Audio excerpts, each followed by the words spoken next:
JumpNet chain is stable. Nodes 1 through 11 are operating correctly. Lag is acceptable. Bitrate within acceptable limits. Transmitter and receiver are within correct operating parameters. Checkers green, we are go across the board for transmission.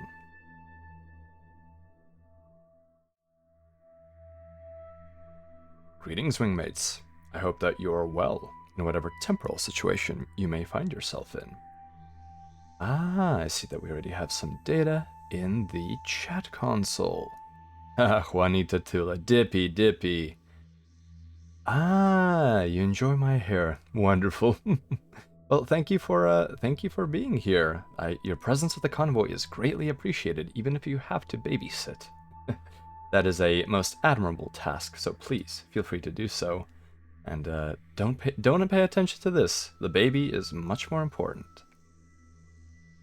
Alright, wingmates. I know that we are starting a bit earlier than usual. Ah, hello, Koopa. Welcome to the convoy. Good to see you here. I hope that our raucous engagement was not too much during the Stalker stream that you were doing.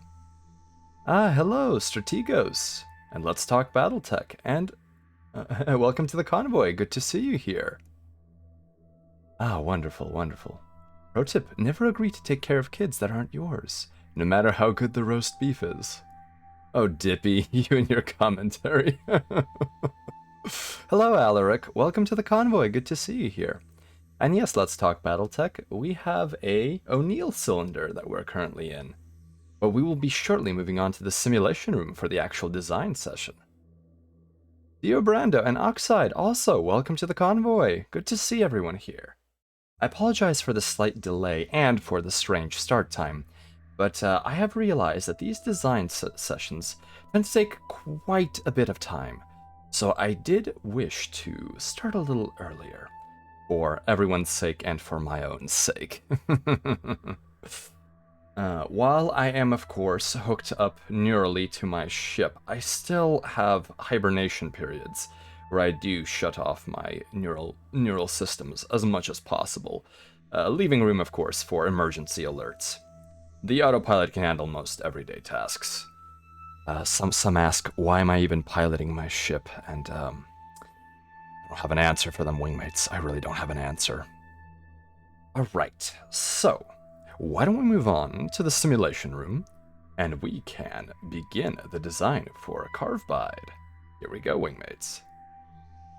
Hello, Gorion. Welcome to the convoy. And Dippy, don't worry. I enjoy your your commentary.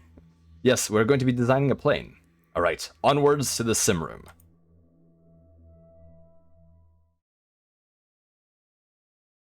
Excellent. All right. So allow me to make sure that the capture is correct here. Oh, not advanced search. Let's see here. New battle armor, new Aerofighter. There we go, perfect. Let's see if this will operate in the way that I wish it to. So wingmates, I hope that you're doing well today. I've had myself a functional day within my simulation. I in fact elected to go on a simulated walk under the simulated sun, and even though you understand that it isn't real, it is a good feeling to have your neurons stimulated by I suppose the finite element analysis of ultraviolet radiation on your skin. How was your day in your temporal skyne?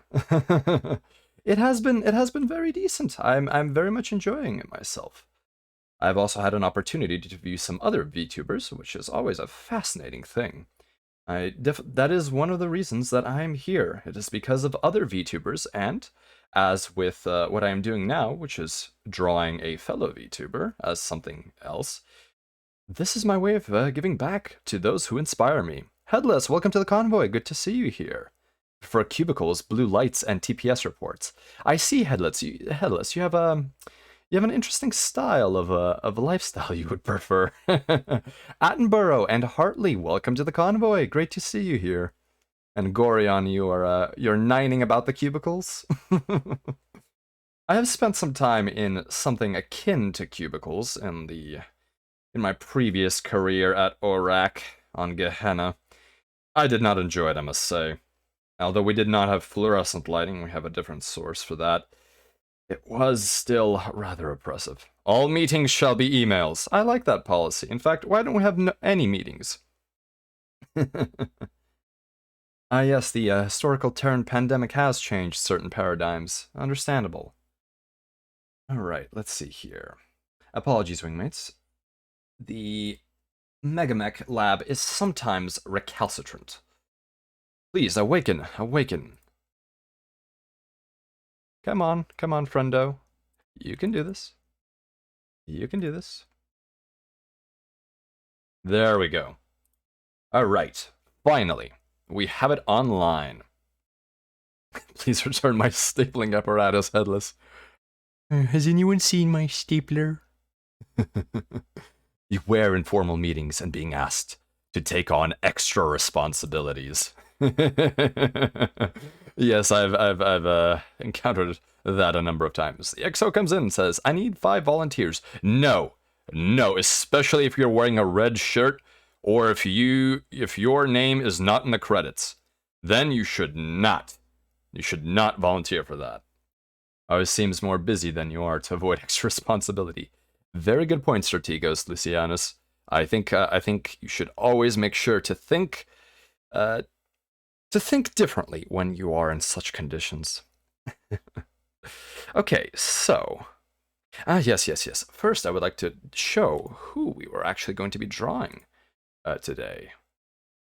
All right. I apologize for the slight disarray, wingmates, but you know how it happens sometimes. Okay, allow me to put that upon my storage device. One more here. Let's see here. Perfect. Getting that. And one more reference here. Okay. Perfect. So, in this situation, I will also need to make sure that Krita is visible.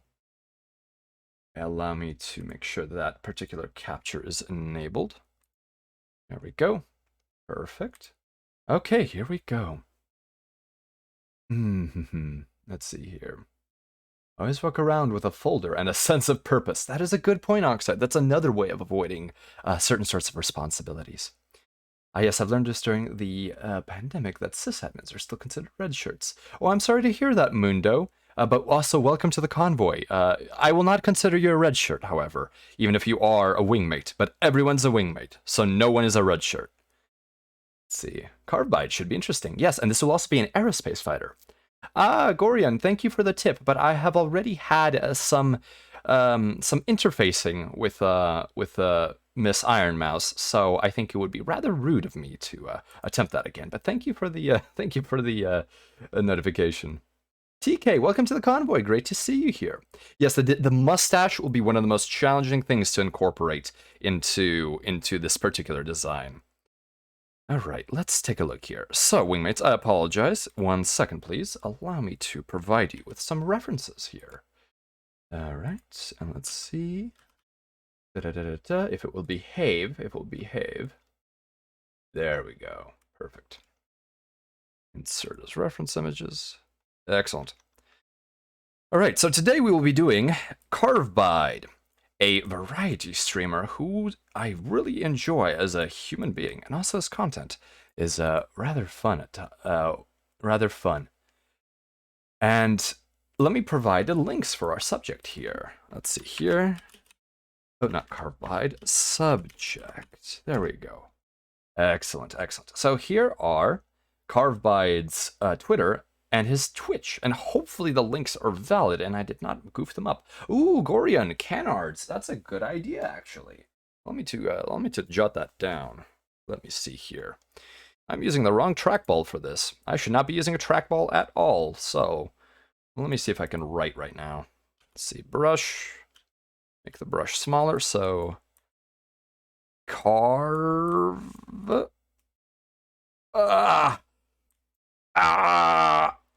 I am using a trackball in my simulation, and this is the most painful thing I've ever done.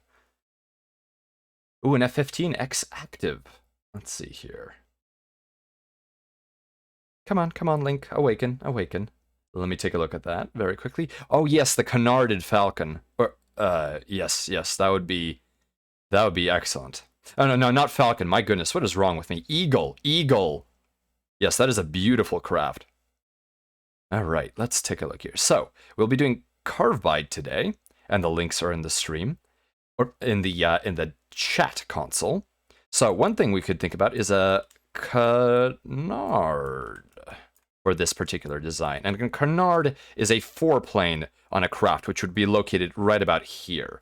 And it allows for different controls. Let's see. Carvebide.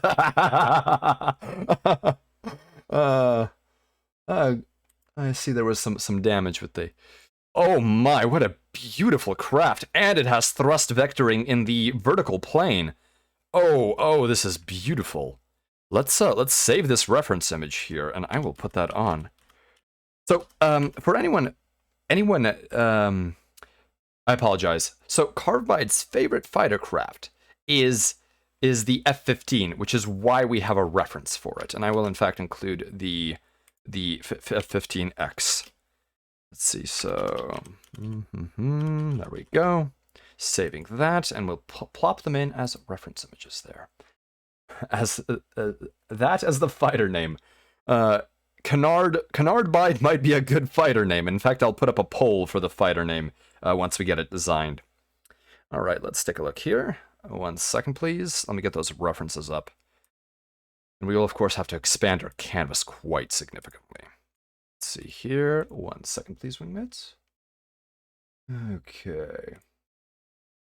So I highly encourage everyone to check out Carvebide's channel, as the man is one of the nicest individuals I've met in my time as a virtual streamer, and I think that he deserves attention. And in fact, I even have a interesting tidbit to describe him. What is going to be happening soon that you will be finding out, wingmates. Let's see here. Insert as reference images. So let's see. Here we have our F-15X, and here we have another canarded F-15. Or canarded and thrust vectored F-15. Fantastic. All excellent inspirations here. But let me read what Carvebide is doing right now. So this wingmates, this is Carvebide. First name Carvebide, an agent of trust. As one of the top agents of trust, and trust is of course an acronym, he protects the denizens who dive into the fever dream, a network composed of minds who are in a REM, rapid eye movement, sleep state. Think of this as the Internet of Dreams. However, people are worried that Carvebide is starting to show signs of dreamer lunacy. And I think I wouldn't call it lunacy, I would call it being an incredibly friendly individual. But Carvebide is definitely going to be explaining some things to you soon, wingmates, that I think you may very much enjoy. Like an SR-71. Perhaps. Carvebide is like 7 feet tall. That is a good point. He is incredibly tall as an individual, so we will have to make this a long fighter. Thank you. When he gets defeated, he turns into an F-35. Ah, Lucianus, I'm not quite familiar with that particular... Is that from an Ace Combat game by any chance? Let's see here. Alright. So, why don't we get on to the mech design phase? So I'm going to hide Krita right now, and we're going to actually design the Aerospace fighter. Let me get rid of this. There we go. And I think we will do SciTube a little bit later. Right now I need to think, so I hope that you don't mind a little bit of silence, wingmates. Alright, so... Yes, F-15s are very large craft. So we're going to be designing Carvebide as an aerospace fighter, Carvebide Aero. We're going to set the year 4000 so that all weapons are available to me. And source is VTuber Battle Mechs. So I had a little discussion with Carvebide, which was very helpful in figuring out what his particular design would be like. And if we go here to the fluff, we can immediately write down shotgun. shotgun will be the crux of our design here. A nice scatter weapon that will be the primary armament of this. Urkeline, welcome to the convoy. Good to see you here. Let's see here. A tall ace combat fighter will be more like a Delphinius. I've not seen a Delphinius before, actually. I am not aware of all of the ace combat fighters. 3x triple strength Myanmar for flapping wings. Unfortunately, we're not doing an ornithopter, but if we were, yes, we would put triple strength Myanmar there. Owlite, welcome to the convoy. A bit like Flak. Yes, we will be doing a very scatter-heavy design. So we'll be doing shotgun, weapon, with lots of missiles, heavy armor, and we will also be using some backup lasers. Because that is backup lasers. Let's see, backup lasers. Because of a particular reason, but I will not get into that. All right, yeah, F-15s are big, but an F-15's length is as much as a typical mech's height from the Gundam universe. Yet typically strike craft of any sort have to be rather large. It is always surprising for someone used to something like a ground car or any sort of personal transportation vehicle when they encounter something that is actually meant to fly or be in combat, how large these systems simply are. Hello, CRS-260, welcome to the convoy. Good to see you today. So, for anyone not familiar with Battletech, Battletech is a board game, a tabletop board game, using hexes and markers indicating the position of battle mechs and other combat assets, set in a universe that has now progressed to, I believe, the year 3200 at the very least, with a rich history of these giant war machines being used in massive interstellar wars between 5 great houses and other factions that have come in, including the clans.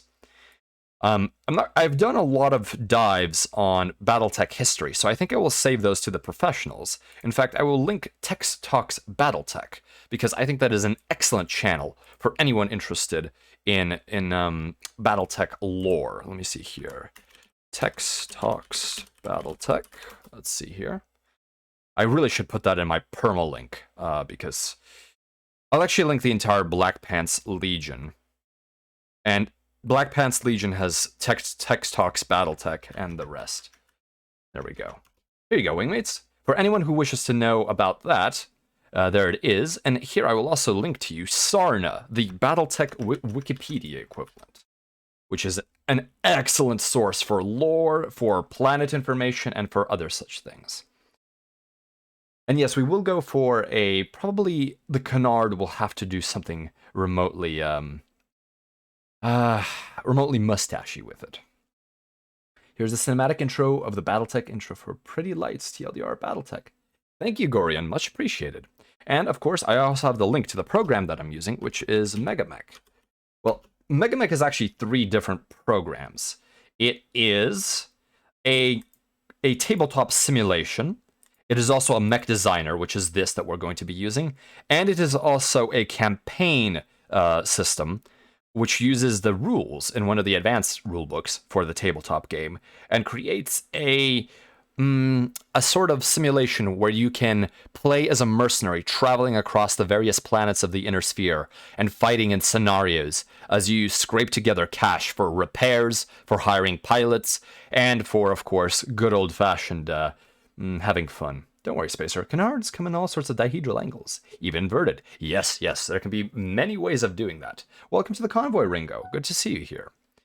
All right, why don't we begin the design? So, we are going to be doing something a little different than our usual mech design today, because we are doing an aerospace fighter.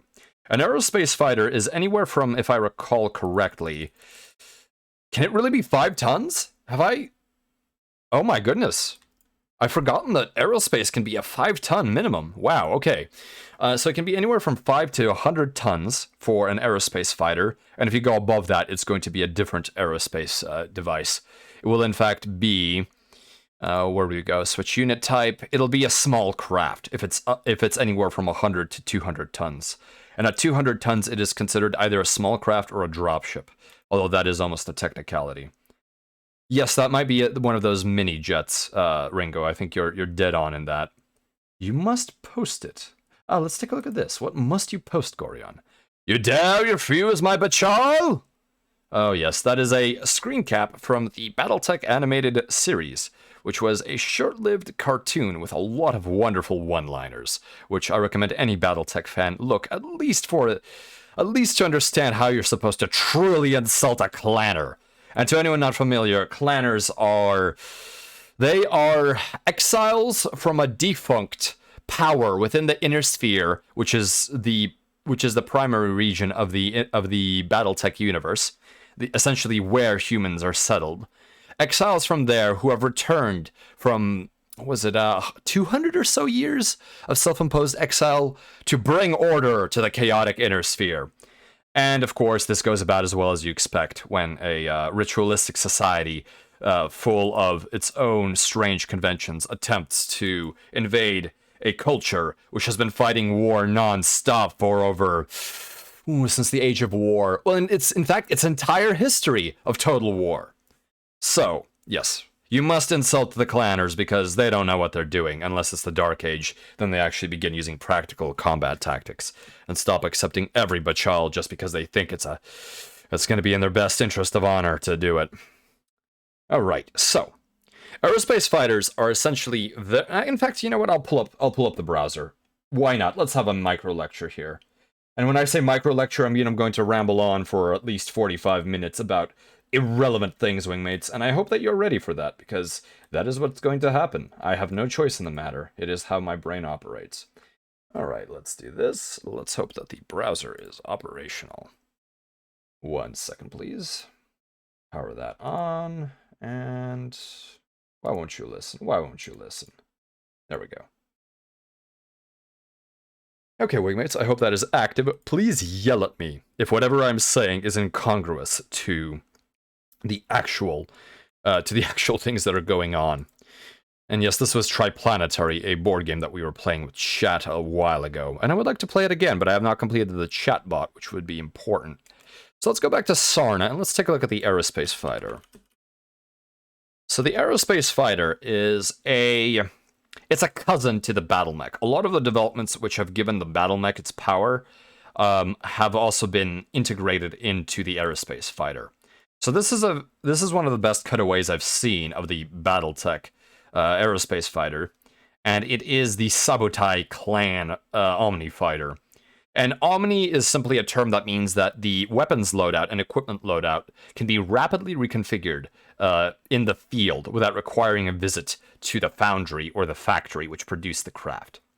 So as you can see, this has a fusion drive right here in the back. And it also has a load of weapon systems, a cockpit, and other avionics. Essentially, it is a flying armored brick with terrible aerodynamics, far too much weight for its size, and lots of weapons. Weapons, and more weapons. And that is what makes aerospace fighters terrifying on the tabletop battlefield, is that they are very capable of sweeping by, using Battlemech-level firepower, and escaping the field of engagement without being trapped.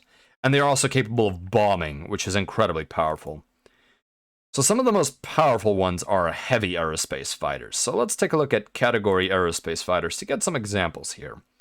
So a classic is the Stuka, which is a fairly decent fighter, but it is a rather old design from the Star League. Let's see here. It is a 100-tonner. This is about as heavy as they get for aerospace fighters, although it is very well armed with large lasers, medium lasers, and some missile racks. And here's a nice colored Stuka from the AAF. Oh my goodness, how have I forgotten?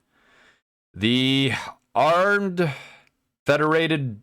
Oh my goodness, how have I forgotten? Armed Forces of the Federated Suns. I knew it was FedCom. I knew it was Federated Suns, but I did not remember that it was that was the Armed Forces of. My goodness. There's a lot of lore in Battletech, and that is what makes it a lot of fun, but at the same time, you can endlessly debate other fans over what actually happened, especially if neither of you remember the lore exactly. Here's the Hammerhead, and this has canards, which should be an interesting inspiration for our particular coming design, as we will likely include canards. Let's see here. Oh, that's a big link. Let's take a look here.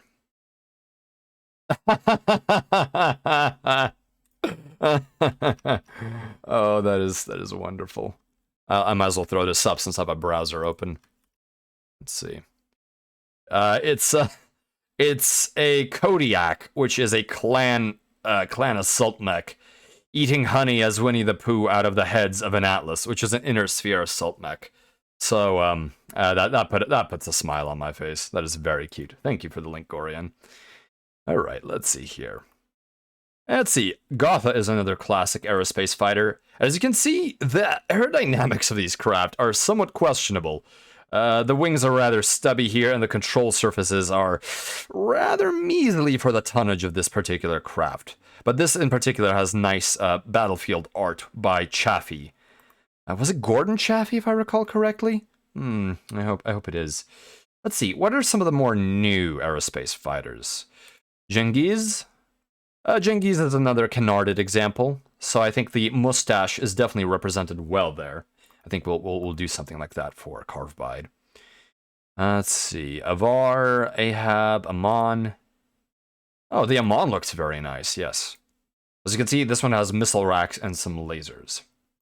And this one in particular is a lighter fighter. I believe it's meant for air superiority. Oh, no. There's a lot of fighters, and the Amon is a ground attack fighter. But it's second line, which means that it is cheaper than typical clan technology, which is generally incredibly expensive. The Morgenstern, an excellent inner sphere Omni fighter. Let's see here. I like this Delta Wing look. A lot of fighters in the canon of BattleTech have that. And one more. Let's do one more. What is one of the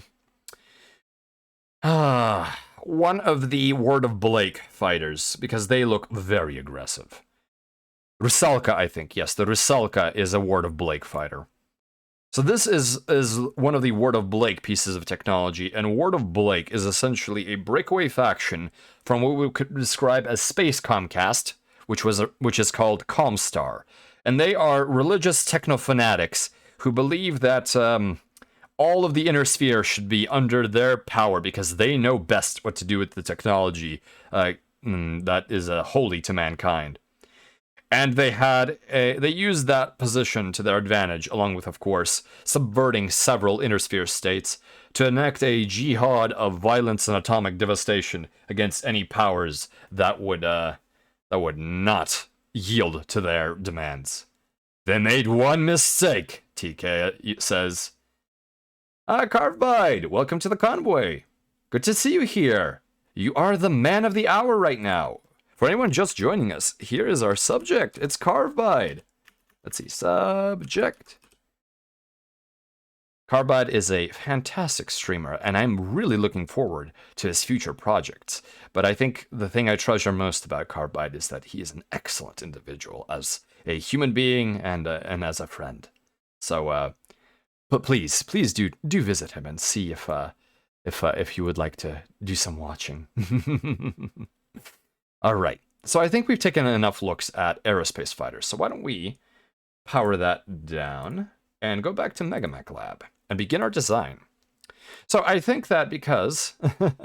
thank you, Carvebide. So I think that we will be making this fighter rather heavy. So let's start off at a healthy 70 tons. Remember, if you are underfeeding your aerospace fighter, and you can see its internal sparring under its armor, please make sure you give it more fuel and more munitions. Abusing your aerospace fighter is a big problem because they do not do well without good maintenance. All right, so we're going to put this to experimental technology level because that is where we're going to get all of the weapons available to us, and we're going to do a mixed clan tech base.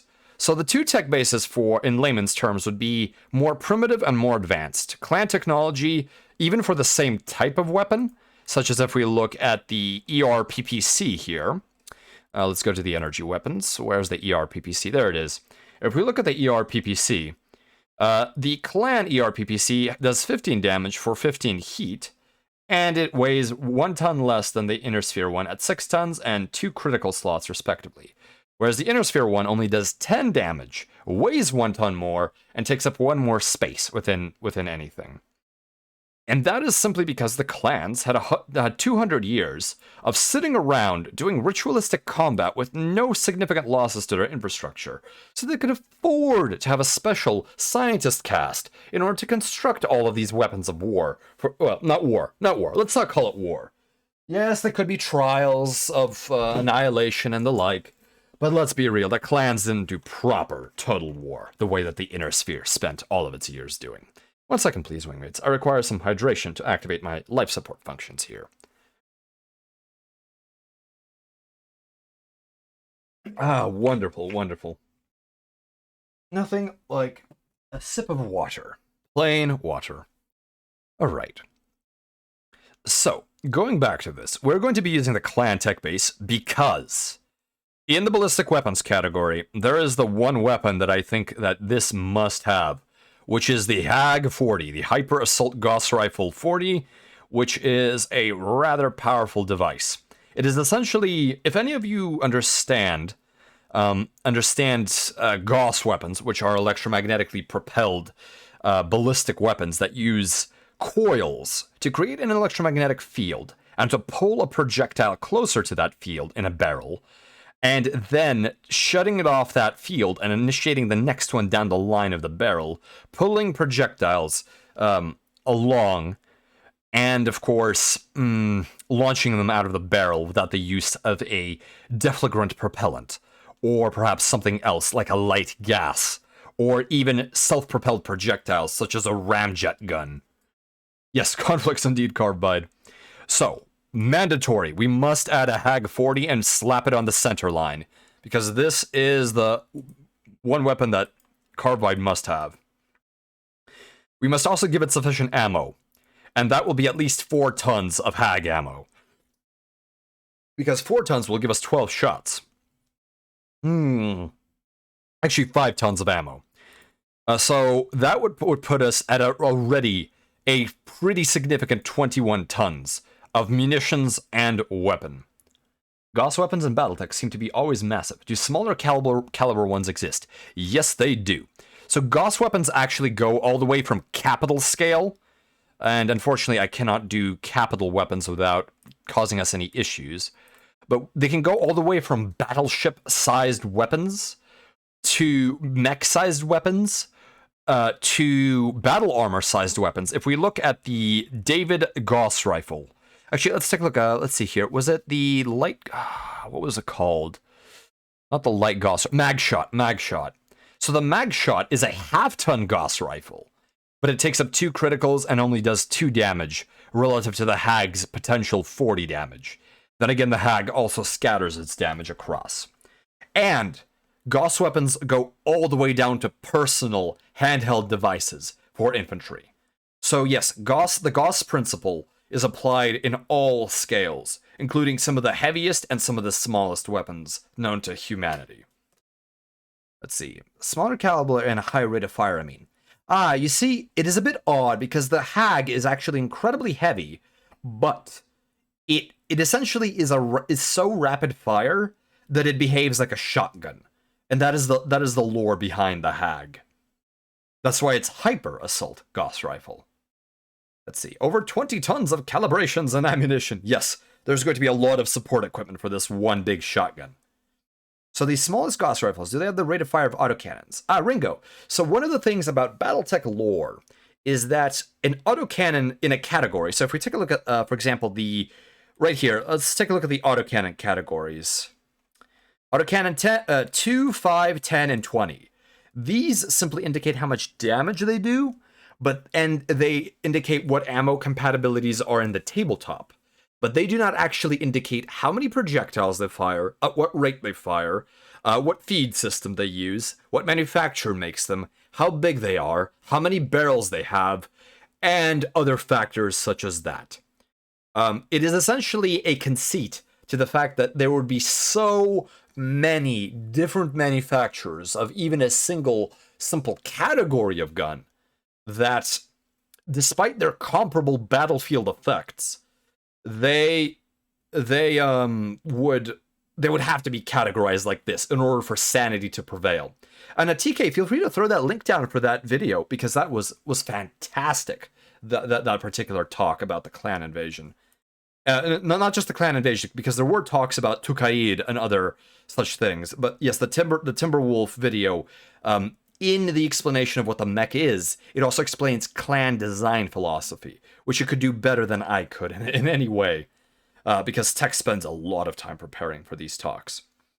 So in essence, imagine an autocannon 20. It does 20 damage on the battlefield of Battletech, but that could be done either with a single slug, it could be done with multiple slugs, it could be done with multiple barrels, and it really just depends on what the fluff is for that particular design. So, and that applies to almost every single weapon. And don't worry yourselves very hard about the fact that the ammo is compatible between all of them, because you would lose your mind if you did that. It's a little bit crazy. And also, technically, ammo from 300 years ago would be compatible with the latest autocannons. So take that at whatever face value you will or will not. The difference in MechWarrior or the Battletech cartoons were the Gauss rifles were big, slow cannons. That may be the case. So Gauss rifles, I think, almost universally do end up being single-shot projectile weapons. However, Hags are a special case. I have not seen a Gauss rifle which has ever been described or modeled as a rapid-fire weapon besides the Hags, and maybe the Fletchette one, although the Fletchette, the Clan Gauss rifle, which is a Fletchette weapon if I recall, it's the anti-personnel Gauss rifle. I don't know if that one's rapid-fire or if it simply fires a cluster beehive round using those principles, because the Gauss rifle is actually effective against battle mechs, unlike the actual Fletchette rifles that the Inner Sphere uses. Very economical. In referencing to the reuse of ammunition, Carvebide, or to another thing that I said? Because the ammunition reuse is definitely very economical. Okay, so we have the Hags. Now, Carvebide also needs a lot of armor, so let's maximize our armor, which is the maximum amount of armor possible on an aerospace fighter, and we will dial back from there as we find the need for more equipment. And also, we will at least have 4 thrusts, because I consider that to be the bare minimum of a functional fighter. Thank you for the Mad Cat video link, TK. Much appreciated. Anyone who's interested in that bit of lore, please take a look at that. All right. So, why don't we continue on with the design? So Carvebide is very interested in a sort of Itano Circus approach. And while the way that missile racks fire in the game has been modeled differently depending on the system that you're looking at. Anything from the MechWarrior games, which they all model missile flight differently, the tabletop novelizations, any sort of fan animations, the MMO or MechWarrior Online, all of them have a slightly different rendition. And thank you for the Tukaid video, TK. And they all have slightly different renditions in the way that missiles travel to the target. But in this case, I would like to actually believe that these ones would travel in a very Itano Circus manner. So, because we're using a clan tech base, and we want this Carvebide fighter to be very powerful, we're going to use the clan missile launcher. And this is another case where the clan tech base is simply superior. The clan LRM-20 weighs 5 tons, whereas the Inner Sphere whereas the Inner Sphere long-range missile launcher 20, and that is simply a rack size of how many missiles it launches, weighs 10 tons, twice as much. So we're going to slap on at least 2 LRM-20s. Oh my goodness, what is going on here? A communication. I'm going to prevent that very quickly. 1 second, please, wingmates, and I need to send a notification very briefly. 1 second, please, wingmates. Let's see here. I do apologize. Okay. All right, so we're going to put these LRM-20s in the nose, and this is because... So this is entirely an optimization that I do because of the rules. So, aerospace fighters, when attacking on the tabletop, they have different arcs of fire. And this is really done best with a visual. Let me see if I can get a visual up here. Let's see here. Battletech aerospace firing. Firing arcs. Hopefully this will be good. Hartley, no, we're going to wait till we're out of the crunch for the SciTube, but then I will play my usual playlist, and then we might switch to a watch together for wingmates to contribute their own music, as my playlist is not infinite. But yes, Hartley, that is the case. We will have some music once we are out of crunch. Right now, I'm thinking a little bit too hard, unfortunately. Let's see here. Do I have any good images for that? Aerospace fighter. Do I really have to find the rulebook?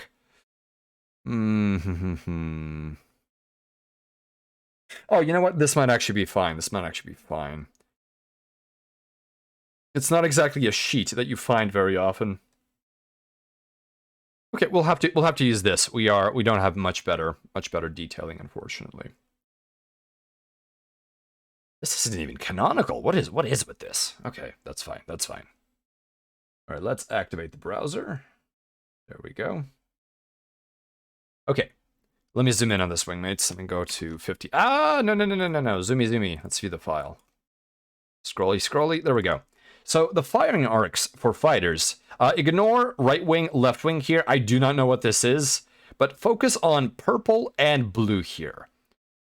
So essentially, when a fighter is attacking something in BattleTech, and the fighter being represented by this position right here, they will only be able to attack in this wing arc and this wing arc, and the nose arc, which represents both of these combined. So, unfortunately, if you mount a weapon on a left wing and a right wing, if you are in an aerospace fight and the enemy fighter is, say, for example, in this position, you will only be able to bear a certain number of weapons in that particular location. Same thing applies to your rear arc. There is a tail weapons position, and there are wing weapons positions that are rear mounted. And in this case, it would be anything mounted in the rear would have green and pink here. Not these greens and pinks. I don't know who drew this. I think this is for a fan rule set, but I couldn't find a better diagram in the time I had. The tail position would be able to attack in both of these arcs, whereas the wing positions mounted rearwards, which is something you can do, would only be able to attack in their respective wing arcs. So you are best off essentially having all of your weapons in the nose. However, there is a thing such as crit packing, and that means essentially if you are hit in a particular location, such as the wing, if you do not have anything there to be crit, if there is a rolled weapon crit, you will instead potentially take very serious damage that isn't necessarily just simply losing a weapon. Losing a weapon might actually be very forgiving relative to the sorts of terrible things that could happen if you take damage to your to some part of your avionics. Propaganda for the stream. Interesting. Let's see here. What is this? The various scenes from the animated cartoon. Excellent. Thank you. All right, 1 second, please. All right. Okay, so let's get our missiles have been put into position. Let's make sure they have at least enough ammo to feed this particular set of missiles, and we're already over tonnage. So clearly we will have to do something funny in order to make this work. So let's load this up. Ooh, let's use Artemis, because Artemis systems allow you to do a lot more damage per volley. It's essentially adding on a small tracker system, which enables more missiles to hit in any given volley. So let's actually go for, at the very least, 4 tons of that ammo, and we will also add other equipment. Artemis fire control system here. Here we go. Artemis 5 clan variant, which weighs 1 ton, but it definitely adds to the firepower. Let's see, here we go. Perfect. So we now have Artemis 5 systems. Bachal! You dare refuse my Bachal. The wings are potentially your most sensitive targets at the present time, but we may change that actually, Carvebide. Okay, let's see here. Let's see. So, we are way over tonnage. We are 10 tons over mass. So the first thing we can do is drop down to an XL engine. And of course we need double heat sinks. We need to also make sure that we don't overheat the fighter. And we need to make sure that we have at least 5 tons of fuel or so. because aerospace fighters normally take in atmosphere and use that to heat that up in a nuclear engine and push it out the rear, much the same way a conventional fighter, which uses a combustible fluid powered turbine of either axial or centrifugal type, or perhaps a hybrid axial centrifugal type, if you wish to be that way. Let's see here. Oh, 1 second, please, wingmates. Okay. But in space, no one can hear you scream, and there is no atmosphere for you to take into your intakes. So, you require some onboard mass to react out backwards to push off of.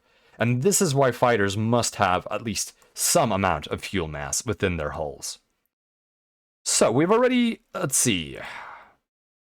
We have saved some tonnage on the engine, which is now very light, but significantly more expensive. But we have also taken some issues due to the bulk of the engine. So as you can see, we have... Oh, no, the engine's fine, I've forgotten. It's armor that makes it more difficult.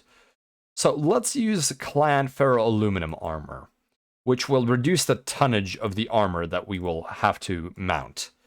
Or reduce the amount of, how shall I put it? It will make each point of armor weigh less, but it does make it bulkier. As you can see here, we have actually lost some slots in our craft. We used to have 5 slots in the aft position, and now we only have 4. So what we will have to do is probably actually up the tonnage of the fighter, because we need that room for weapons, and we are still overweight because of the HAG 20. And we may have to go to 100 tons, wingmates, or actually we may... Actually, dropping the engine weight is not very good because we're only gaining 1.5 tons, which is not much. So, we may want to drop armor. I do not want to drop armor because armor is very important for fighter craft. See, here's one of these interesting things. So, let's take a look here. Does the preview have it? The preview does not have it. But if you look at the armor values here, if you divide them by 10 and round up, that is the armor threshold in any given location. So for example, the nose would have an armor threshold of 17, whereas the left wing, right wing, and aft, or left wing and right wing would have 14, and the aft would have 11,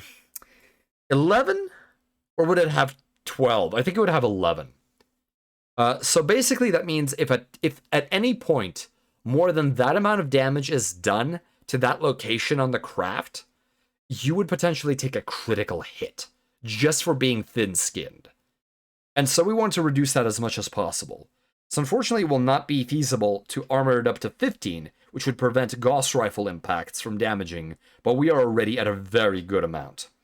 I would rather have this be 10 at the very least, so let's make sure we keep it that way. Bone Miser, welcome to the convoy. Good to see you here. I see that the weekend has already begun. I suppose where my particular transmission node is located, it is not exactly the weekend proper yet, but I suppose when one considers the days in which most human beings would be laboring, it is, I suppose, the weekend. But yes, happy weekend to you. Okay, so let's take a look here. Okay. We now still are 3 tons overweight. We may have to add more tonnage. And we still don't have lasers. This is what happens when you want a lot of ammo. Ammo is very, very difficult to use at times. So because we are solo on tonnage, why don't we actually make all of Carvebide's rear armament to be energy-based? Let's see here.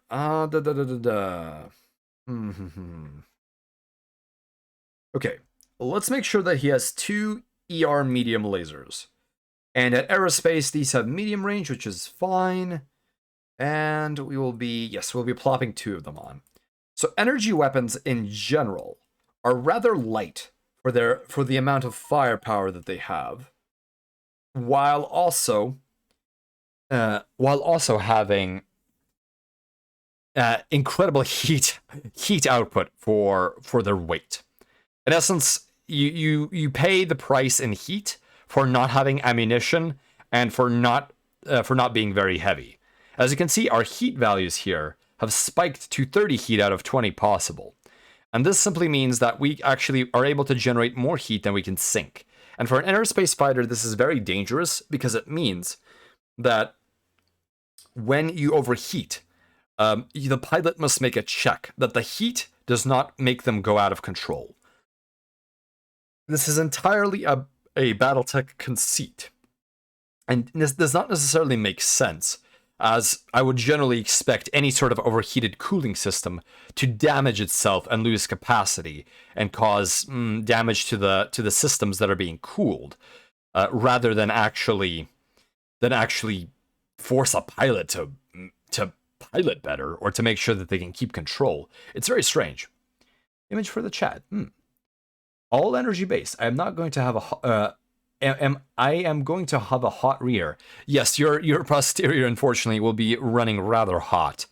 I do not know if we'll be able to fit in missiles on the rear. I would like to, but generally speaking, the rear should not be that heavily defended, as most of your problems are in the front. So we're already using ferroaluminum armor. We're not going to use stealth armor because it's actually heavier. Oh. We're actually over-allocated for tonnage. Let's see here. Let's see, auto-allocate armor. So we'll have to drop the armor tonnage, most certainly. So let's use remaining tonnage. Okay, so that is still a very decent amount of armor. That still gives us 17 on the front and 15 on the wings. In fact, I will bounce it up to be 15 on the wings. And I will drop the nose a little bit because we can afford that. And I will up the aft. So you have to play around with the balancing here a little bit. Okay, so this, I think, is a fairly decent loadout. So we have our HAGs, we have our LRMs, and we have a rear defensive armament. And I think we will actually add a frontal defensive armament. A pair of medium lasers, because it is not a good idea to go into battle and loot and run out of munitions. And medium lasers are a very good bet. They are the bread and butter of, I suppose, defense of the energy weapon world. Let's see. And I think that Carvebide, with all of his knowledge of being an agent, would be very aware that you sometimes need a backup, even if it doesn't fit your aesthetics the way that this shotgun would, for example. You do want to hold out in case you are out of ammo or your other weapons are damaged. But I think reflecting Carvebide's, I suppose, stylish approach, he does go for more accurate missiles rather than running, I suppose, more missiles in general. Got to have a surprise? Yes, yes. And the surprise is that you have medium lasers to back you up. However, we do not have enough heat to run all of them at once, which is a bit of a problem. So we could actually make them small lasers. Let's take a look at our ER small laser assortment. Although tonnage would not be improved significantly by that. Let's see what happens when we drop 2 more tons. So our wings do take an issue here. So aft we'll definitely want to keep at least 11. Now, you know what? 11 doesn't matter. We'll keep it at 10. We will up the sides to 13. We're going to drop the nose to 150 armor, because then our threshold will be 15. And we will do our best to get the wings to 15 threshold, because that gives us a nice balance. Oh, can we do it? Can we do it? Can we do it? Can we do it? No, we can't. Ah, so close, so close. Oh, there we go. We have balanced the thresholds just so. Now that the nose, wings, and not the aft are at 15 threshold, which is... We're thinking with ground attack in mind here. A lot of fighters don't actually have a lot of weapons that can punch holes, but with, for example, a mech, if it hits this fighter with a Gauss rifle, it won't force a critical, which I think is actually a very important thing. Let's see here. Yes, so that is fine. We're at 4.6 speed, and dropping our tonnage more wouldn't help. Keeping that thrust up is good. Ah, Izmi Davsta, welcome to the convoy. Great to see you here. We are currently designing a mech for Carvebide. Let me throw up that subject line here. There we go. And Carvebide, who is an agent of an organization known as Trust, is an excellent streamer who I think that many folks would enjoy, and I've posted up the links there. Okay, all right. So we have our aerospace fighter, I think, mostly loaded up. Okay, so we actually have a capability here to fire both our mediums forward and our mediums aft and not overheat, which I think is actually a fairly decent layout because it does allow you to be in situations where you have terrible chances to hit with your weapons if you're just simply brushing by an enemy, and you would be able to fire without wasting ammo. But we do have quite a bit of ammunition, which I think is important for a long endurance fighter. So we have a total of that is not right. Let me check this out here. We should have a total of 4 tons of Artemis capable ammo, and we do. There we go, and we'll get more bang for our buck out of each of those tons in terms of raw damage, because more missiles will hit per volley. Okay, so I think I like this. I think I like this look. Although we could slap the LRMs onto the wings, I don't want to do that. I want to keep this a very nose-focused fighter craft. But we'll actually arrange the missiles in a very interesting way, I think, because we are completely at our own liberty to do the LRMs as we please, and we don't have to stick to cannon launcher orientations. I very much like vertical launch system style launchers. All right, so we have a lot of ammo for the Hyper Assault Gauss. We have the LRMs, and we have our mediums. We have our medium defenses on the rear, and we have a solid amount of armor on the back. Okay, so allow me, wingmates, to throw up a poll that will allow you to vote on that, or both submit and vote on the particular name for Carvebide's mech here. So poll, let's see here. Not Carvebide's mech, Carvebide's aerospace fighter. What is a good, let's see, what is a good name for Carvebide's aerospace fighter? And I will, of course, note that please feel free to add your own! Exclamation. There we go. And I will start with Carvebide, of course, because that was a very popular one. So you have Carvebide, and I need at least another option in order to actually open up this poll. So that would be Carvebide, Carve, what's Carve Bomber. I don't know. Carve Bomber, because we're gonna keep using the name. All right, let's see here. Enable live discussion offline. Different color for each answer, multiple choices allowed, and publicly listed, not allow user added answers. Multiple vote. I'll make sure I note that. Okay, and the poll has been created, and wingmates, here is the poll. Please, if you're adding options, do be rather polite. Card Bomber sounds badass. Yes, I like that. I like that too, even though it was a last ditch attempt to come up with a name so that I'd have something. But sometimes our best ideas come from very, very strange inspirations. All right. So I think this is a decent setup for a fighter.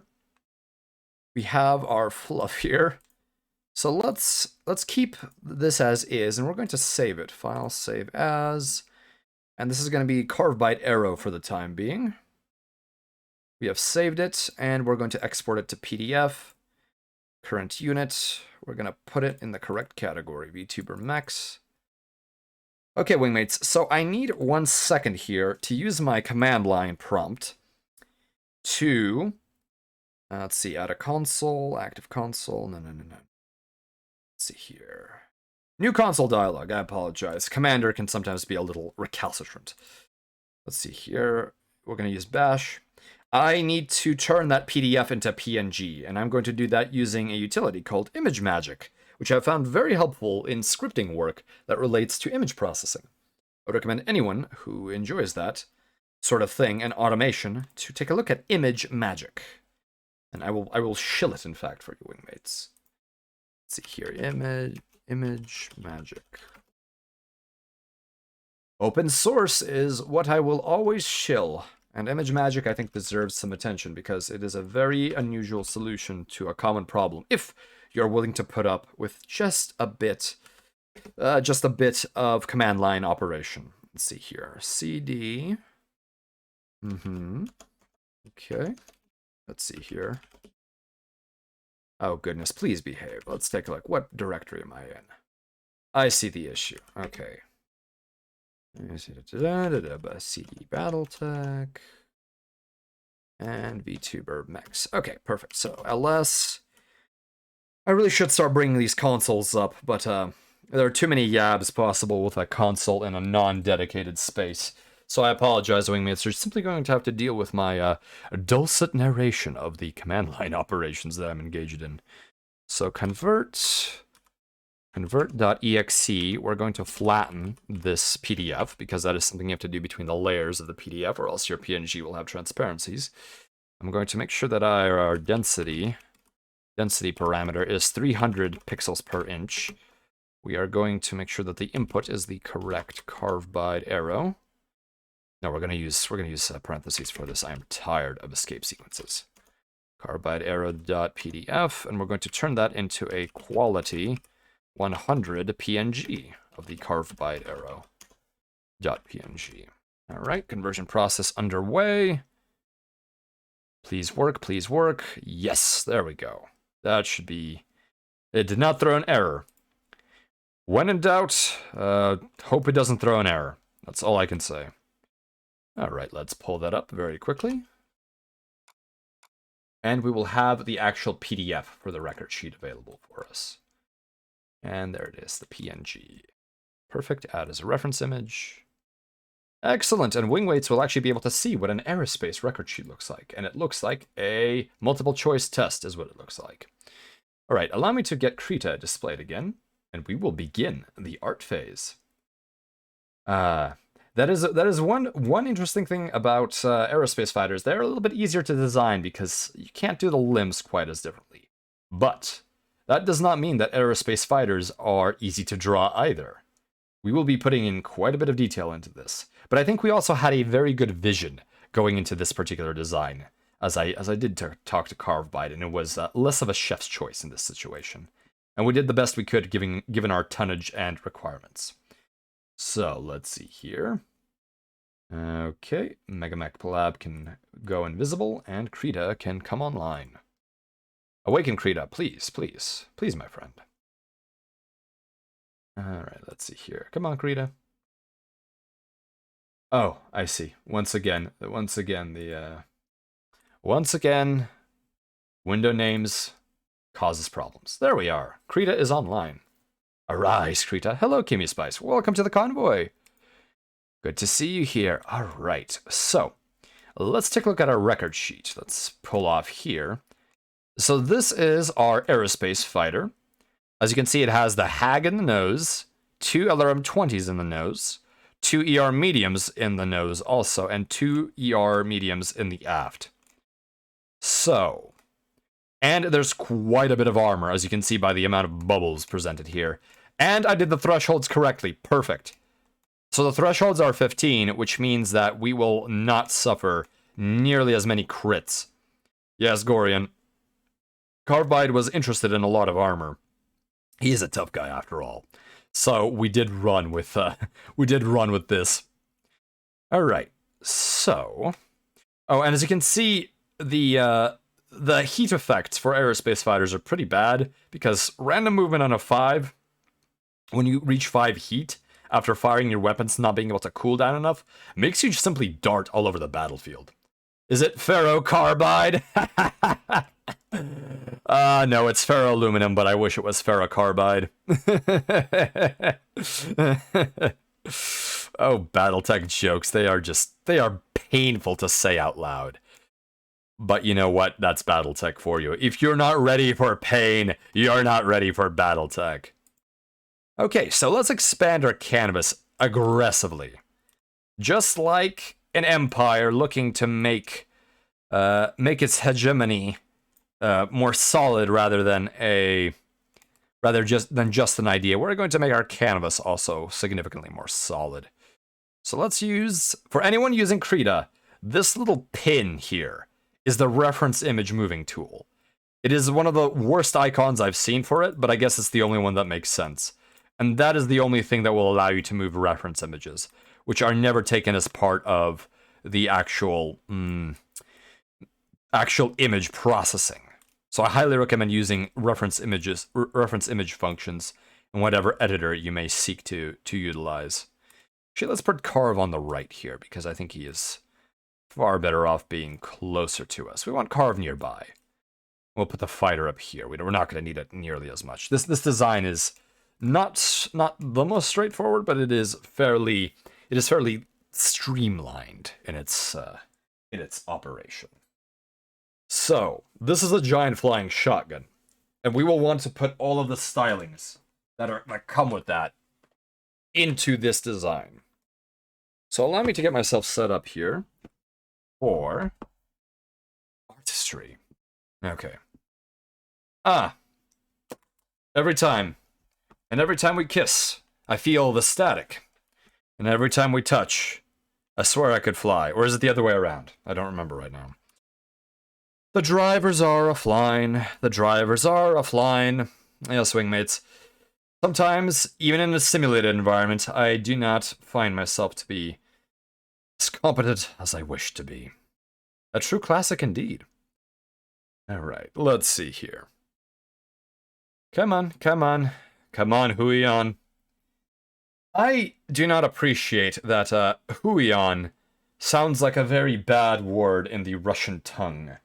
Every time I say it, I feel dirty. But that is c'est la vie. Sometimes that is what happens. Alright, come on, awaken my masters. I really can't do a cappella for that particular song from JoJo. Let's try this again. Awaken. Come on, Huion. You can do this. You can do this. Maybe that was on purpose. I don't know if it was. Sometimes these things are, sometimes these things aren't. I'm just going to not bother my pretty little head about it, I think, wingmates. I think I won't. Oh my goodness. I will say, though, that both naming conventions that are a little bit strange and also software that misbehaves is a constant. Even in the 4th millennium, there is quite a serious issue with software quality, especially as the systems have grown more and more complicated.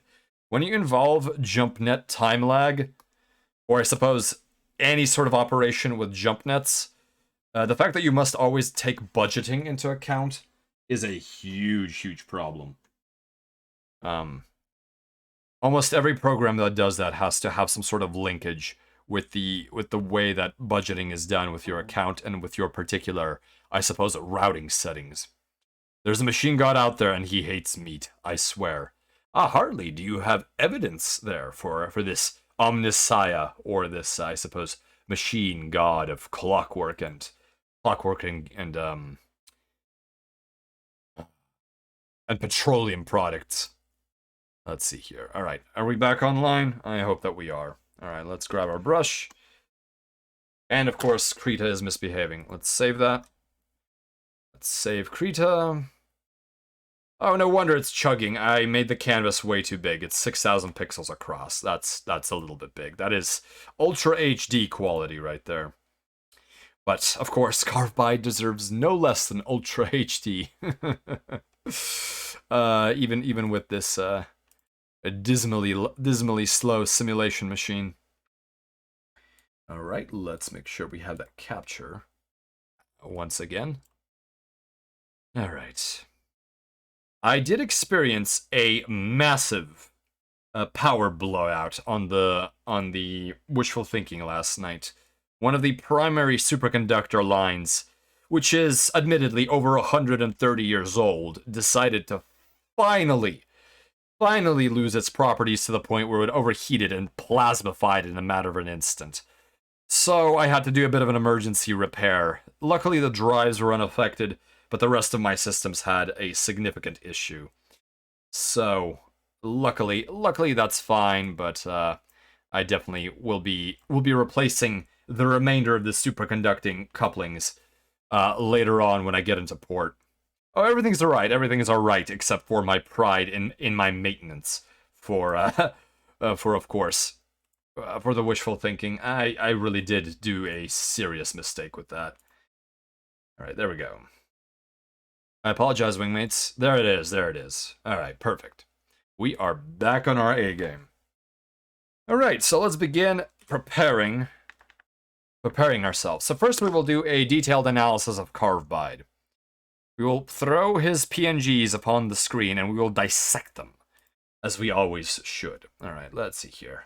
I'm so sorry, Carvebide. I will make sure to be gentle with this dissection.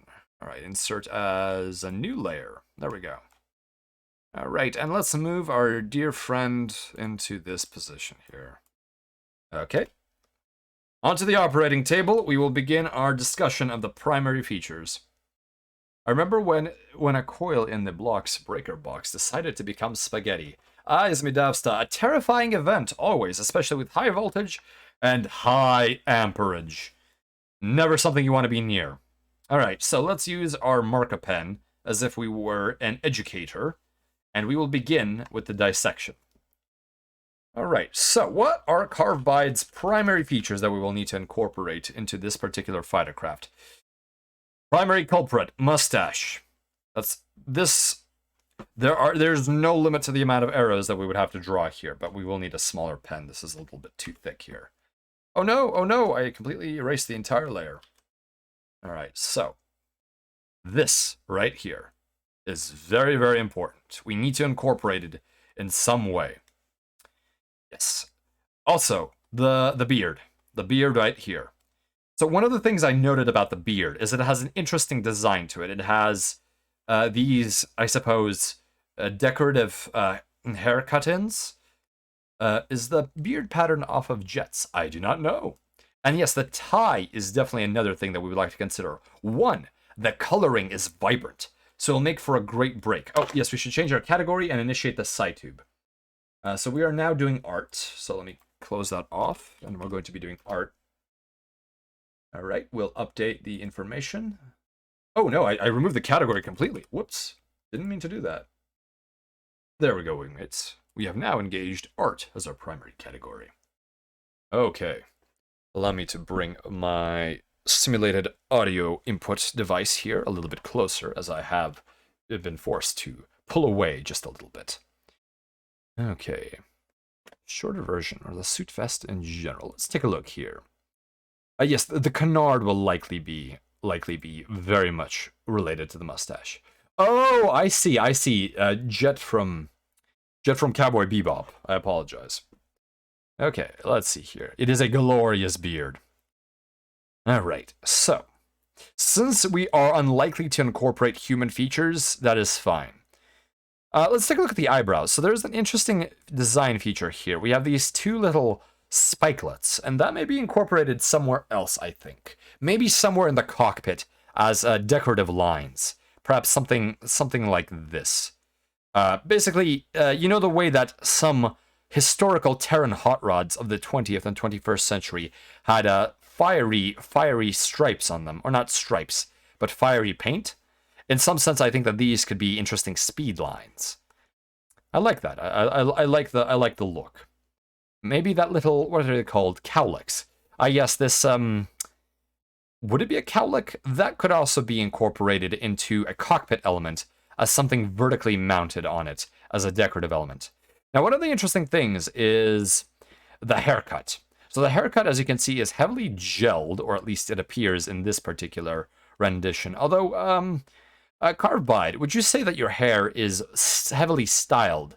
And would it also have these ridges if it were done in a different styling?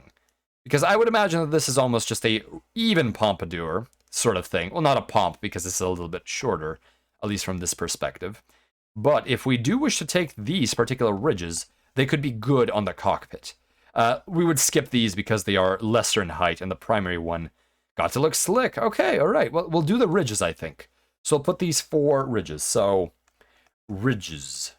Ridges is another feature. So we have the beard, and we can do these as metal insets. We will absolutely have the mustache, and we will have the tie. And I apologize for my chicken scratch. As someone who spends most of his reality utilizing digital input methodologies, I am not the best at utilizing my handwriting. Slick, no pylons or external ordnance. Well, by the rules, as a 75-tonner, I believe that... How many weapons pylons does Carvebide get? Oh my goodness, I don't remember. 75 tons divided by... Is it 15 tons gives you 1 pylon? Because that is one thing we should consider, is mounted ordnance. Because all fighter craft get pylons. And pylons are where you keep the alpha strike capability of any sort of fighter. Okay. We have these cuffs, which are an interesting thing. So pinstripe. Pinstripe will be our color scheme in all likelihood.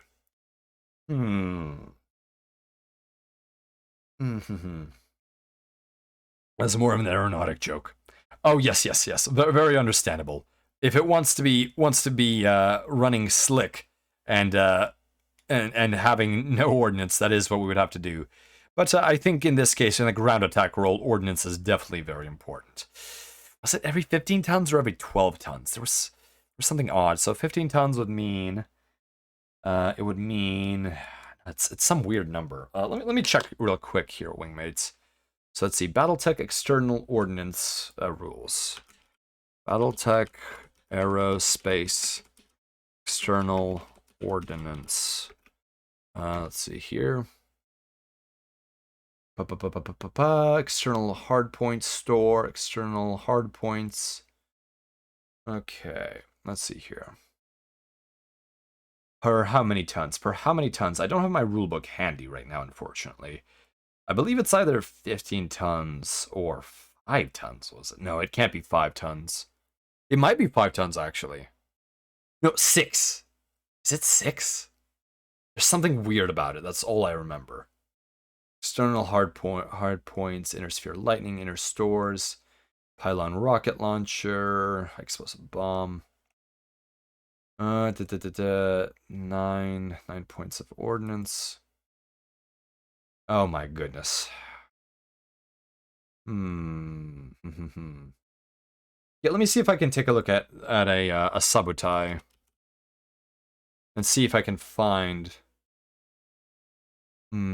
I can find how many external hardpoint ordnance points it has, and then I could reverse engineer, because we are running an 85 tonner. Let's see how many ordnance points. No, it is not listed. Ah, I am doomed. I am doomed, wingmates. Okay, well that's fine. We'll just make something up. It'll look fine. All right. So why don't we move on here? Have confidence. I'm trying. Thank you, Carvebide. So this logo could definitely be a decal, and we're just going to put it straight on there. So logo, Carbuncle. Now I see there is an uncle here, which reminds me of the man from Uncle. I don't know if there's any reference to that, but Carbuncle is its own thing altogether. But I do think this verbatim could go onto the fighter craft when we do the art. So the vest has a gray paint scheme. So the core of this craft could be gray. Now I'm not sure we'll include these bits here, because we could include them as, I suppose, little bumps on fuselage. And that would be the buttons. And of course the belly could be black, the way that the back of the vest is black. Let's see here. So now Carvebide's eyes are a stunning blue with a green pearlescence to them. So we will also endeavor to make sure that the cockpit is blue. It's a decal! Yes, Attenborough. If you want, I can send you the PNG of the logo. Oh, you know what? That might actually be interesting. We could, I may run out of time doing that, so having a direct paste might actually be appreciated. Thank you, Carvebide. IRST sensors as eyes. IRST, I'm not familiar with that particular mounting. Let me take a look at that. I think I've heard of that particular system as IRST. Infrared, IRST. Oh, infrared search and track, that's right. Oh, okay, so that is what that particular pod system looks like, and it also mounts like that. Okay. Yeah, we could do an IRST for eyeballs in addition to a cockpit, or we could just do a cockpit. So there's a couple ways to do there. So the pants are black, so we'll need to make sure that we have at least some of the black color. And I think the engines could be black because they would probably represent, I suppose, tubes. And the shoes are a lighter black, or they're gray but shiny. So shiny black, or shiny gray. Maybe a bit of a blackish gray. There we go. Okay, so why don't we move on here? Okay, so now that we've mutilated this layer sufficiently, why don't we start thinking of designs for the fighter itself?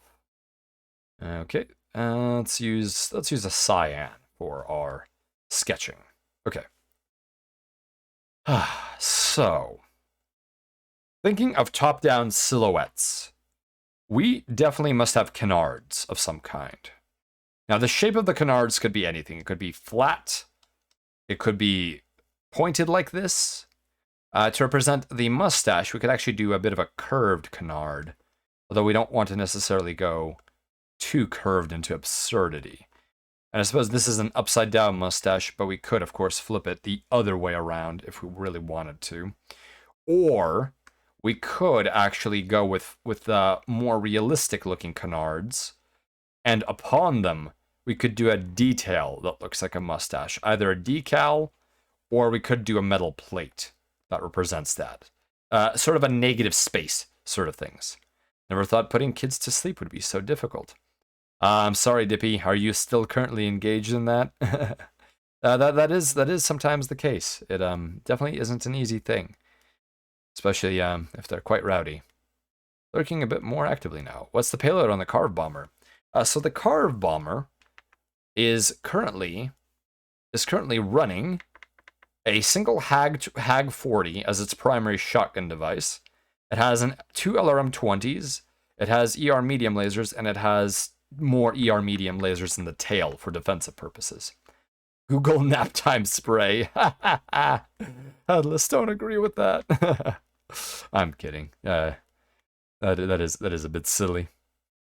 Okay, so with the I suppose how much the legs of Carvebide are a detail in his design, I think that we will want at the very least two parts to the fuselage, sort of like this. Kind of the way that the Gotha was done. And these will represent the legs. We could have them close together, or we could have them apart, so that we have this power stance sort of thing.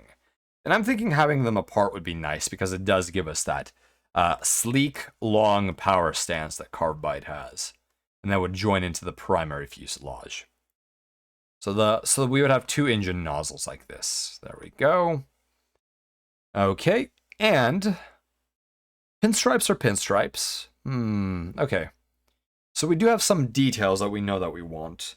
And we also know that we want a shotgun sort of under the plane. So this plane, it has a lot of gun, and then the plane is sort of attached to it. It's like an A-10 Warthog. It definitively is much more of a gun system than it is a multi-armament system, the way a Battletech would be. So if we're looking at the F-15 Eagle, we definitely have these non-symmetrical canards. They are delta in their cross-section. So let's see, that would definitely fit, and we could do the drawing of the mustache on them, or we could do a decal, I suppose. Let's see here. Here's what I'm thinking of the RE and the RIC sensor in the eye. Ah, I see. So like a MiG-29, or is that a Sukhoi? My goodness, my plane breeds are not doing well today. No, that looks like a Sukhoi flanker rather than a MiG. the fuselage. Yes, Su-35. Thank you, thank you. All right, there we go. So, why don't we continue onward?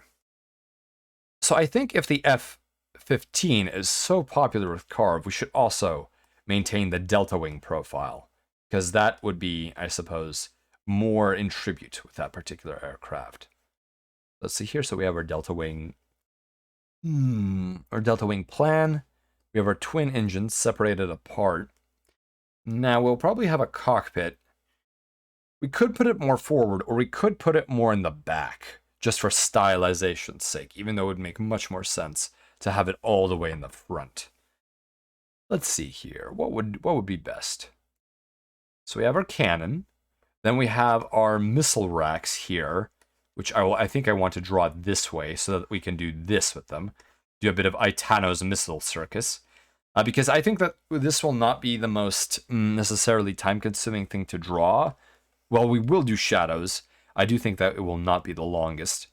And as a result, I would like to add more details to it. So planes are a little different than mechs, but we will also probably pose this particular plane in a certain way, and we'll have to think about the poses that we do. 1 second, wingmates. Let's do a bit of hydration.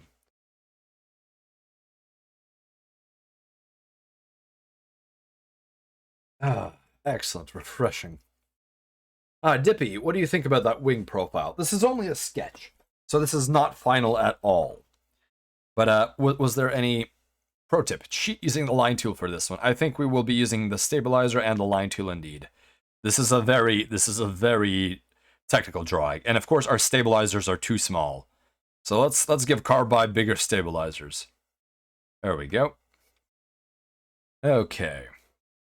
So that vaguely has the lines of the F-15. We have twin vertical stabilizers. We have twin engines, but we are, of course, making them a little bit broader so that Carvebide could have that sort of wide A-frame power stance. And we, of course, will be having these wings here, which will also be...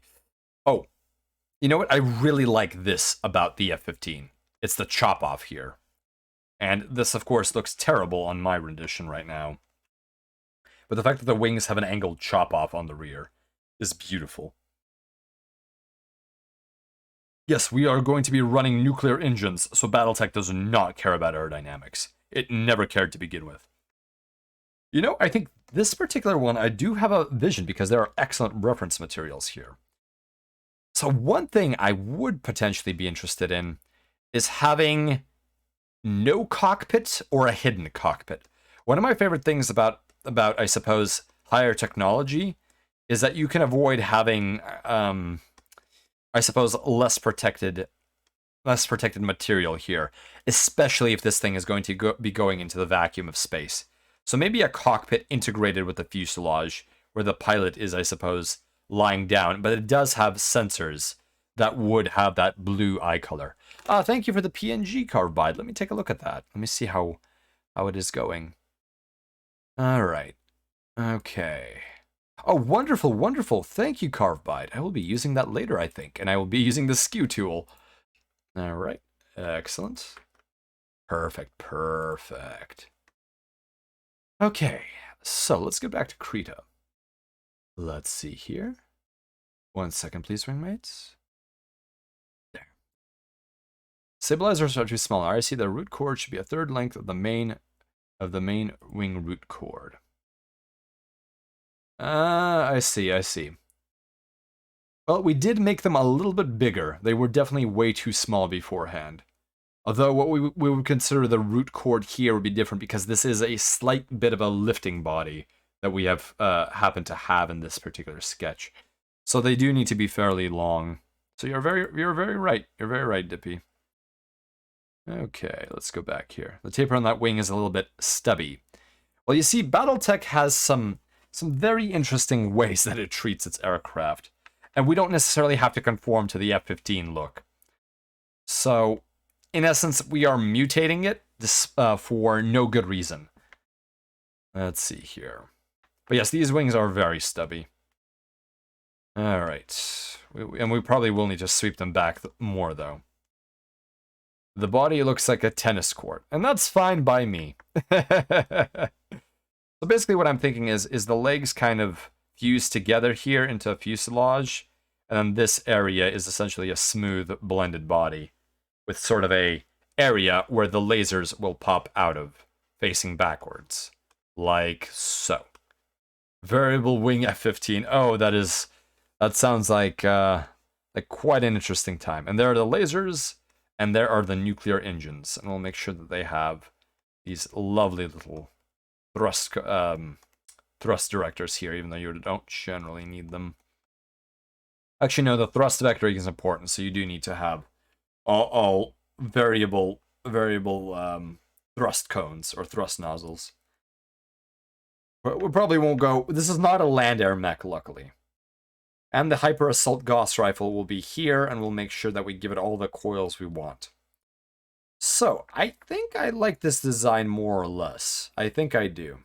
We're going full Robotech. I approve of this design, but so far the wings are irking me a little bit still. All right, Dippy. All right. Let me make the wings a little bit longer and a little bit rounder. Let me do that. I'm also running out of room back here. There we go. Because we're going to make them longer anyways. There we go. There we go. Nice longer wings. We'll make them longer as time demands. Now, I think we can actually diverge from the F-15 and have the intakes on the top surface potentially. Because even though this is a fusion engine, it does need to take in reaction mass to heat up and throw out the back. Although, that does change where the missiles would go, so we'll have to think about it. So let's go to another layer, because I don't want to keep running with this one. And let's just do some sketches, I think. We'll continue our sketches. So we'll go back to red. Not a magenta, a red, a proper red. All right. I think that we want... So let's make this previous layer a bit more opaque. I do think we need to start thinking about a pose. So, we could do a classic top-down pose, or we could do a bottom-up pose. So, for example, something like this, with the engines here, and the flight direction this way, and the cockpit would be on top. And we would be looking at the belly of the craft as it flies overhead and does missile attacks and gunfire. Because I think this will be a pose in action. At the same time, we could do a head-on approach, but I think at that point we lose some of the efficacy of the design, because to make a head-on approach viable, you generally will need to know what the craft looks like before in a technical manner, because head-on loses so much of the detail, which is a big reason why I would not necessarily want to do it. Of course, we have our hard points here, but it is good for us to sketch out these ideas, because right now I'm getting a better look at the particular profile that we'll be dealing with. Oh, a little bit of a hiccup there in this simulation. Okay, we could have a rear-facing sort of drawing, where we're actually looking from behind as the craft is engaged in an attack run. So here would be firing its weapon forward. Here would be the cockpit on top. And here would be the vertical stabilizers right here. And the thrust coming out this way. So this would be a top-down look. So top-down, bottom up, and head on or tail out. Although that would be the worst position, I think. Ah, that's a neat bit. I'm glad you think so. All right, wingmates, what do you think would be a good look for this particular fighter craft? I personally am thinking about either the bottom up or the top down, but going away from the viewer. Although this will lose us our gun, and I don't like that. I think bottom up might be able to help us keep the gun. If we're not able to show off the missiles, then a back shot might still help us show off the firepower. Yes, so here's the question. So what I'm thinking of doing is a missile rack, something like this. So 20 missiles would be, let's see, 1, 2, 3, 4, 5. And just imagine 1, 2, 3, 4, 5 all over this. And the missiles would essentially be popping out of these racks in a vertical manner, and they would all be swarming towards the target.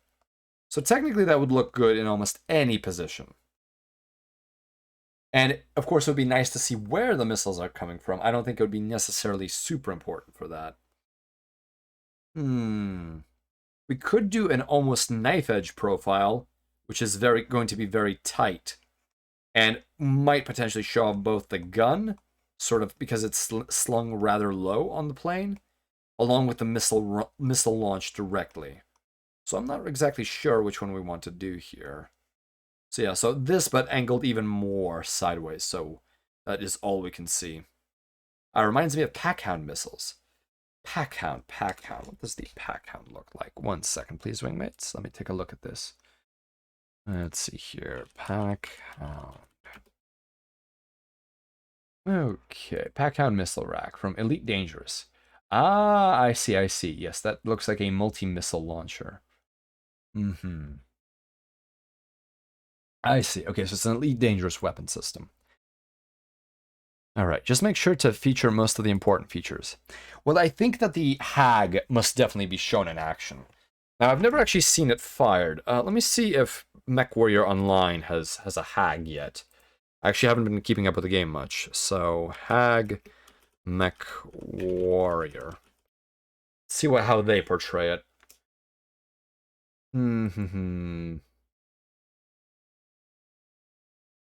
Interesting. No portrayal. But the Hag looks very different. When you lose your Hags with MechWarrior 3. Let's see here. Was the Hag in MechWarrior 3 Pirate's Moon? Okay, well, since I can't find an image of the Hag firing, then I think we'll have to simply assume that it is. It's a rapid-fire Gauss rifle. Alright, so.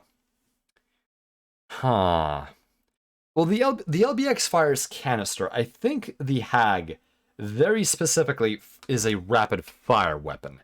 But it is so rapid-fire that it essentially behaves as LBX. So let me see here. Hag rifle Battletech. Let's take a look here. Heavy PPC, light PPC, snub-nose PPC. No, that's not what I want. Okay, so the Hag is triple-barreled. New Waffenpacks von IVM. There we go. So it's a triple-barreled affair. At least that's how Iron Winds Metals wants to portray it. Let me take a look at the lore of it. Let's see here. Series capacity and launching tubes. So it is multiple tubes. The Hag is multi-barreled coil gun. Let's see. I had to go for a bit. Did you forget the shotgun idea? No, we have not. We're doing the shotgun right now, basically. We're doing the Hag. So, let's see here. Let me actually pull out a reference for a Hag. Is that one is not equipped with a Hag. Let's see here. Is that an adder? That is not an adder with Hags. Okay, so. Yep. I think pretty much everything points them to looking like this. So it's the new Waffenpacks from Iron Wind Metals. Let me see here. I'm going to save these and put them in as a reference image. 1 second, please. Let's see. So we'll make them. Let's see. Reference image. Carvebide Hags. There we go. And let's put them into Krita. Because why not? Why not?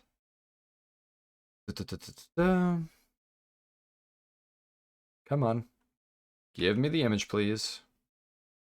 Give me the image. That's all I ask of you. Behave, and all will be well. There we go. There it is. That's this reference image. All right, let me blow this up very quickly. Make this a lot bigger. So this is what a Hag looks like. It's a triple-barreled launcher, at least as Iron Winds Metals has modeled it. So we have a fairly good way of going off, of finding out what we're going to mount. We have an exact picture, in fact, of what we're going to mount in terms of the Hag 40. Okay, why not? Let's continue onward. Let's continue on. As the Commonwealthians say, Chubis. Chubis. Ah, Ismi Davsta, I hope that you get some good rest. Thank you for being with the convoy for as long as you could. It's always good to have you here. Alright, so, going back to our initial dilemma, we are going to have to figure out which angle we want to portray this craft from.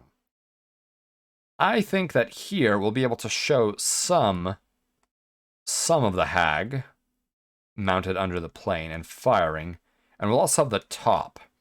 Or do we want the intakes on the...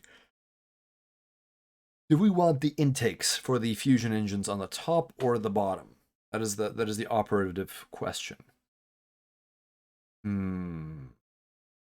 I don't know. I don't know at the present. Wingmates, what do you think? Intakes on the top or intakes on the bottom?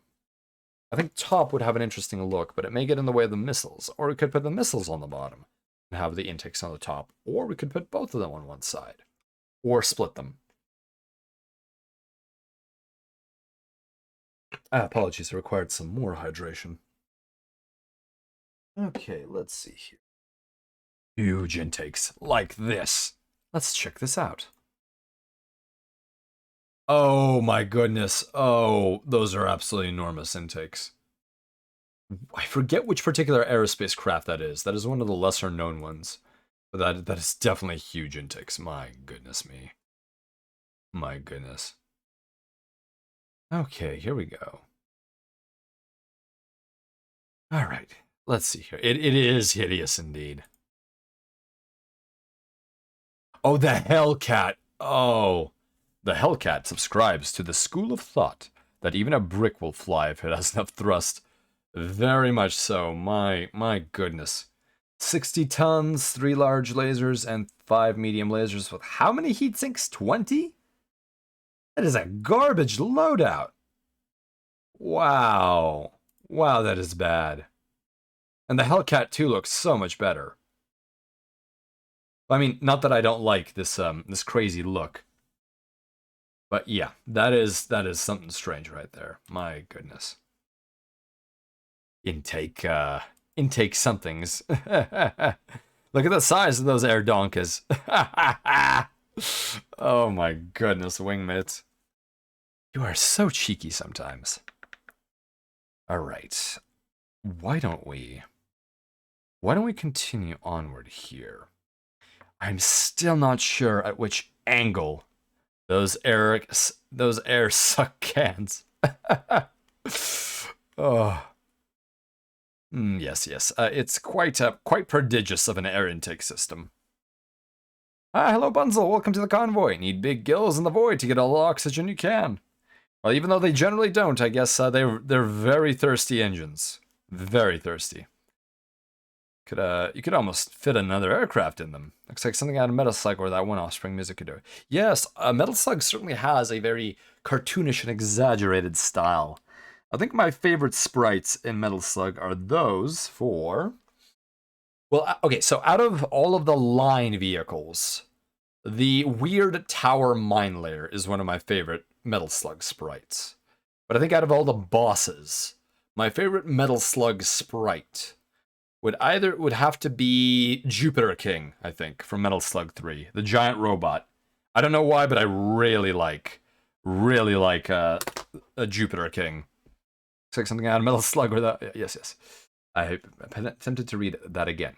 Wingmates, if any of you have a favorite Metal Slug sprite or boss, feel free to say that. Because I'm curious if anyone else enjoys Metal Slug enough to actually care about what the sprites are a reference to. But I think, yeah, Jupiter King is one of my favorites. Also, let me fire up a SciTube, because we've gone without music for far too long. Alright, let me go to SciTube here. 1 second, please, wingmates. Allow me a moment to prepare the musical libations. Come on, SciTube. Come on. There we go. Alright, let's go home. Let's go to my channel. And there we go.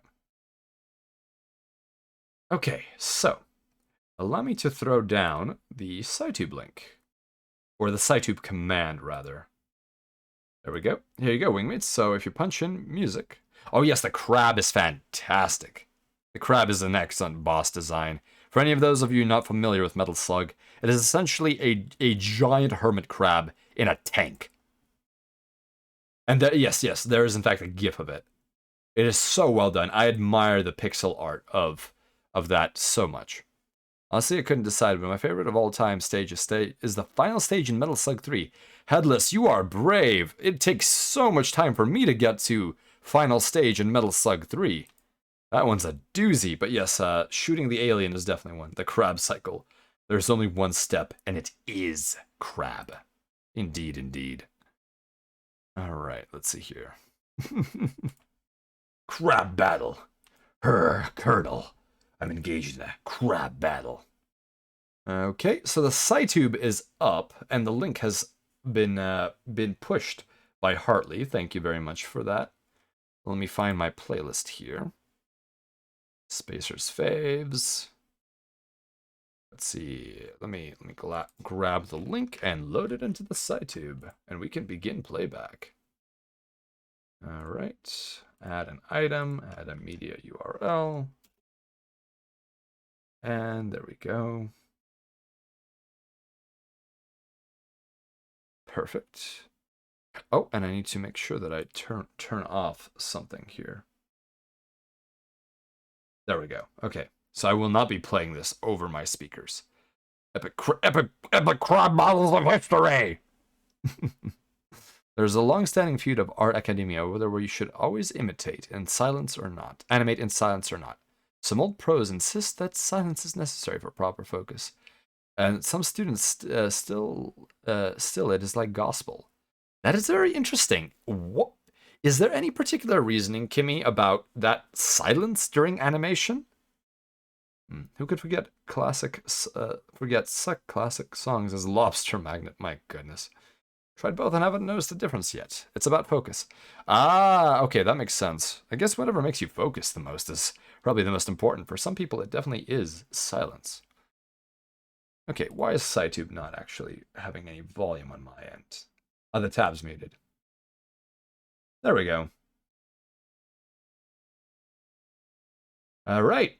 Well, anyone who wishes to listen along with the SciTube, here is the link again. It should be working. Okay, well, I certainly will not be drawing in silence, so that is the way it's going to go. All right. So let's take a look here. Don't play orchestra or metal in a dairy barn. Ah, I think I've heard a statement from, I suppose, farmers who would say that will spoil the milk. Richard Williams wanted you to work in total silence. Oof, I don't know if I could do that. I always have some commentary that I wish to say out loud. Okay, so. Do we want to do a top-down facing profile again? Or do we want to do something a little more experimental?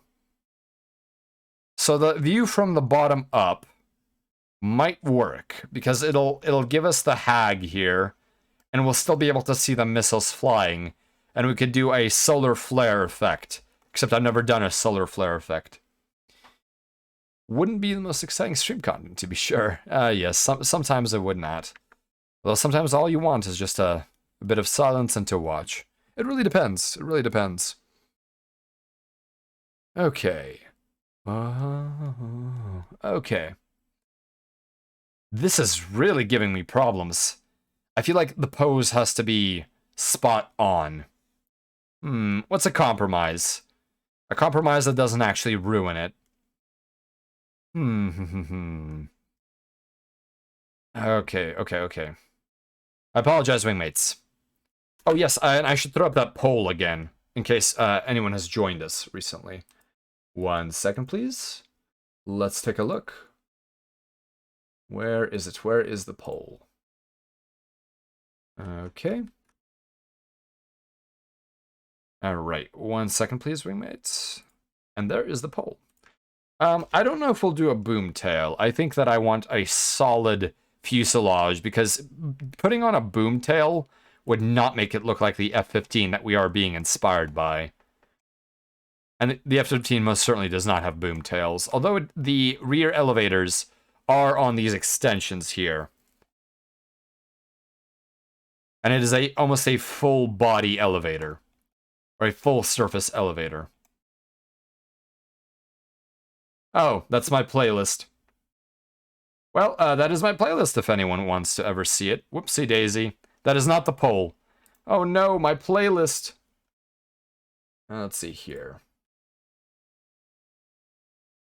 I was meaning to have it be published anyways. Okay, here we go. So, why don't we make a decision? I've been doxxed. My musical tastes have been doxxed. I'll have to change it. You always worry about posting others' clips, so you double check. Yes, that could happen. That could happen, and it happened to me. And unfortunately, I cannot delete that message. Wait, what just happened? Oh, nothing. It's basically, I put down the unlisted playlist. I can't believe you leaked your personal space or haywire YouTube channel. Oh, no. People will know that I actually listen to YouTube. No, that is my actual channel. So if you want VODs, they're on there. Spacer Doxwire. This is what happens when you don't have a clipboard clearing. Oh, you know what? No, you know what, wingmates? No, I am shilling my YouTube channel right now. Aha! Aha! We're turning lemons into lemonade. And you can write that off. I almost typed in Susan when I was typing in YouTube. YouTube. There we go. There we go. There's my YouTube channel with my VODs. Although I haven't published a few of them recently, so I will have to publish them tonight. Oh no, we're subscribing!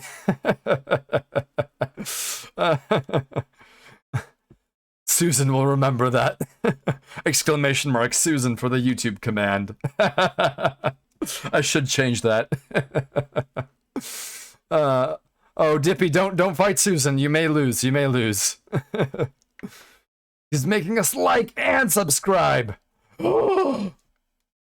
Please like my my Kerbal Space Program meme video. It's the only video I have that isn't a VOD. Even though it's not really a meme. Oh my goodness. It is historical footage, though, from my assignment to the Kerbals. I haven't done KSP in quite some time. I should do that soon. Alright, let's see here. I need to know which orientation to do this in. Not top down. I've done enough top down. Maybe bottom up. Maybe bottom up. You know what? We'll just do this. We'll do that. No more decisions. Now we just go to action. A call to action. Alright, why don't we actually get on with the next sketch? Is this about the VF-01? I'm not quite sure about the context there. Okay, let's see here. Let me make this layer a lot more opaque. Same with paint layer 1. Okay. So, let's just do a classic right to left design. Why not? Let's see here. So we'll do our center axis line, which is way too thin, and this color is dismal for that. Let's do red again. Why not? So we'll do our center line. No, we're not going to do our center line, apparently, because that is still a dismal color. We'll do green. Oh, no wonder, my opacity. It's on the wrong layer. That's a lot better. No wonder, it was at 20% opacity. Come on, come on, come on. Cease and desist with your madness. There we go. Ah, Daishima, welcome to the convoy. Yes, it is Megamek time indeed, and we are currently doing Carvebide as an aerospace fighter. Currently, their running name is the Carve Bomber, armed with a HAG-40 Hyper Assault Gauss Rifle, 2 LRM 20 racks, 2 ER medium lasers front, and 2 ER medium lasers back. Alright, let's see here. What is this particular design?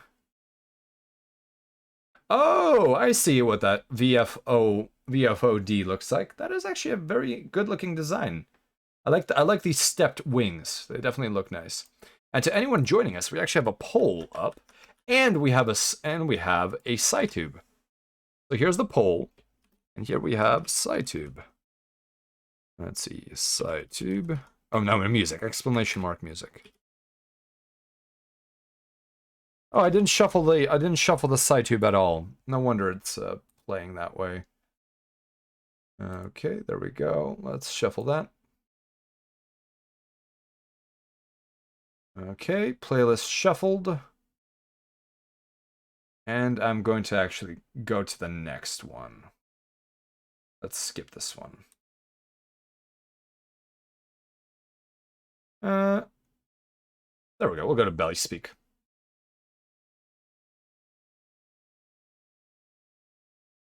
Okay, excellent, excellent. In the context of the setting, the VFOD existed at all was basically classified info until 60 plus years later. Oh, I see, I see. So it's a very hidden sort of project. And here we go. Here is our subject for tonight. For anyone joining us, it's Carvebide, a most excellent streamer, an agent of trust who protects you in your dreams. And you will hear more about that in the future, wingmates. There we go. All right, so let's begin our design. Do we want it coming at the viewer? So here's our baseline. And which way do we want to orient our perspective? Let's use the line tool for this. I give up. Right, so do we want our perspective facing us? Do we want it going away? Do we want it this way? Do we want it straight up and down? The current SciTube is not available, Spacer. Oh man, I'm so sorry. It appears that in certain countries that would not be available. Ah, that is a problem. That is a serious problem. Okay, you know what, wingmates? I think the SciTubes are not the best for everyone, so I'm gonna risk it. I'm gonna risk it for a biscuit, as the expression in Ancient Terra goes. Let's see here, Descent. Let's do some video game OSTs, wingmates. Let's do some video game OSTs. Let's do Descent. Okay, I'm going to pause this. I'm going to capture desktop audio, and I'm just going to play something. Alright, for some blasted reason, I can't pause the SciTube, so I'm actually just going to close the SciTube on my end, wingmates. That is most unfortunate, but let me just fire up some tunes for us. Let's share in the music, wingmates. Okay, here we go. Let's see here. Audio source. There we go. Fantastic. Watch together time. Most likely just mute some of the songs. Indeed, or I don't know if these will be matched at all, because we are about to listen to the Descent soundtrack. Let me see that I have all these volume settings on correctly. That looks about right in the volume settings, I think. There we go. Descent 1 and 2. Oh, it might be a little bit loud. There we go. Turn that down just a touch. And also I need to turn it down on my end. Oh wait, turning it on my end will turn it down on your end. Whoops. That's fine, that's fine. Who needs to hear themselves talk when they have the blasting Descent soundtrack? And this is the perfect soundtrack for Fightercraft. Oh man. This is reminding me to hit a game-breaking bug in FS2 and I can't continue. Oh no, Headless, I'm so sorry. Do the forums have any suggestions on that? Okay, so I think we will do a fairly flat. This is a flat Fellow Friday, wingmates. Flat Fellow Friday. Okay. Let's see, we'll do maybe this sort of axis on the fighter. Yeah, that's fine by me. We'll do a flat approach. They talk about the bug, but not how they will solve it. I will probably ask about it later. Was this in a particular mission, Headless? Alright, so let's start doing our sketch here. And let's do a vertical axis line, so that we have at least some kind of guidance in this manner. And I will use snapping for this. Nope. Snapping as usual, I see. There we go. So there we have our axes, and let's get our brush back. Let's see here. I put in reinforcer. What have you decided you're going to put Carvebide's mustache? Because carburization is reinforcing the metal. That is a very good pun, Gorian. That is a very good pun. You two poop addiction, seek help. How do I reply to that in a YTP addicted manner?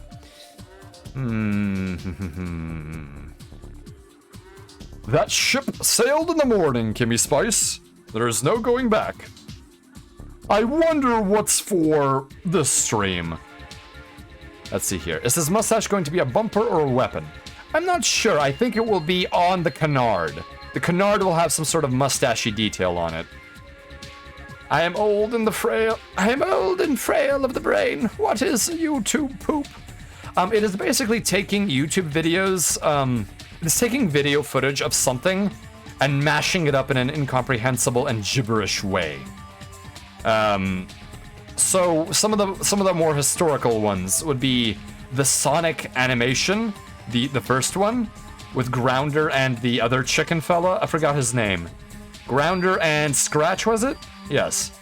And the Zelda CDI animations. My goodness, this is too loud on my end, so I'm going to have to turn it down here.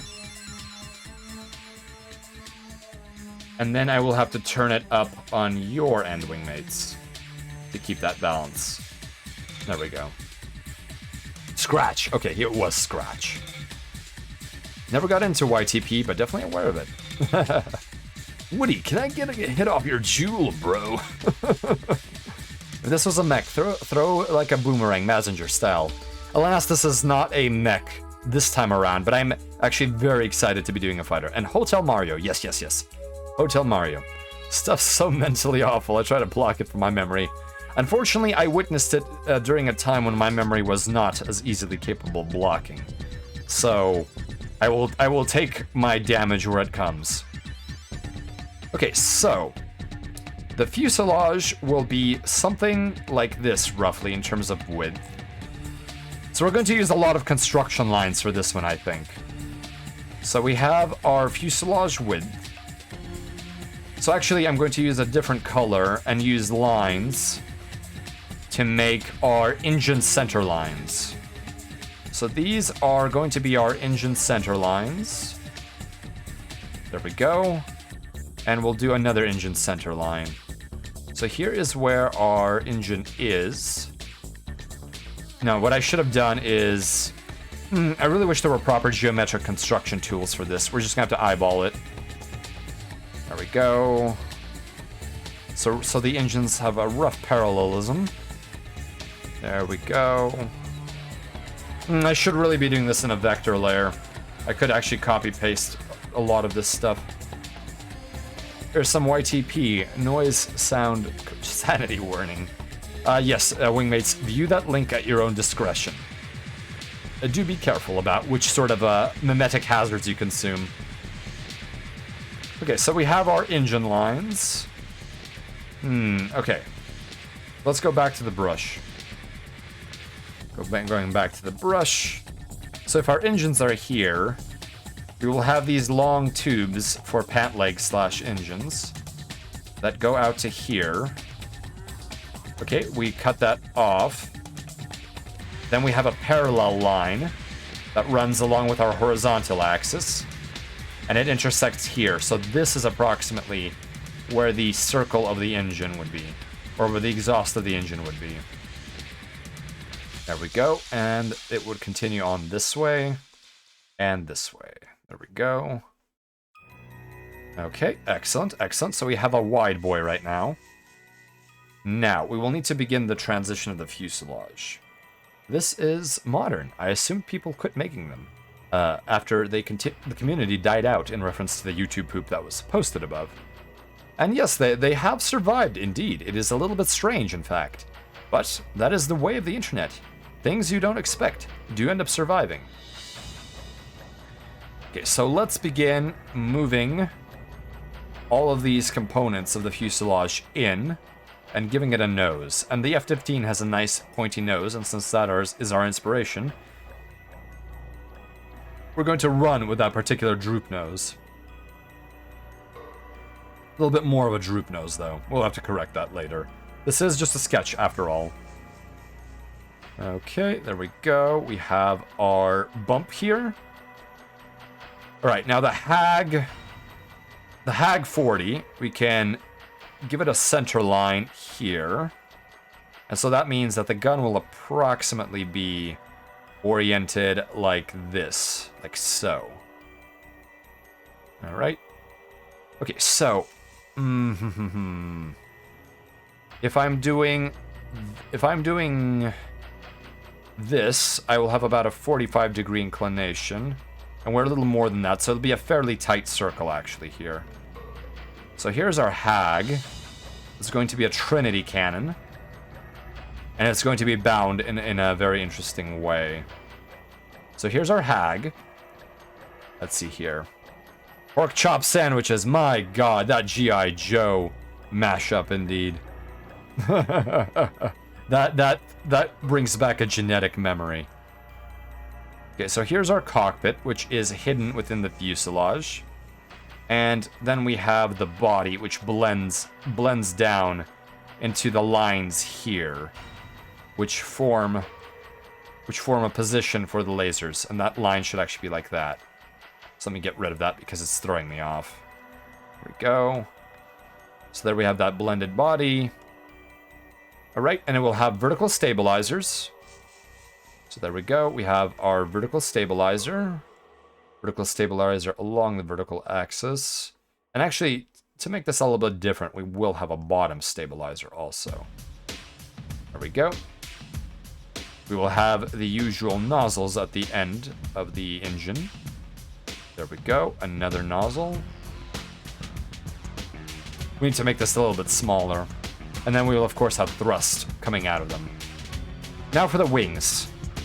So the wings sort of extend like this. And so that means that our wing line would go this way, pop up like that, and go like this. Okay, perfect. That is roughly how we want this done. Wing line goes like that, and extends this way. There we go. That is starting to look like a plane, at least our initial sketch. So I think I actually want the intakes on the bottom, so that I have more room for the missiles, which are a cool detail. So we will make the indication that there is an intake down here, but we will make sure that we don't do it too much. So there is our intake, like that, and unfortunately our angle is not good enough, so we may actually adjust the angle in the final. And here will be our missile system, with enough holes for 20 launchers. Ah, hello, Spooky. Welcome to the convoy. Good to see you here. This isn't that distracting. Tribes OST I mentioned the other day. Tribes would probably be a very distracting soundtrack. Wing root intakes like the Draken. We could do a wing root intake, as long as we keep it stylized more to the F-15's intakes, which are these very large things. We could do that. Let's see how that looks. So Draken intakes. Let's do this. I don't know. We'll have to play around with that. I'm glad you're liking it so far, Carvebide. Let's see. And here we have another missile rack, which we'll detail later. And we'll have the lasers probably mounted somewhere here in the fuselage, like this. You know what? It is rather derivative of the F-15, but we're going with a delta wing layout instead. But I like it. It somehow reminds me of a really stretched out A-wing. A little bit. We'll see how it is with color. Let's see here. Okay. So let's start working on the final sketch. Or actually, let's work on the backbone for the final sketch. I'm going to do a vector layer, actually. So I'm going to call this layer, I'm going to call it geometry. This is because vector layers you can actually adjust, as opposed to non-vector layers. So why don't we make that other layer rather opaque. And we'll go back and use red, bright red, for the vector layer. Alright, so let's go to our brush and start doing the vectors. Oh, no. Control Z that. So let's do our geometry here. So I think I want to make this point a little more... You know what, this orientation is fine, but I may want to make it a little bit flatter. So that we can sort of see underneath it a little bit more. Or maybe not. I'm going to use snapping here, because snapping will allow me to actually use proper increments. So that leaves me with these choices. I think I'll go with this. I think I'll go with that. Oh, that line is too thin. We're going to have to up that a little bit. Let's see. That a little bit smaller. Go back to the line tool. And just straight across, we're going to do a snapped line. That's too thick. Dial down the thickness of the brush. Kind of maybe 6 pixels. We're going to do our line tool with snapping. That is a lot better. I like that a lot better. I am reliably informed that flat is justice. Ah, I see. What kind of justice would that be? I'm not quite sure. All right, let's see here. Judicial justice is very important, after all. We may go for a flat line here, simply because that will be easier for our construction work, and I don't have any other means of doing proper construction geometry. And then we will do our vertical geometry. So we're going to start here and do a snap, and we're going to start here and do our other snap. Okay, perfect. Now let's do our blue. So what I will do is I will start from our origin axis, and I will draw a certain distance away. All right, and I will actually copy that line. Let's see. No, wrong line. Wrong line. There it is. We're gonna control copy, paste, and then now we have a perfectly excellent line that we've moved into position. So let's go back to the line tool on this vector layer. We're having some issues here with the coloration. That wasn't my intention, but getting Spencer to say that weeaboo thing made my night. I see. Do you think a runway pick with Carvebide climbing is not in the cards? A runway pick, huh? Well, we could do an action picture, or we could do him on the runway. Now that I've adjusted my axes to be like this, I think this isn't tilted enough, I think. We would have to tilt it. So maybe we could actually tilt the axis while we're still here. So we can do that. But for now, let me actually adjust the y-axis here. Or maybe not. So let me see here. So if we're doing takeoff, we would have to tilt it like so. And the nearest snap angle would be that. And I wish the snap angles were better, but I think that is okay for a snap angle. So the nose would be pointed up like this. Remove before flight. What type of runway? A model runway? Oh my goodness. Very cheeky, Carvebide. Very cheeky.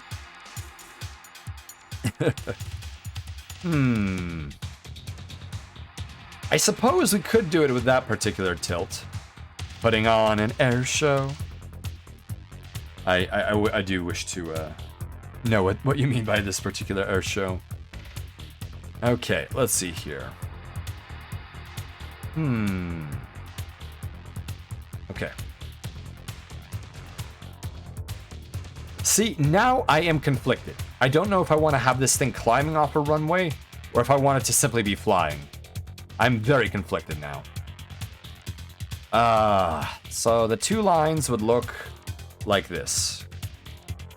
Here we go. See if I can do angle on it. No, I can't. I can't. So I have an option between these two lines right here. Top line and the bottom line. One for taking off and one for just flying.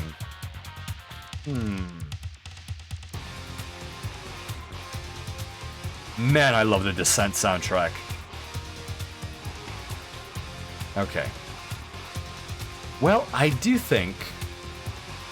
Oh, that was not intentional. I don't know. I don't know. I think horizontal flight might be more my thing right now. Or... You know what? Let's do something different. Let's do the slight takeoff position. So I'm going to delete the axis that isn't right for us. Oh, come on. Come on. Give me the pointer, please. There we go. Blasted. Silly. Oh. There we go. Going to delete that line. Perfect. Okay. So now that we know our axes, let's continue onward with our engine axes. So I will do a line from this origin and snap it.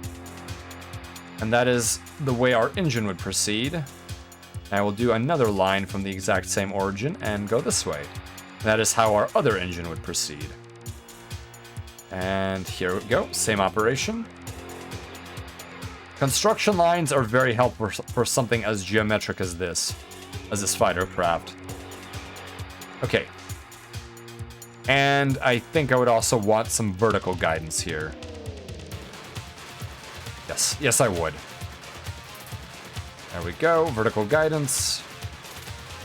Just more and more construction lines to make this a bit easier. Okay. I'm going to start hiding all of the other layers because they are getting a little bit crazy. Okay, so... Oh, hello, Paul Toon. Welcome to the convoy. I actually do not have a SciTube right now because that people were having difficulties with it, so I'm currently playing some Descent music on the stream. But thank you for trying. Let me actually remove that text. Thank you for reminding me through that way. All right, let's see here. 1 second, please. Okay. And I need to make it a little bit quieter for myself.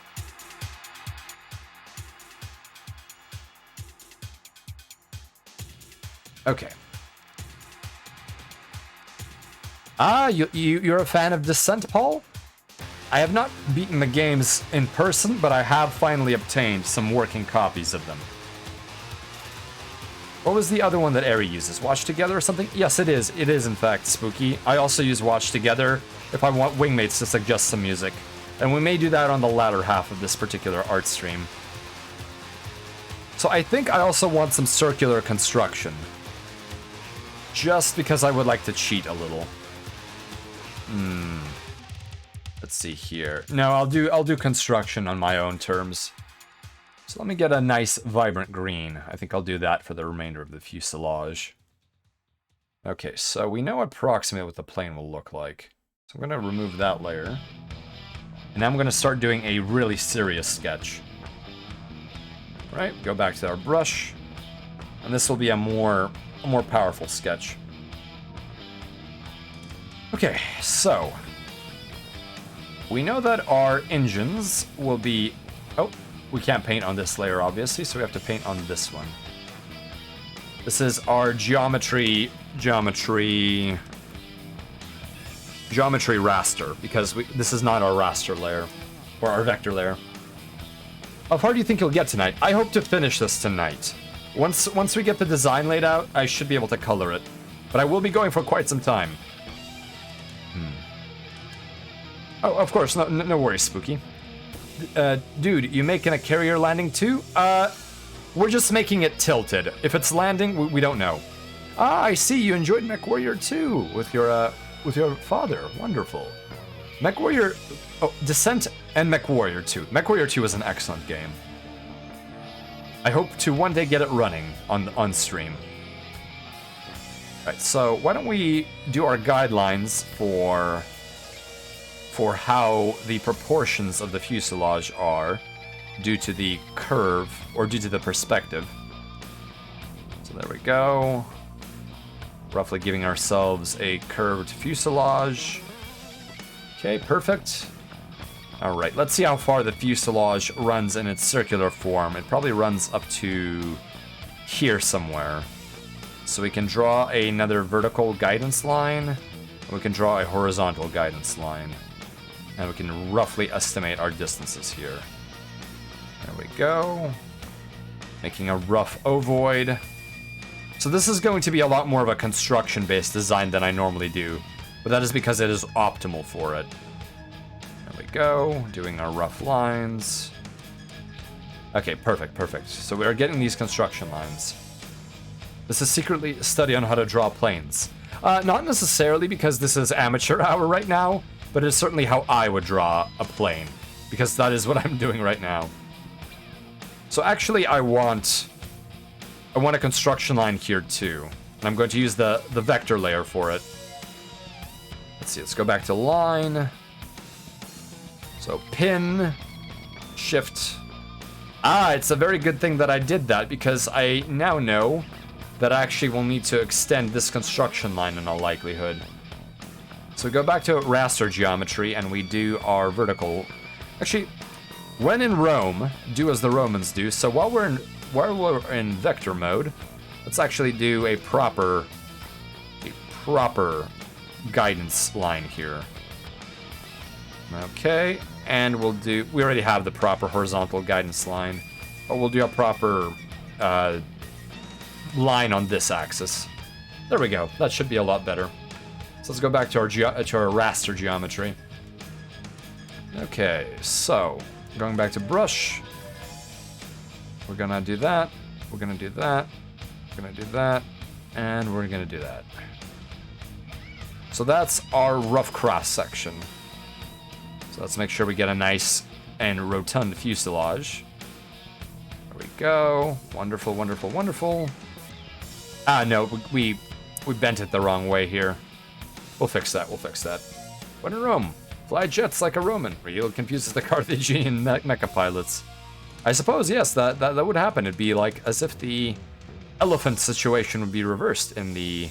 Was it the Second Punic War where the elephants were used? If I recall correctly, I think it was the Second Punic War. Alright, let's see here. Okay. Perfect. Oh, no, that's a little too short. We're not going to use most of this construction because it's going to be buried beneath the fuselage. So let's see here. I want this to be the edge of the tail plane. And I want the tail plane to essentially have this sort of cross section. Level here, but coming over here like that. Oh man, this is a bump and track from descent. Here we go.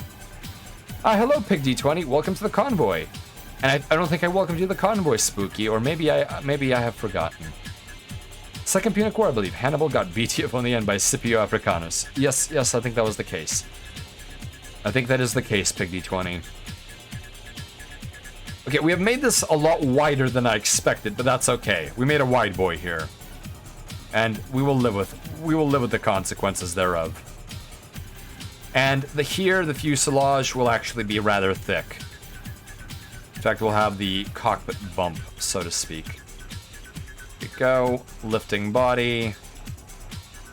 And so we'll have something akin to this. Actually, no, we won't do it in that color. We'll do it with an actual pen. Or we'll do it with a different color, like orange. I'm just dipping in and out. Multi-stream drifting. Ah, yes, the sacred tradition of multi-stream drifting. I do wish you the best of luck with that. It takes a bit of coordination. Alright, let's see here. Going to make an ovoid cross-section. So basically what I'm going to do is I'm going to make a bunch of cross-sections and then link them together. And that is how I make my aircraft. And here we're going to circularize the cross-section a bit more. Let's see here. Probably not that tall. There we go. Alright. Oh my goodness, this is quite an interesting perspective. And then we'll have the nose tip out here. So it looks something like that. But we'll do that with orange, I believe. Okay, so here we will have our missile rack. Actually, our missiles could also come from the top and bottom. I think I might do that, actually. Now that I think about it. That might actually look kind of interesting if we have missile racks top and bottom. And we do have the intakes right here. Alright, let's see here. Multi-stream drifting is hard, but worth it at times. Yes, yes. Sometimes it is the only option you have. So let's go back to construction lines and use blue again. And we're going to make the wing root construction line. We're going to go back to our own vector geometry layer, and we're going to use this. Here we go. Here comes the line. Alright. So that is our wing root line, and here is our second wing root line. Perfect, perfect. Real working jam tonight. Hey, hello, Bird Moss. Welcome to the convoy. Yes, we're listening to the Descent soundtrack right now. Descent 1 and 2, which is the predecessor of Free Space. And I hope to play Descent at one point, but I need to get the joysticks figured out. Alright, let's see here. So now we need to figure out where our wings go. You know what, wingmates? I'm already using a lot of construction lines, so I think this is what we'll do. We'll take the vehement purple and we'll draw an actual wing. So I'm going to make another geometrical layer for wing. So we'll make a paint layer. We'll make this wing geo. I'm going to use the perspective tool. There's one version of Descent with multiplayer, was it? I think that all of them are multiplayer, if I recall correctly. And additionally, they are co-op, which is rather interesting. Let's see here. Okay, let's continue onward here. Okay, so I'm going to make a proper wing using my snapping tools. And I am going to actually bend it into position. Because I have no willpower to do anything silly with it. Let's see here. That's the F-15's wing. It has a nice little canard and root. But I think in this case, I will simply replicate the... There we go. And this line goes from this to this. No, that is too sharp, I think. A little too sharp. Although this is Battletech, so inspired is the only thing that you really care about. Yeah, so we'll have to make the canvas larger to fit this wing. So we'll make it wider. It's a wide boy of a fighter. Okay, let's see here. So what I'm going to attempt to do is I'm going to copy the wing geo. So I'm going to duplicate the layer. So copy of wing geo, but we're going to go back to the original wing geo. We're going to grab this section, and we're going to begin skewing it. We're going to be using the perspective tool, I believe. So let's see here. Let's use perspective tool. And we are going to start manipulating it. Let's see how this goes. Right. Stick that wingtip there. Stick that there. Put that back. Okay, this needs to be... This needs to be like that. This needs to be like that. And this needs to be like that. My goodness, that is a flat fighter. Oh no, Carvebide, you're in the way, buddy. No. Alright, what's going on with this skewed perspective bit? Oh, did I lose the vector on this side? Oh no, oh no. Let's escape. So before we do that, let's move Carvebide off to the side. This is going to be a problem if we do it that way. Oh my goodness. Odette, thank you for the raid. Welcome to the convoy, wingmates, and welcome Odette. No defensive fire tonight, wingmates. I simply do not have the capabilities to fire off that blown out power coupling, that superconductor, is definitely causing issues on the wishful thinking right now. Odette, how are you doing? Were you doing Hotline Miami earlier today, or did you end up doing a different game? Or did I mishear and misread and misinform myself? Alright. Let's continue with our morphing here. Mighty Morphing Wing Rangers. Alright, let's get our perspective tool. Morph, morph, morph. Morph, morph. Alright. Oh. Oh, that will also do, I think. Now, we'll use perspective. Pure perspective tool here. Actually, I will make this much easier on myself. I'm going to actually make a proper selection box. A selection box that is at the root tip and doesn't go very far.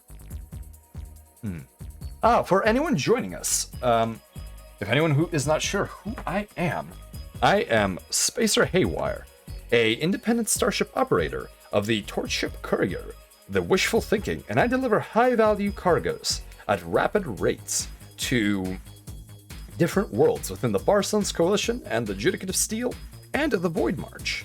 So please contact me if you need a delivery done between any of those particular areas of operation. But I am connected to my ship via a neural link-up, and I have a simulation within which I operate. And within it, I am essentially an incredible fanatic of early 20th and 21st century Terran internet culture. And as a result of my ability to connect to a JumpNet node that is apparently on Terra, I am able to actually participate in the very culture that I do appreciate. And as a result, I spend a lot of my time streaming during these cargo runs, as I am quite bored with what I'm doing. Once the autopilot is engaged and once all of the calculations are in place, you really do have little to do besides monitor the situation. Alright, and right now I am currently drawing another VTuber as a fighter craft. We are doing Carvebide, and allow me to throw up the subject link here. There we go. This is Carvebide, his Twitter and his Twitch channel. He's an excellent streamer who does a variety of games, and he is also an agent of trust, protecting the denizens of the Fever Dream. And at Wingmates, you will soon be able to find out more about this, as I think that Carvebide has some ideas for you. But Carvebide is getting a little strange in his job, so we'll see what developments occur from that. But he's an excellent streamer and a wonderfully friendly individual. So I suggest that you do check him out at least a little bit. Yes, yes, Spooky. We're going to include the mustache. It will be probably incorporated into part of the ailerons, likely. Maybe we made the angle too steep, but it's too late. It's too late to turn back now. This will be fine. This will be fine. We'll do a takeoff scene. All right. So right now what I'm doing is I'm doing the line work for a fighter craft, which is designed in the Battletech system with weapons and armor. And we are going to be adjusting the perspective on this little bit here because I am simply unable to draw this correctly. So I'm going to use tooling in order to do this correctly. Because sometimes you just need a tool to make things work right.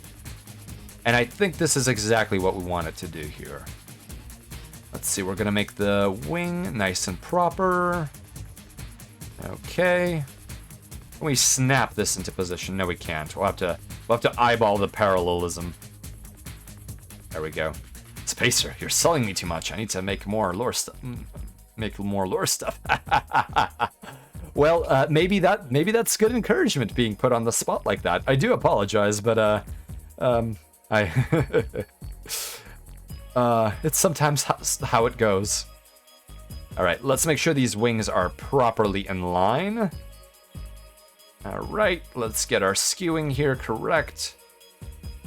And enter. So that, I think, actually looks decent for the wing geometry. So we'll actually add a lot of detail to this wing. But for now, that is what the geometry looks like. Sometimes you just need a tool to make it work right. Wisdom of Messiah there. Yes, we have no time to fiddle around. We need to do the wing correctly. And that is what we're going to do. So one thing I do need to do is go back to the geometry, the geometry vector, and I need to draw a line that is as long as the wing, so I don't make any mistakes. And I'm going to use a vehement blue for this.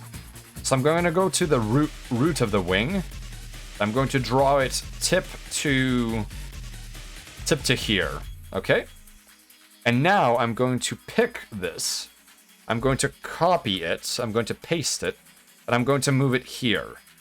And that way I will have the exact same lengths on both sides of the wing geometry, despite my skeuomorphisms being a little different. The lore is hidden in his mustache. You just gotta pull it out. I do wonder if that's the case. Alright, so we're going to select this wing, the second wing that we made. Let me grab it a little bit closer to the edges here. Perfect.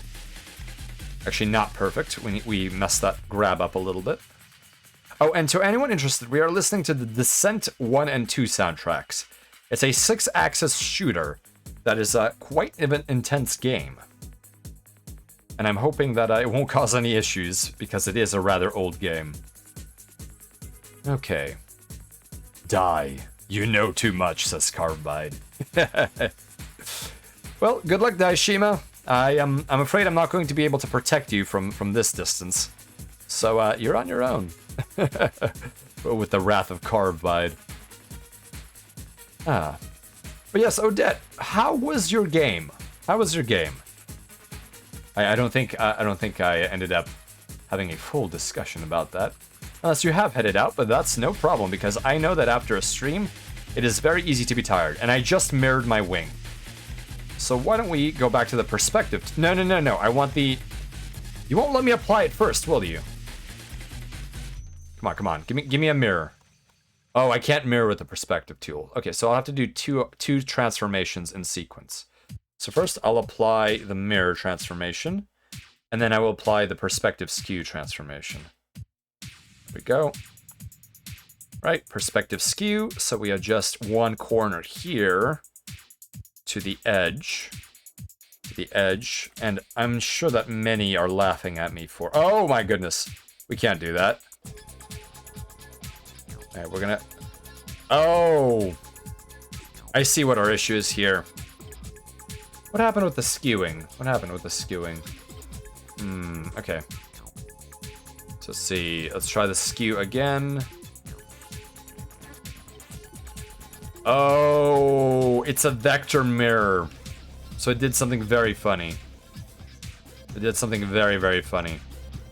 Okay, so we're going to copy this. Actually, we're gonna turn this into a raster layer. We're gonna convert to paint layer. So copy of wing, we're gonna convert to paint layer. Come on. Because this is only a sketch, we don't care about quality all that much. Why can't I convert it to a paint layer? Oh, because it is a paint layer already. I see. Fantastic. So let's get on with our perspective warp here. Something is very messy with the perspective warp. Okay, there we go. The perspective warp is now behaving a little bit better. Okay, there we go. We'll morph the perspective correctly, I think. There we go. You need to make sure that the line is right there. And then that this line is parallel with the remainder here. Oh no, it has to reach outside of the canvas. That is no good. But it is how we have to do it. Okay, so let's see here. Parallel line. Actually, that is acceptable. There we go. Oh, that is a messy skew, but it will have to do for us. Okay, let's make sure that we expand our canvas now that we've figured out that this is a bit of an issue. There we go. Oh my goodness, we're 8,000 pixels wide. I think we might have to squish this together. I was going fast until the very last stage and I kept dying and dying and dying. I'm so sorry, Odette. I have had that happen far too many times. Oh my goodness. Your designing session looks as though it has been productive. Well, we have completed the basic design, but now the hardest part is actually finishing the art. We are about to begin the detailed sketching of this. So why don't we get on with that, actually? So let me go back to the geometry raster. We're going to grab some orange and continue our brushwork. Sounds like a certain mission. See, I did not actually beat Hotline Miami, so I'm not exactly sure which particular mission that would be. So let's take a look. It's in a book, Reading Rainbow. But yes, let's take a look at what we can do here. All right, we're getting ourselves a fuselage. We'll have a bump here for where the cockpit ostensibly would be. And this is the part where we begin basically morphing into these engine nacelles. Okay, there we go. And the engine nacelles will have their own look. Oops, let's see here. Let's back out of that. We're going to have the engine nacelle join here. We're going to have the engine nacelle here. Excellent, there we go. Certain silent mission in space. Lapid Lidzuli, welcome to the convoy. And to anyone who I have not said hello to, also, please, welcome. It had these really jumbo cops with tasers. It was super hard. Oh, so the tasers were causing you significant problems. Were they preventing melee damage? Bolts? Just say no thanks. Oh my goodness. I think I'm gonna do some more wing geometry, actually. Let me do the tail planes first, before I forget them. So the tail planes on the Eagle are straight vertical, so I think we will copy that. We'll do straight vertical tail planes, because that is acceptable to us. And of course we will follow our parallel geometry here. There we go. And we will go down, I think. This is very much F-15 Eagle inspired. An F-15 Eagle inspired craft. There we go. And our junction will be right here at the base of the engine nacelle. Perfect. That is acceptable. Although I'm not sure the lengths are identical. Yeah, I wish I could just say no thanks. And yeah, they couldn't take melee damage, so it made it tricky to be sneaky. If only there was Hotline Miami. But in space, then you could experience the frustration too. I think there was a game I was recently suggested that was considered Hotline Miami in space. Let me think if I can remember that. It wasn't Duskers, I don't think. Duskers is a very, very different game. It's just the name sounds vaguely ominous. Let's see here. Okay. Let's do our tailplane here. Let me see if can I remember that name? Can Spacer remember the name of a game which he should ostensibly remember? Right, and let's make sure that we actually show off our geometry here. Because that wing, in addition to a flat, does have a certain thickness to it that we will need to make sure we emulate. And that sort of thickness is right here, so. Although this chord thickness is way too big for what would be a fighter craft of this kind. All right, there we go. Making sure that our wings are visible. There we go. And our leading edge here. We'll have to put some details on the leading edge. And it's actually more like this because of the way the wing is, the thickness of the wing. Okay, so this is a very flat fighter, but we're also going to have a cannon under it. So going back to green, we do actually have some laser cannons here, some medium lasers. So we're going to make sure that we include them, and we will also draw the housings for them. There we go. And now we have the laser housings. Perfect. And one of them is almost hidden. These are the defensive rear weapons. Okay, let's see here. Yeah, Hotline Miami is definitely a very difficult game, and I've never beaten it all the way through, so Odette, the fact that you are committing to it is quite powerful. Wingmates, how many of you have gone through Hotline Miami? Or the sequel? Because I think I will feel ashamed by how many have gone through it. I suppose it also was not necessarily that I was unable to complete it. It was mostly that I ran out of time, and I moved on to something different. It happens a lot with my particular style of gameplay. Okay, let's see here. But even I am ashamed. A lot of people on here make it look totally easy. Yes, they do. A lot of people are very good at certain games. But keep in mind, they may not be good at other games, so... you know, it's very easy to I suppose, be... to have yourself be made a fool when you really are not. Alright, so I need air intakes, and I think I will do the F-15 Eagle intakes here. Never played because I know I'd break too many controllers or keyboards. That is a risk of a game that may induce aggression. You may risk the destruction of your property.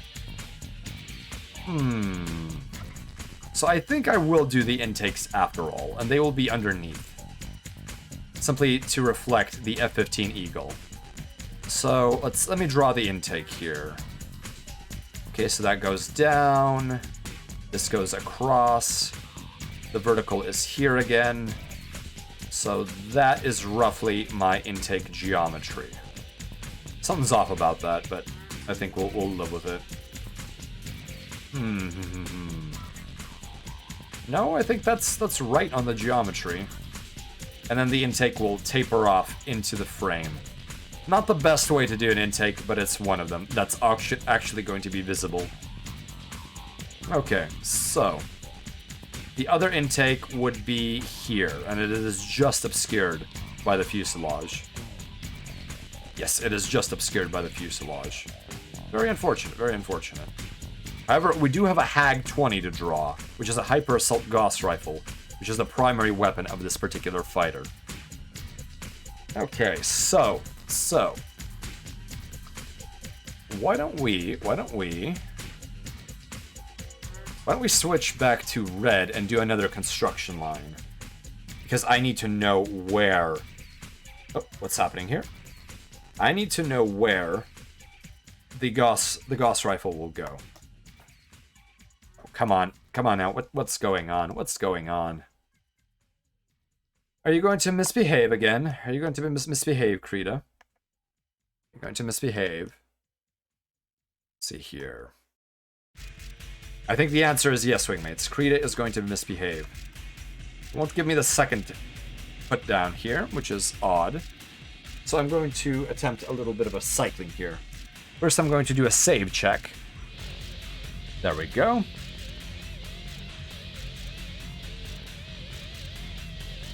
And we're going to pop it in and out. Wingmates, so we know that Carvebide's favorite fighter is the F-15.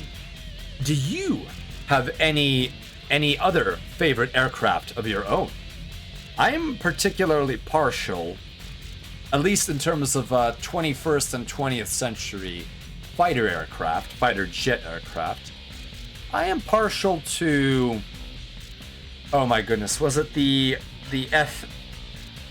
Corsair 2? What was the actual designation for it? Let me take a look here.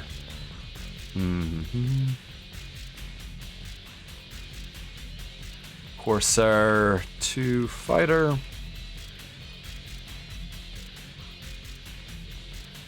Yes, the A7 Corsair 2.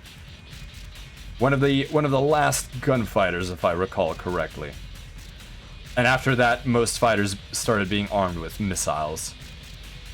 Let's see, and its armament was the A7E, not the older A7. Because that one was the fighter with the bump, if I recall. No, F8 Crusader. What is wrong with me? It's the Crusader that was the last gunfighter. Wow. I'm off. F8. Thank you.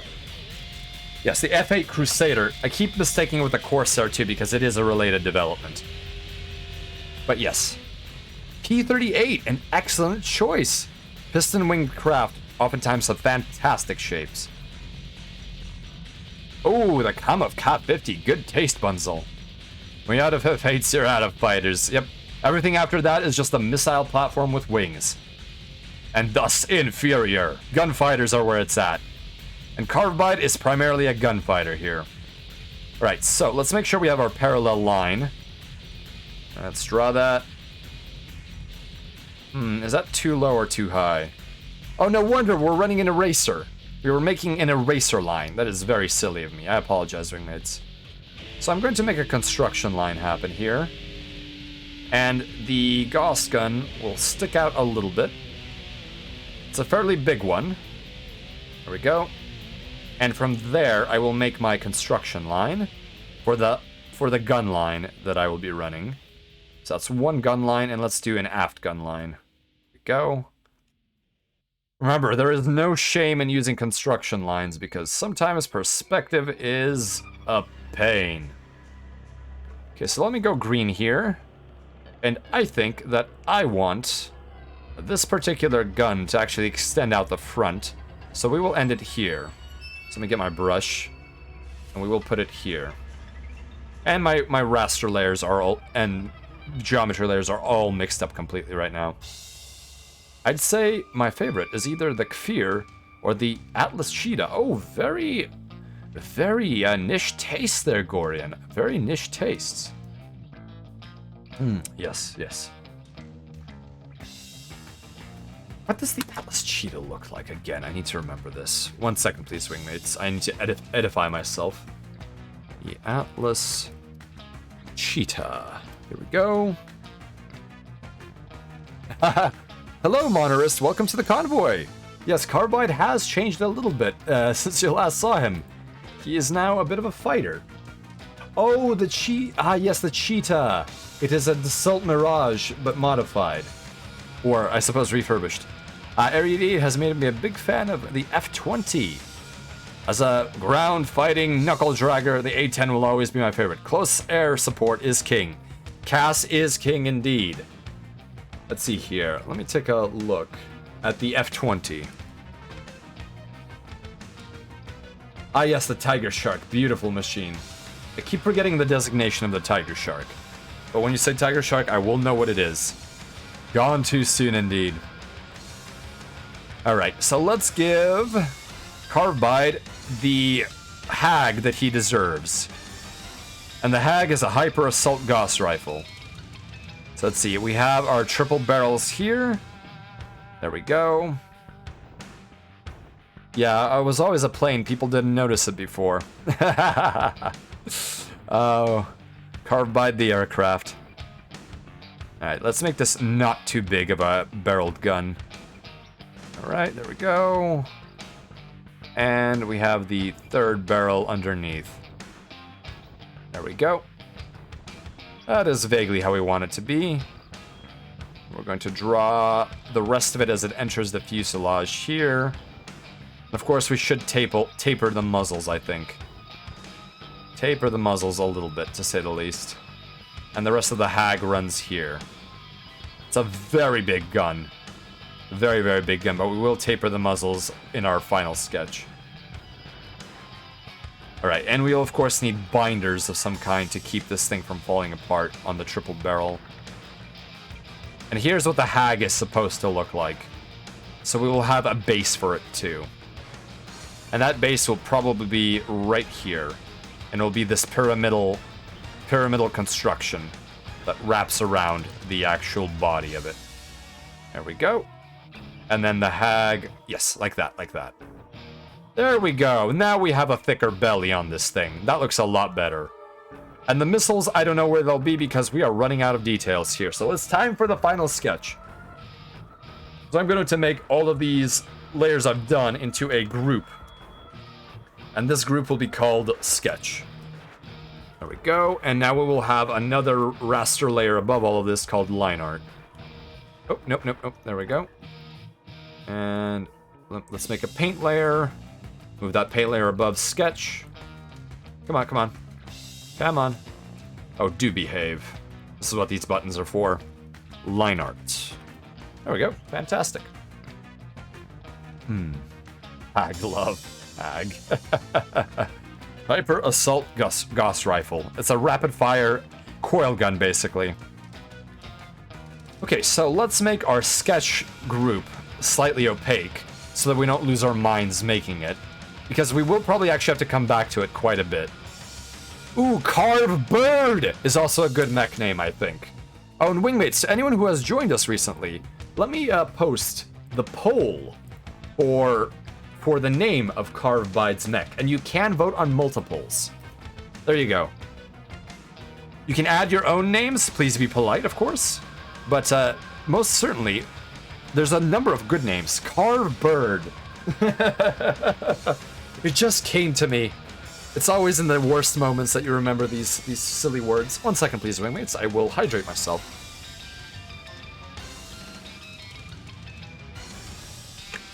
Excellent, excellent. All right. Let's see here.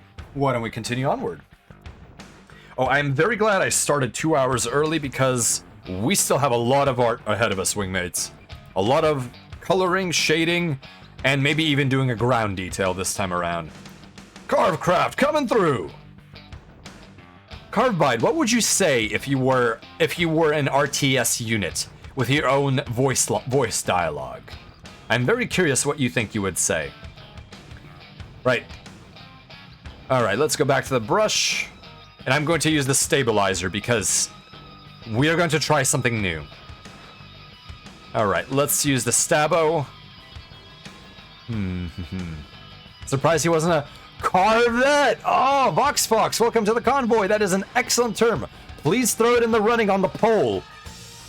Oh man, I need to look at my favorite RTS games. Carvebide here. Flying out. Good to see you, sir. Who are we bombing now? Carve bomber in the air. Yeah. Something like that. that was me channeling Command & Conquer Generals, actually. So, good taste. Alright, let's use our Stabo.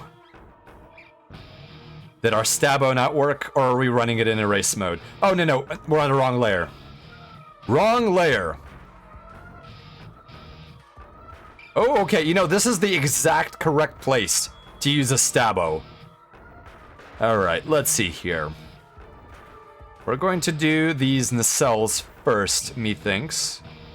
Going to run that there. Still a little shaky, but I'm okay with it. I'm okay with not using the line tool on this. I want a little bit of that bit of spacer haywire art look to it. But we are going to experiment with the Stabo this time around. There we go. Bomber flywire. As long as you don't call me a boomer. Alright. Stabo cheat wire. He's not using his hand. I'm kidding. Stabilizers are very important tools. Alright, let's blend here. Let's do that. Okay, we're going to run this. No. We're gonna pull this to the only place that I can properly do it. Should I mirror it? I might mirror it. That would not be much better for me, actually. Okay, there we go. Looking good. No. We must make it look better. No. Ah! Alright, that's a decent look. Alright. There we go. And there we go. Whew. Oh, no, that was not thick enough. Okay, that's starting to looking. Can you tilt the canvas around in Krita? I can, Kimmy? I don't remember the reset canvas button.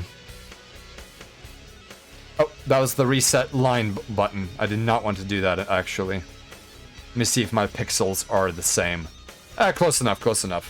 That's fine by me. Let's see. What is the Krita rotate canvas button? Let me look up the shortcut. Okay, so Krita, rotate canvas. Let's see here. Krita basics, Krita rotate canvas. Okay, how does one rotate canvas in tablet mode? Okay, rotation, sidebar zooming. Rotating is control plus shortcut 4 key plus the other way. What? Oh, I see the key. I see the key. Quick mouse mode based rotation is shift space. Use the 5 key to reset rotation. Okay. So I can do that. I can do that. Little air show out here for my little air show for my fans out here. I control the skies. Yeah. I like that. I like that. All right. What is it? Shift space to rotate canvas? Yes, there it is. Shift space to rotate canvas. Shift space and 5 resets it. Okay. Wingmates, we are entering a new era of vertigo because we can spin the canvas. All right, perfect. All right, let's see. Control. Okay, we can also do it by degree. Okay, so what angle do I want here? Okay. I'm okay with this. No, I'm not. I'm not okay with that. Oh, okay, that's looking mighty fine.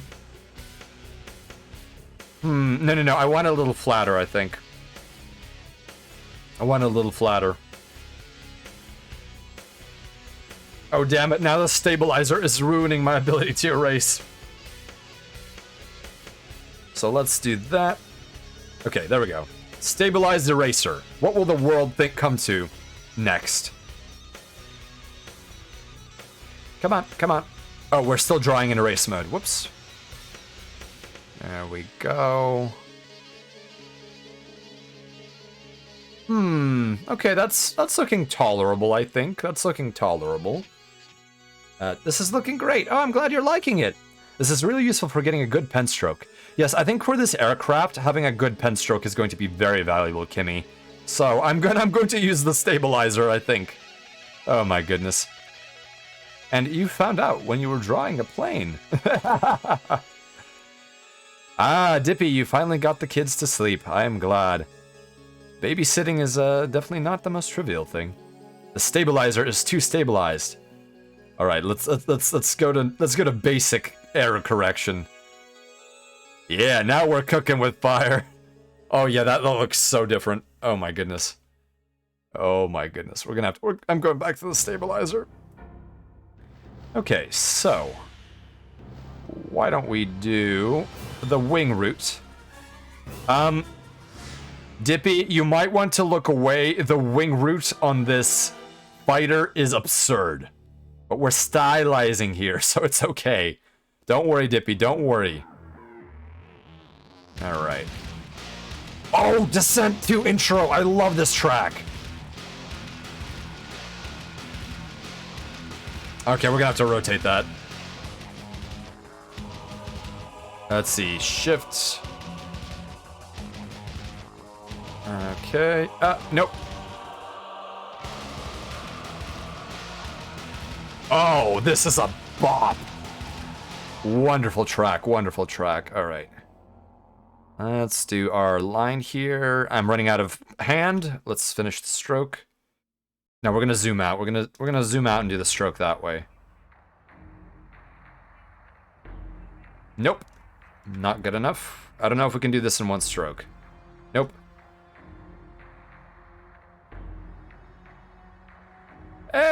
Passable. There we go. Doing our lines here. Make Kawamori proud.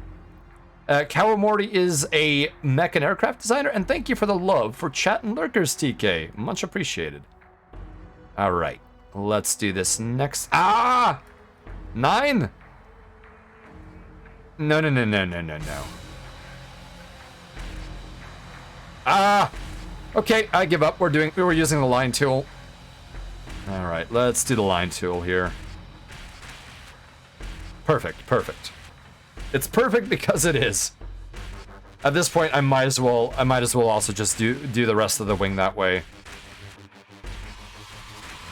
Okay, let me grab my tool here. Good lord, this soundtrack is aggressive. There we go. That's looking a lot better, and let's hit the 5 key and reset our line rotation. I am liking how that is starting to come out. I'm liking this, I'm liking this. Oh, the main Macross designer. Oh, wonderful. Well, I'm doing my best to give some pride to that individual. Oh my goodness. We are designing this as best we can. Although any designer probably would be using drafting tools for this kind of art. So this is why I'm using my line brush. Or the line tool. Because you are, in essence, designing a craft from the ground up. Right, there we go. And we'll do the other part of the wing. There we go. Looking good, looking good. Looking very good. So we will also need to work on this intake. So the intake goes from somewhere here to this position. And it also goes horizontally like this. And then it goes from here to here with lines. There we go. So that's roughly the intake. And the intake will go here. Perfect. So now let's also draw the tailplane stabilizer. No. This part's curved right here because we need to show thickness. So we can't do it all the way using our line tool. But by gosh, this is making this a lot easier. This may be the neatest line art I've done in a long time. And we'll do a line here, and then we'll do this thick with the plane brush and stabilizer. Ah, hello, Toasty. Welcome to the convoy. Good to see you here. We are getting a little thick indeed. All right, so this is a 12 pixel radius. Will this be enough for a proper stabilizer? Yes, it will be. So we should be able to stabilize ourselves. Stabo. Yes, there we have that. Let's see, airfoil shape. Yes. Stabilizer is great for drawing airfoils. That is actually very crisp. Oh, I made a goofy. The bottom of the airfoil should also have that same shape. So, there we go. No. Let's make it thicker towards the rear. Nope, destabilized. Ah, come on. There we go. Even though that looks identical to how it was before. Alright. Oh, this soundtrack is such a wonderful piece. Now that I've done this, I want to clear this up, I think, actually. Yeah, there we go. And I'm going to... No. No, you know what? We're going to do this with the line tool. I don't care anymore. We're going to use the line tool. There we are. And of course, I was on the eraser tool. And on the wrong brush altogether. So, exactly what one would expect. There we go. Ah, okay. So. I think once we run through the Descent soundtrack, Wingmates, I will open it up to watch together suggestions, so that Wingmates can supply whatever music that they wish to listen to. Although we may listen to a bit of Artanelico, if you do not mind. Because I enjoy the Artanelico soundtrack. Okay, let's see here. Let's do a vertical stabo here. Come on, give me that verticality, please. There we go. And I will do that. Monoristi, welcome to the convoy if I haven't said hello already. What's next? On the wrong layer? I know the feeling far too well. Well, right now I'm on the line art layer, and I am not doing multiple line art layers because this particular design is sort of just like that. I'm gonna risk it. Oh my goodness. Now, we're luckily on line art, so everything's on the correct layer as it stands. Alright, let's zoom in a little and use our stabo. Let's get a good position here. And there's our Stabo line. There we go. All right, this is starting to look better now, I think. Carvebide, you will be a handsome plane yet. You'll be a very handsome plane. Okay, let's see here. Ah, come on, stabilize, stabilize. Cotton, we can't stabilize her. She's too far gone. No, Mr. Scotty. You're gonna turn that frown upside down and you're gonna pull us out of this death spiral. I am. That is an action most illogical, Captain. Suck clean lines. Yeah, these clean lines are definitely better than what I'm used to. Thank you, stabilizer. Okay, let's see here. Well, if we've gone this far, I might as well use a bloody curved spline tool for this. Wait, what's this tool here? Okay, how do we use this tool? So this is Mass Dragger? What is this? What is this? What is this tool even called? I could use the spline tool, of course. No. Okay, let's try that again. Oh no. So we're gonna drag our line here. And that is enter. Oh, no. Okay, how do we do this? So... there we go. There's our splining tool. I'm so sorry, wingmates. You're watching me use the spline tool.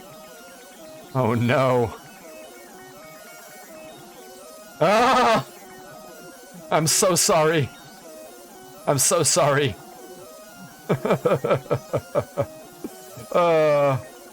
Kimmy is looking at me and shaking her head, I'm betting. Look at this fool using the Bezier or the spline tool. There we go. Nope, we messed that up. Let's use the spline. I should have held. Okay, let me try that again. I keep forgetting. Okay, there. No. The splining is wrong. This is all wrong. So, tippity tappity. No. What have I done? I did that one correctly. Okay. So, tap, drag. Ah! Tap, drag. Okay, there we go. It's not cheating to use the tools given to you. I like that attitude, Kimmy. I like that attitude. It is definitely a little bit easier for me. Did I delete the other spline? No! Oh. You know what? It doesn't look that much better than if I could do it with a brush. Yeah, it's not that much better. But I will rotate the canvas now. There we go. And let me see here. Yeah, I could do that better than the spline tool.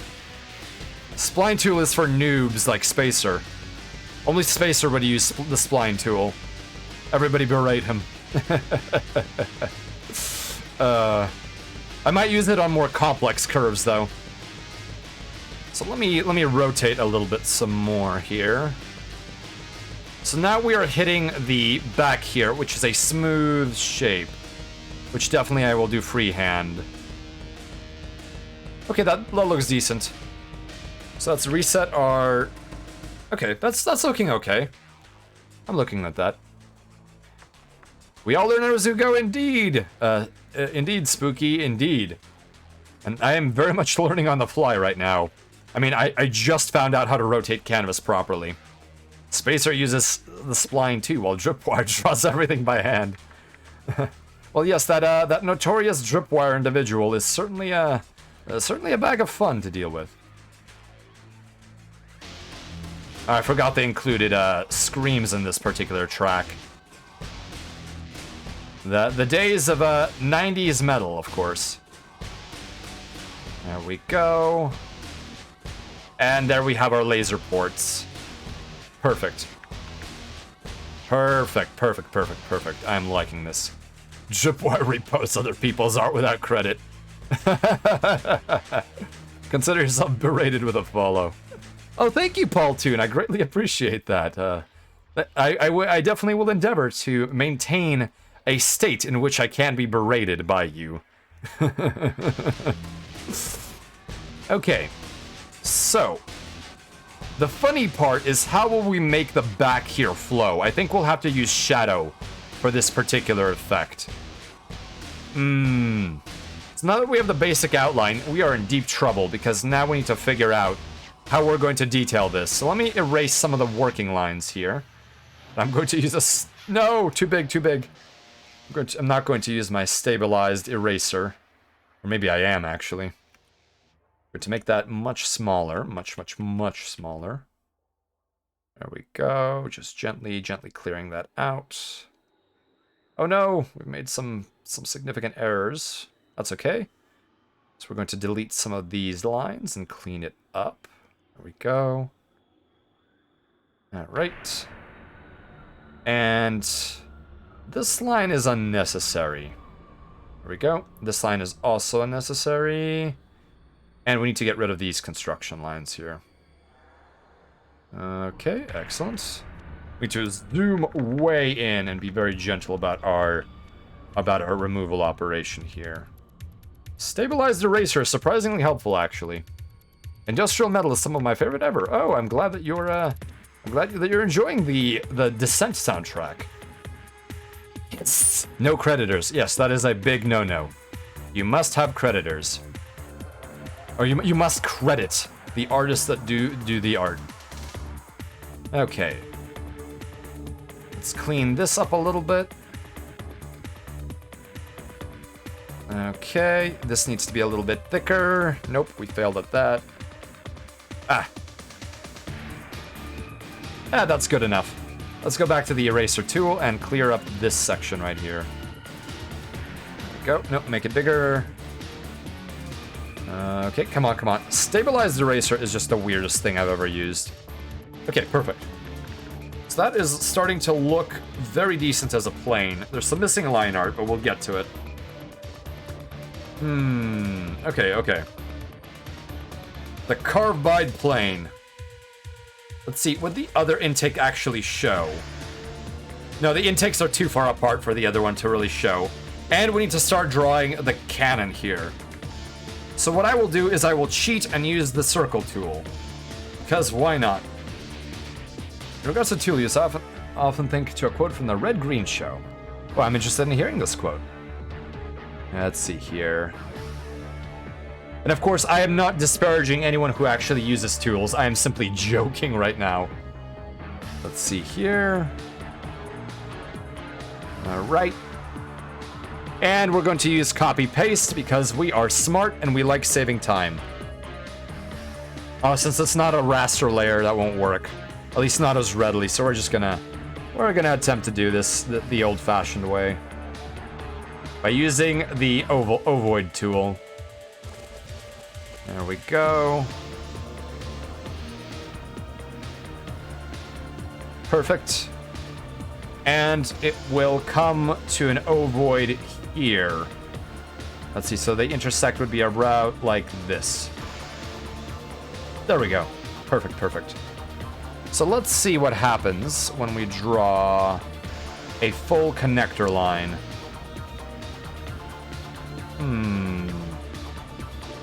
And then when we have more barrels, what happens? Does it look any good, is the question. Will it look any good is also the question. No. We're gonna have to bind them together. Never mind. That does not look good. We're gonna have to bind them together. Oop. There we go. Let's see. Reading the instructions isn't asking for help. It's cheating. Oh my goodness. Gorian, that is a great quote. Odette, you found these streams to be quite helpful. You didn't know what the stabilizer was until someone else told you how to use it. Yay! Yeah, I'm hoping that my novice level art is actually helping people as it appears to be. because I am having to talk through all of my processes here, and it's definitely a journey, to say the least. Okay, I'm gonna need a vector layer for this, so line art vector. And I call this line art vector. Because I'm gonna have to move these little circles around. Well, for me, this is novice level, I suppose, because I have my own particular judgments about myself, and perhaps it may not be accurate, but you know how it goes sometimes with human minds. Let's see here. So I'm going to... My goodness, this... I need to move this. This is... Can I close this blasted tablet tool? There we go. Much better, much better. Great seeing you make art always, man. Oh, I'm glad. Kimmy's big art brain wrinkles. Yes. You can learn a lot from those with big art brain wrinkles. Alright, so let's move our cannons into position here. And another little cannon barrel. Perfect. Alright, so... See, this is why the vector layer is very worth using. Because you can actually properly maneuver things around. Like this, like so. And you can copy-paste to your heart's content. So I'm going to copy and paste this trinity of barrels, and I'm going to move it directly into my line art. And it will be right here, so I can draw the triangle around it. And that way my lines can be nice and clean. So many art tips stored in there, dude. Yes, yes. I think any artist who's done quite a bit will have tips. And heck, even a novice artist, the moment they start picking things up, they will start being able to help. Oh, there we go. Krita, what are you doing? I give you RAM and you misbehave. Oh, you know what? This might be a sign that I need to save the canvas. Let's do that. All right. All right, let's see here. Come on, come on. Come on. Come on, give me the button. All right. Are you going to misbehave? Are you going to misbehave like this? No, no, no, stop it. Stop it, Krita. Ah, there we go. All right, here we go. We're gonna have to pull the plug on the tablet and we're going to reinstall it within the simulated computer. Save often, yes, yes. There we go. It'd be interesting if I could, if Krita has an API that I could use to have a chatbot actually force a save. Although that would be very easily abused if it didn't have a cooldown. That would actually be very handy. Artists, are you having trouble saving? Well, rely on your chat to be pedantic for you. And now with our new hydration assistant, install this remote-controlled water gun, and the moment chat types in !water and an amount of milliliters to provide, it will spray you right in the face. Alright, there we go. The tablet has begun to function again. There we go. Top grade line art here. Let's see. There we go. Oh, do behave, do behave. All right, well, if you're going to be like that, then we're going to have to deal with you. There we go. All right, excellent, excellent. So now we're going to use a mask on that, I think. We're going to use a mask on it in order to hide all the parts we don't want. Let's see here. I will be the savior of art files. Well, thank you, Monoristi. That would be much appreciated. I'll see if Krita has an API. In fact, I am so curious that I'm going to look and see if there's Krita API, because I really don't want to work with. It has an API?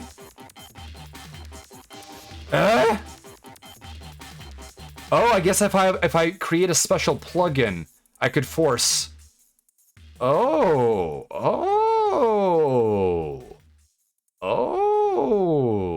okay. Introduction to Python scripting in Krita. Oh, this is very interesting. I could make a plugin for Krita, which allows for a communication with a source using some kind of REST API. And and that would be, that would be fascinating. That's a project right there. It would be absolutely pointless, but it would be a great project. My, oh my, I am curious. Okay, so in the meantime, we're actually going to do this component here. That is our gun holder, our gun rack for the for this particular weapon system. Let's see here. Let's horizontalize that, and there we go. Let's give it a bit of an angle here, and like that. There we go. I don't like this line, it's too close, but through the miracle of vector layer, we can adjust our line art. Oh, who doesn't love a good vector layer? There we go. Perfect, perfect. Feel that wrinkle crease in the brain, many thoughts. I do wonder what it takes to compile a plugin for Krita. I wonder if it's compiled C++ or if it's simply Python scripting, because the latter would be much easier to deal with. Let's see, did I do line art or line art vector for this? Because I need to fix this right here. There we go, that's a lot better looking. Oh, this is coming along quite nicely. The detailing will be very demonic though. I am glad I started early. Okay, and we're going to do another parallel line here. Perfect, perfect, perfect. There. Okay, so I'm going to oh no, what line art am I on? Back to vector line art. Okay. So we're going to do our little line here.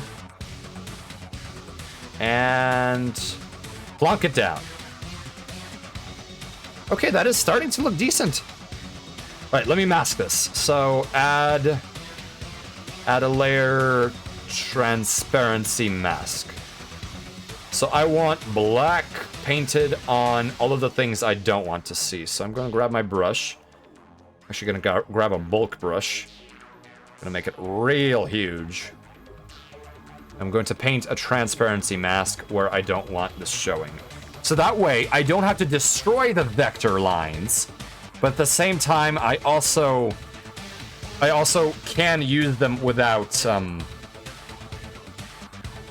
having to shorten them or anything like that, because I was constructing them without any sort of shortening. So, wingmates, when you're doing art, use masks. Transparency masks are your friend. And I'm sorry if I'm yelling, the music is rather loud on my end, which is nice. Okay, let's see here. So, where else will I need a transparency mask to clean up my construction lines? Right here, most definitely. It's definitely right here. Oh, just a little too far. A bridge too far. I don't even know what that movie is about. Let's see here. Get rid of that. And this is completely removable. If I don't want this transparency mask, I can replace it. And that is the huge advantage. Let's see here. Oh no, oh no. Oh, right, this needs to go. This needs to go. There we go. Hello, Shadow Spirit. Welcome to the convoy. Oh, I'm glad you're liking it, Dippy. I'm glad you're liking it. This is one of my more technical drawings. So it's a lot easier for me to utilize all of these tools and do all of these 90-degree construction lines, as I do have some classical training in drafting, although it's been some time since I've done any proper drafting. I was so worried I wouldn't catch it when I got home from work. Well, today I will be going for quite a bit of time, Shiloh, because this is going to take ages to finish this particular art. And as a reminder to anyone who needs to get some rest, please do so. I will be here for quite some time, and that is less important than what you're doing. So look at this. I can make the transparency mask invisible, and suddenly you can see everything again. And that's nice, because I now want to actually go back to our vector layer and potentially make some more of these vector bits. So I'm going to copy this line, and I'm going to move it here so that I could have a binding rail for this particular railgun. So I'm going to mount it in here, I think. Beneath where it is hidden. Let's see, where is the optimal position? There it is. I'm going to copy this little vector. Oh, come on, come on. Give me a move command. Do I have to really zoom in that far to get a move command? Oh, no, no, don't expand it. Move, move, move. There we go. Oh, no, it moved, it moved. All right, there we go. Move that here. There we go. Perfect. All right, now we'll need some more vectors. We're actually going to copy this one again. Control copy, Control V. Oh, no. Come on, what happened here? There we go. Okay, so we've copied another vector. And we'll make our little line here. There we go. So to make sure that our horizontal line is in line with our axis here. Hello, KSMod. Welcome to the convoy. We are making Carvebide, the fighter plane. And right now I'm desperately trying to draw a Hag 40, which is definitely giving me some conniptions here, but I'm doing my best. And to anyone not familiar with Carvebide, who's a fantastic streamer. Let's see, here's our subject for today's art. There you go. And yeah, Carvebide is an agent of trust, and he will be doing some interesting things for you at some point, Wingmates. So you should check him out. I'm sorry I'm digging your grave even deeper, Carve, but it is my job to shill you. Oh my goodness. All right, here we go. And we need a little bit of line art going this way. And to keep the angle, I'm simply going to copy this line, and then I will shorten it, actually. Here we go. Control copy, Control V. And there we go. And I will also put a transparency mask over that. As you can see, we already have quite a bit of that transparency mask in place. All right, let's see here. So that binding looks okay, but I do need more barrel indicators here. So let me copy all of this, copy that, paste all of that, and move it into position here. There we go. Simple geometry. I should have just done this in Blender. Oh my goodness. There we go. But that wouldn't be art now, would it? Well, it would be art, but in a different way. I shouldn't say these brash statements, because Blender is most definitely art. It's just a very different thing. The main thing is it would be much easier to do this geometry, at least for me, because these are simple extrusions. However, this curve of the plane itself would not be easy, at least for a novice like me in Blender. So I should never count my chickens before they hatch. Gangstar Manju is raiding us, Wingmates. Oh my goodness. Gangstar Manju, thank you for the raid. How are you doing today? Wingmates, prepare the autocannons and arm the nukes. Just in case these raiders are hostile, we need to be ready. But welcome, welcome. We view you with mild concern because unknown, no IFF transponder, but that's all raids, isn't it? How are you doing? How are you doing? The nukes? Yes, yes. Atomic weapons are an important part of any sort of a spacer's arsenal. I suppose I should introduce myself. I am Spacer Haywire, an independent starship operator. My vessel is called the Wishful Thinking, and I am a courier as a job. I ship high-value but low-weight cargoes from system to system, bridging the gap between where ships can jump and where they cannot due to the gravitational influence of stellar bodies. And it is in this niche where I make my incredible amounts of money, which allow me to spend time streaming during these runs, as mostly the autopilot and ship navigational system does control for my vessel, and I simply plot the routes and do the taxes. Of course, the taxes are the hardest part of this business.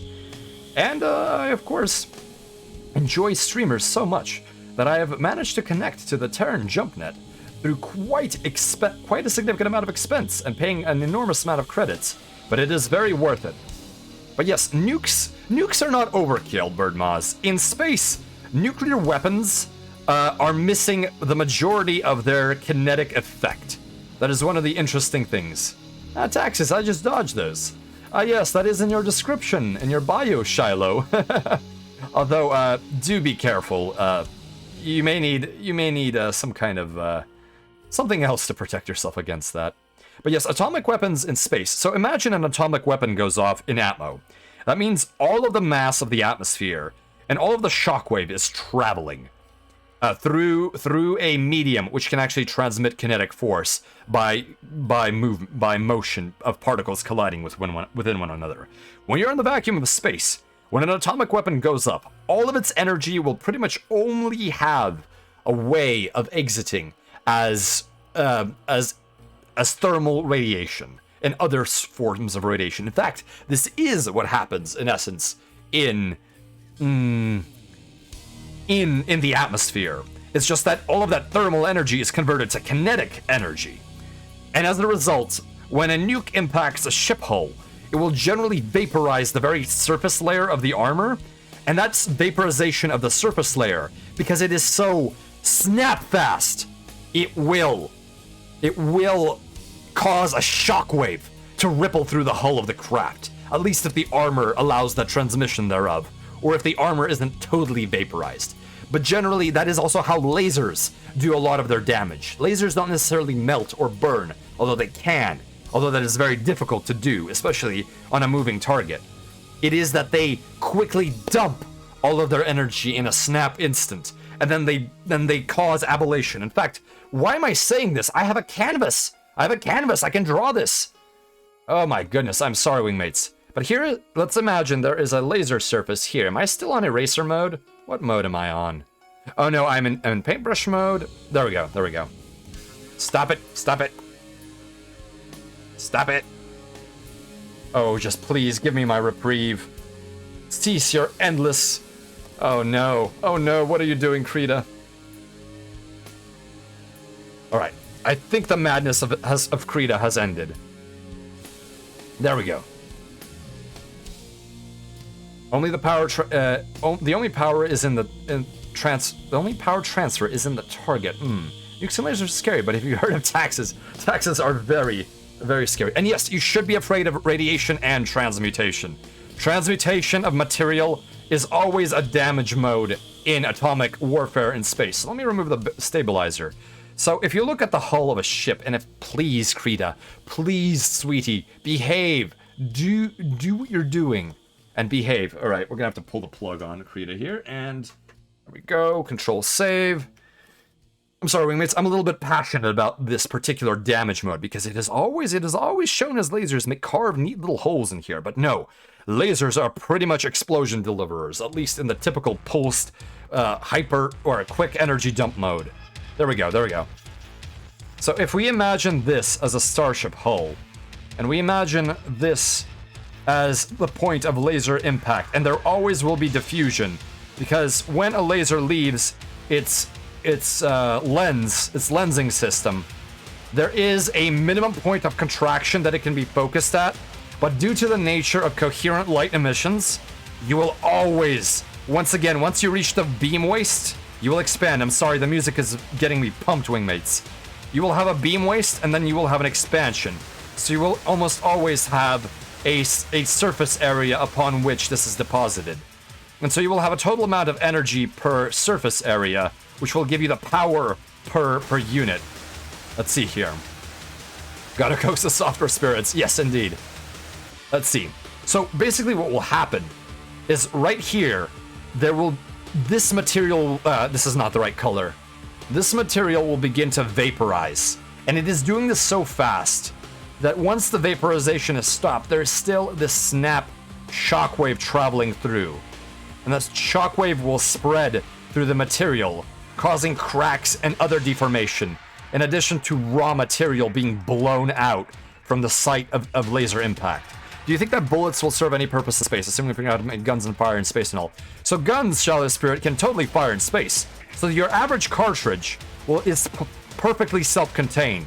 You have your primer on the rear, and a primer is essentially a small capsule filled with a explosive compound, such as fulminate of mercury. And it is, I believe, truly explosive. It is not a deflagrant. But you strike it, and essentially it goes pop. And thus it ignites the rest of the gunpowder, or the propellant which is in here. Gunpowder is an obsolete word because this is usually some kind of synthetic propellant.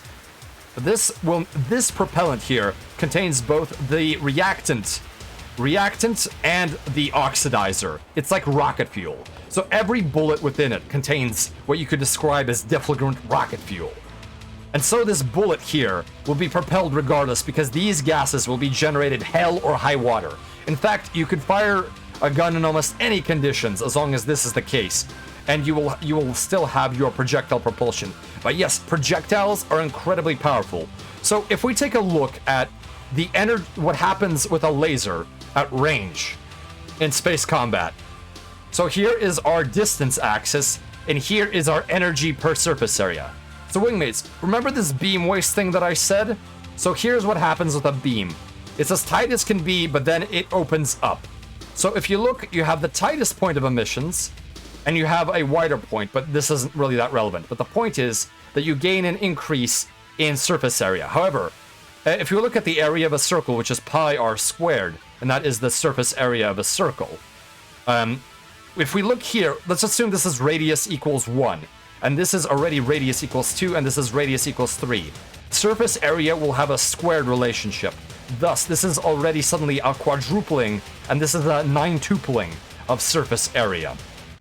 Well, let's see. Yeah, you do not need oxygen. You can fire ammunition underwater, although because when firing ammunition underwater, there is a load of water right here. I apologize. There is a charge of water here. That water has to go somewhere as the bullet travels. And oftentimes, if a barrel has obstructed water, this water will be pushed out so fast, it will make the barrel rupture. All right, let's see here. So every bullet is a tiny rocket. Well, it's not a tiny rocket. There are gyrojet bullets which have a propellant in them to actually push the projectile itself. Rather, they are unguided and unpropelled projectiles. It's just simply that they have left the barrel with all the velocity that they could ever leave. But yes, if you look at the surface area problem here, so this is 1 surface area, this is 4 surface area, this is 9 surface area. So if we look at the total energy dumped, we have energy dumped over 1 surface area, energy dumped over 4 surface area, and energy dumped over 9 surface area. And as you can see, because the denominator grows here, we are making this total number much smaller. So this is how it would look like on a graph. So basically, this is the issue with lasers. At very close ranges, you have incredible power, but very quickly, very, very quickly, you start losing power to the point that even a layer of carbon armor, and because different materials have different amounts of energy that they need to be vaporized. For example, carbon will vaporize very little given it 1 energy because it has a high vaporization point, whereas something like cardboard would of course vaporize quite a bit if it was of course being used as armor. Oh, I'm just going insane here. I apologize, wingmates. This will be over shortly. So in this case, look at this energy issue. However, with a kinetic projectile, regardless of distance, the energy remains the same. Oh my goodness, no, it's not a linear relationship. That's terrible of me. It remains the same. The energy is always the same, at least if the relative motion of the targets is the same. So for example, if you have 2 targets, one moving this way and one moving this way, and you fire a bullet this way, as long as this target does not change its velocity radically, it will not... that doesn't make sense at all. Hardly, which doesn't make sense. I will do my best to explain it. Is it that the bullet does not lose any energy? Well, here's the thing. In a vacuum, a bullet will not have any air to slow it down. So, as long as its velocity relative to the moment of firing is the same as it's impacting the enemy armor, it will deliver all of its energy, whereas the laser will lose power. And there are trade-offs. Some lasers can be used... Lasers are incredibly easy to aim, so they're very good as point defenses. Whereas bullets, they must always... There is inherently this issue right here, wingmates. So, if you have a sensor here, so this is our sensor, and here we have an incoming projectile, let's just say a rocket, that is trying to kill you. And here is your defensive gun. You're trying to shoot down this rocket before it hits your precious and soft armor. Your sensor is currently having light that is coming off of something, or it's using a radar signal that first has to hit this target and then be reflected off of it, and then be calculated, be fed through the computer, and then that signal needs to be directed to the predicted point of the projectile where it will be, knowing its relative velocity, its relative acceleration, and all sorts of other trajectory components. And then the gun will have to calculate where to shoot the projectile to intercept that thing. And you're always going to have this light speed lag. And at ranges of something akin to 1 kilometer, not only do you have velocity lag, but you're starting to approach data lag. So there are many things going on here. Oh, it makes sense. I'm just not... no one's too stupid to get this. I'm also just explaining this with very poor diagrams. I am going to do a lecture on this, wingmates. I just need time to prepare.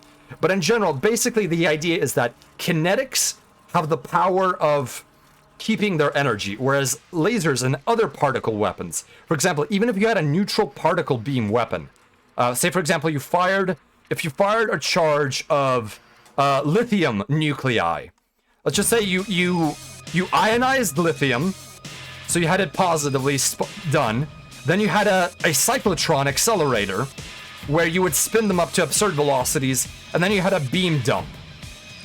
Even if you neutralized the positive lithium ions by giving them a negative charge here and canceling them out, so you simply have highly charged plasma, the issue is still that this is plasma, so it wants to expand, because that's what plasma does. Particles bounce off one another and have randomized velocities.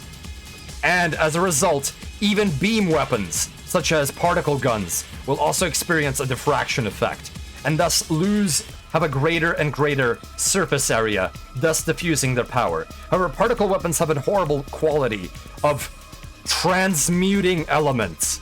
Because their atoms collide with the atoms of the armor, they can actually become different elements. And that is terrifying. Well, actually, no, it might not be particle beams. It may be, yes, the gamma emissions that may occur during this process. So if you had a grazer, for example, which is a laser but firing gamma rays, you would be able to transmute the enemy armor and turn it into a radioactive mess. Anyways, I'm sorry, wingmates, that was completely off the wall. I just realized how much I've doodled. Anyways, back to the drawing. Laser shooting to the eye. Whoops, made a strange matter, and now all of the other matters becoming becoming the strange matter rapidly. Goodbye. Oh, no worries, no worries. I love all of this. I love all of this. As long as the pilot isn't killed, I care more about the weapons doing their job. In essence. I die, thank you. But yes, atomic weapons basically behave like lasers in space. Just they cover a much greater surface area and may have a greater point energy. But you very, very quickly lose energy due to the square cube law. Alright. AoE laser bomb, basically. And Kasaba howitzers direct more of that in one direction. It's a shaped nuclear charge, but they're still not perfect. Okay, let's get back to our transparency mask. We were doing that before. There we go. Okay. So, let's keep making this transparent. There we go. There we go. Alright, perfect. But yes, wingmates, I hope to have a lecture on space combat at some point soon. But of course, it does take a little while to prepare a lot of those things, unfortunately. There's a lot of material that needs to be covered, because there's a lot of detail when it comes to space combat. And of course, just any sort of space travel in general. Alright, there we go. There we go. Okay, back to the black color. Fix up our mask. Undo that. That was too much fixing. And we need to paint in white again, as we removed too much. Okay, there we go. Oh, no, too much. Too much. There we go. We'll clean up those lines a little bit later. But there, we've done the strap for the gun. Excellent. I think Spacer's vocabulary weaponry meant the Raiders. I do apologize. The Spark Kasaba howitzer was originally for the propulsion of the Orion vehicle. Indeed, it was, Gorian.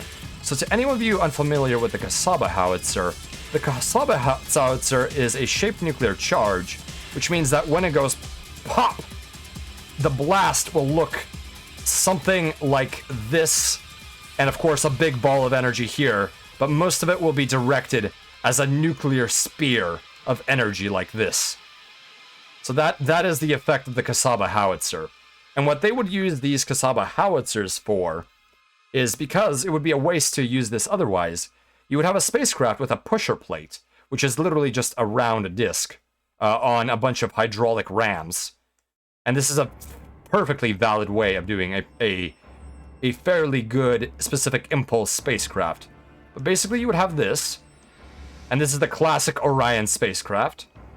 In their defense, it's getting pretty late. It's to where I'm at. Yeah, I totally don't mind if wingmates leave to get some rest. So this is your Orion spacecraft, and what it would do is it would have a magazine of hundreds, if not thousands, of small nuclear bomblets. And it would launch them out, it's the rear, and it would go through a hole in this particular pusher plate. And it would travel out here somewhere, and the little Kasaba cartridge would detonate and send most of its energy to this gently ablative pusher plate. And sometimes they would also spray some sort of apple oil that would be used as ablator to absorb the energy that is blasted upon this. So you'd have oil, and you would also have the ablative nature of the pusher plate. And then basically this would compress to absorb the shock of all of this energy being slammed into it. And it would push the Orion spacecraft forward. So what it would look like is we'd have this plate going badoom, badoom, badoom, badoom, as you have constant nuclear blasts going off here and pushing this enormous projectile. And it could have taken off Earth indeed. It could have. But imagine hundreds of nuclear weapons used for takeoff. So the proposals were to use solid boosters strapped to the sides in order to have it take off. But of course, this got nowhere because it is still a terrifying, terrifying spacecraft. So that is Project Orion. You can always look it up. All right, but yes. Enough of the madness. Thank you for the link. I think. There's a reason why I love watching your streams, and it's space RTS games that are played by someone who's traveling them out of space. Well, it is my job after all, Shiloh, but thank you. I definitely appreciate that. Okay, anyways, back to the art. That was a nice little break that I had. Allow me to hydrate myself very quickly, wingmates, and I will get on with this. 1 second, please. Project Orion, nuclear propulsion, 1950s tests, unclassified video. Paul Toon, thank you for being with us for as long as you could. I hope that you have an excellent, excellent night. Alright, so let's get on with the Carvebide plane. We shall not tarry. Alright, so going back to our brush, let's turn the stabilizer back on, and we are going to do some... Carvebide, welcome back. Good to see you with the convoy again. So now I'm trying to figure out what details to do. So we have the basics. So what I'm going to do actually is I'm going to remove the sketch completely. And I'm going to... No, I'm not going to remove the sketch completely. I'm going to actually add another layer to the sketch. We're going to call this geometry details. There we go. Alright, so what we're going to do with this is we're going to basically sketch out where the cockpit entrance is and a certain other set of details. I think the cockpit entrance can be here. Ooh, I don't like this color. Oh, no wonder the full sketch has 100% opacity reduction. Okay, we need a more standout color, but we've used quite a bit of the vibrant ones, and yellow is definitely not a good standout. We'll just keep using... No, what we'll do is we will go back, we will drop the opacity to 100, but we'll use a bigger brush. Oh, no, that's still in eraser mode, I think. Let's see here. Why is that not behaving? Krita? Krita, we've talked about this. Oh, no wonder. I'm doing it injustice. Oh, no, no, no, no, no, no. Go to insert another layer. And I'm going things that go brrrt, and it's going to be a gun that goes brrrt. See, and then I'm going to call this Detail Geo. Okay, Detail Geo. 3 being long guns even. Well, it's technically one single hag. That it simply uses multiple barrels to fire Gauss projectiles rapidly. And to come back to an earlier point about the efficacy of projectiles in space, Gauss weapons tend to have more potential than deflagrant weapons, such as standard conventional guns, to get their projectiles to a higher velocity. And a higher velocity projectile essentially means that you will be able to target an enemy at longer range, because they will have less time to react to your projectile arriving to them. And that is the primary limit in gunfighting in space, is how quickly can you and accurately can you get your projectile to the enemy. So there we have one of the details. I do want a radome detail, I think. Okay. Let's see, so how much Burt? Ratatat or Burt? It's a Burt C10 Carvebolt. The only good plane gun is the one that goes Burt. Somewhere in the middle, that Burt, if you will. Well, the hag is pretty fast. The hag is pretty fast. Okay, let's see here. I should put up a poll again. So we are looking to vote for a name for Carvebide's plane. Okay, there we go. So, where will we do the other details? I'm afraid I'm actually going to have to... No, this isn't right. I'm going to turn down all of the sketch. I'm running out of sanity. So I'm going to add another layer that I will move here, and I will call this detail sketch. Let's do a detail sketch. Any minigun will do, really. Well, oddly enough, wingmates, these barrels don't actually spin. So this is a static multi-barrel weapon. The coil guns are generally not meant for that. Oh no, I didn't mask this correctly. Right, let's go to our detail brush. And let's actually mask this correctly. There we go. Perfection. Oh, no. One more. Can't have these lines intercepting. Masking is great. I love masking, my goodness. Alright, let's do our detail sketch here, near the line art. Carvatin bros. Little details are very important indeed, Spooky. The gun needs to be powerful enough to turn the enemy fighter into salvage. Yes! And this is a Hag 40, so it's very powerful. It's a very powerful weapon for that sort of thing. Oh, one thing... Okay, so this line art will be for the details. So we have our intake here, and we definitely need to figure out how we're going to launch our missiles. So for the line art, for the detail sketch, we will actually go back to a proper color. We'll use orange. Maybe we'll use red, actually. We'll use red. So let's go back to our stabilized brush. And there we go.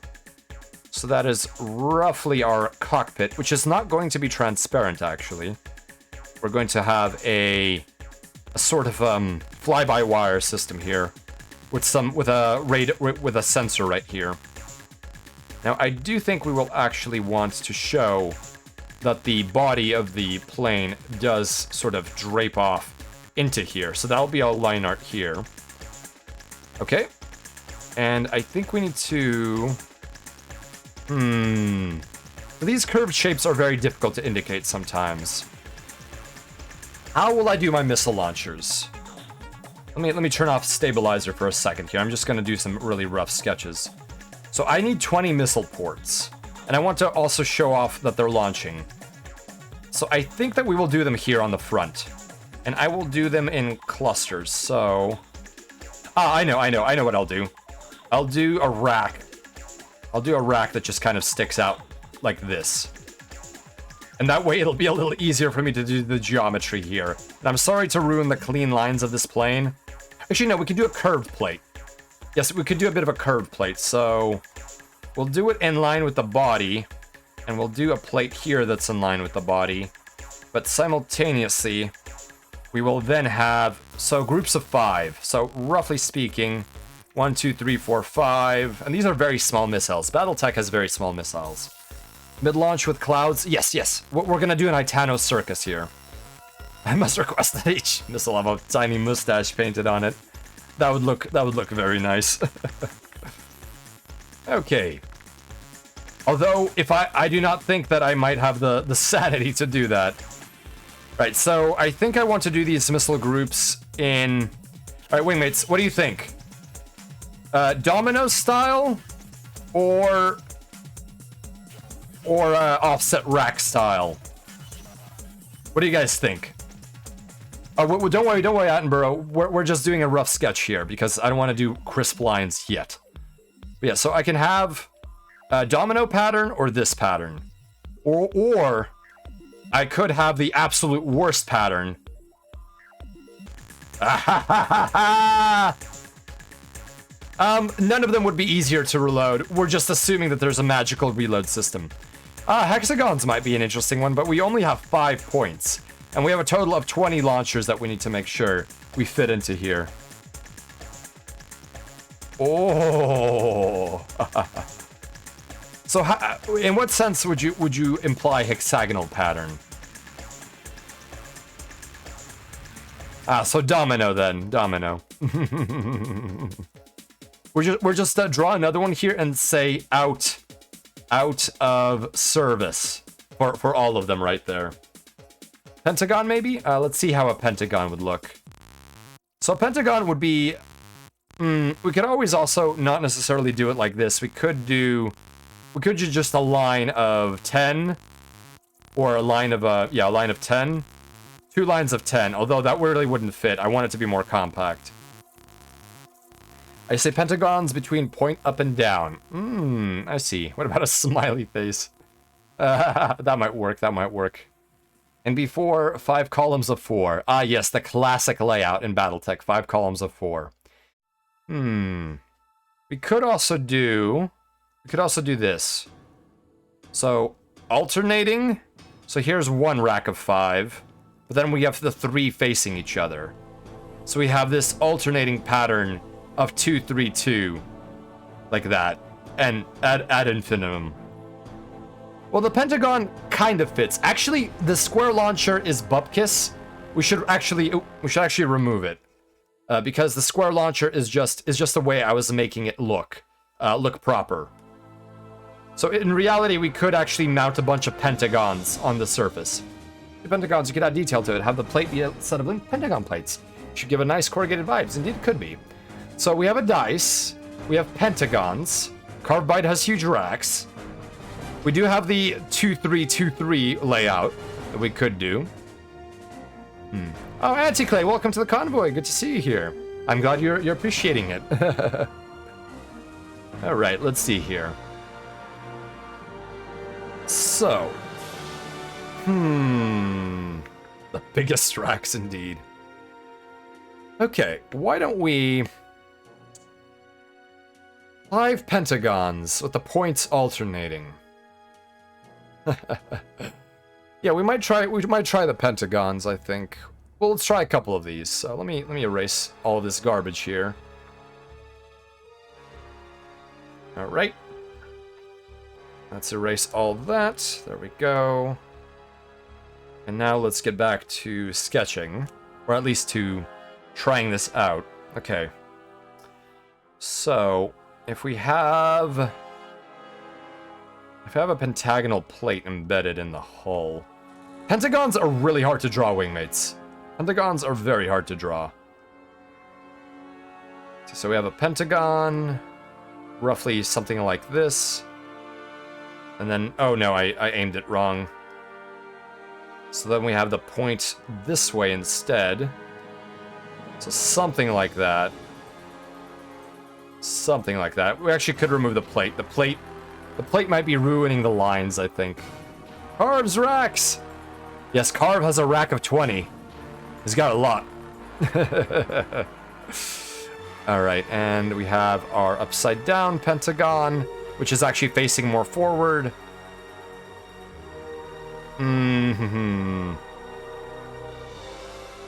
That might be a bit much for me. Might be a bit much. Yes, it very much is an homage. This is technically a non-rotating cannon, but it definitely is an homage to the A10. You know what, wingmates? I think we're gonna go with the dominoes pattern because it's a little bit easier to do. So let me give an indication of curvature here. So let's give ourselves an indication of curvature, and then we can do the Domino's pizza rack. And this stream is not sponsored by Domino's, wingmates. It is not. All right, so that's one launcher.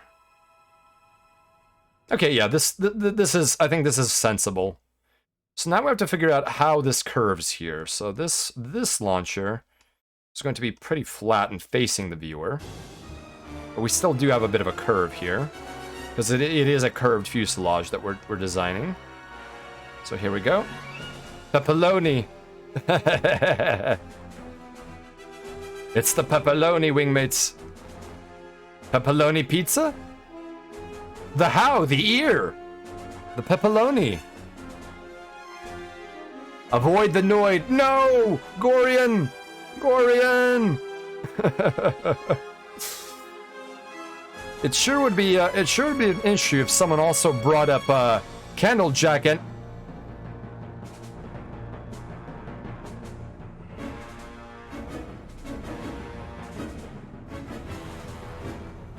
Okay, I'm back. All right, let's see here. Oh god, that Noid, that reminds me that the Noid is coming back. No! Anything but the Noid. Anything but the Noid. Oh no, we are running out of missile space here, wingmates. We are running out of missile space. I guess this is going to be a vertical launch to the side, and it will have to be... This is becoming troublesome. Very troublesome. He was taken by an old meme. No, egos, no! Don't you say the word either. Put those same patterns 45 degrees? Let's see. Well, that doesn't really fix my space issue, I think, which was the primary one, because I was starting to run out with circles this big. So I think I might have to go a little bit denser, wingmates. I'm gonna have to go a bit denser, so I'm sorry to do this, but we're going to do the trapezoidal pattern. So let's see here. We're gonna sketch out a trapezoidal pattern. Yeah, the trapezoidal pattern is vertically more compact. It's like a VR5 engine. Although, why would you build a VR5? Patterning them together somehow. Yeah, I think this is how I'm gonna pattern them together, like so. So we're already up to 10 launchers. So I think this is sort of how I want them to be. And then we have 2 more here. Wait, no. Get them a little closer together. Get them closer together. Really scrunch them together. Then we have another launcher. And then we can scram them together like that. Something like that. Okay, that gives us these 2 distinct clusters of 10 each. And I think that actually looks acceptable. This is a tryptophobe's nightmare. Indeed it is. I'm so sorry. I'm so sorry. We'll draw a line to make sure that these are distinct. So these are 2 distinct semicircular circular launchers that go across the hull. Although we do have to make sure that we get the curvature correct. Oh, you know what? This looks completely weird. I don't know what the heck I've done with the fuselage here. I'm really going to have to figure out what the actual shape of this launcher is. Oh, this is an excellent track from Descent. I like the SR-71's combination axial flow turbojet ramjet engines. Yes, Anti-Clay, those are very interesting. Combination engines are always such a treat. Oh my goodness. But gosh, the wing cord for this wing is absurdly thick. And I think I've done it a disservice. I need to actually make this a little bit different. So let me go back to the line art already before I forget this. Let me do this. So what I need to do is I need to go back and I need to use the color black to go from here to here to actually indicate that the wing is a little bit thicker than expected. And that would go right here or so. So what we will do is we will end it right there. There we go, much better. So then I will actually erase the offending line here. Oh, nope, nope. Going back to the brush. Erase the offending line. Should make my brush a little bit bigger here. There we go, that will look better.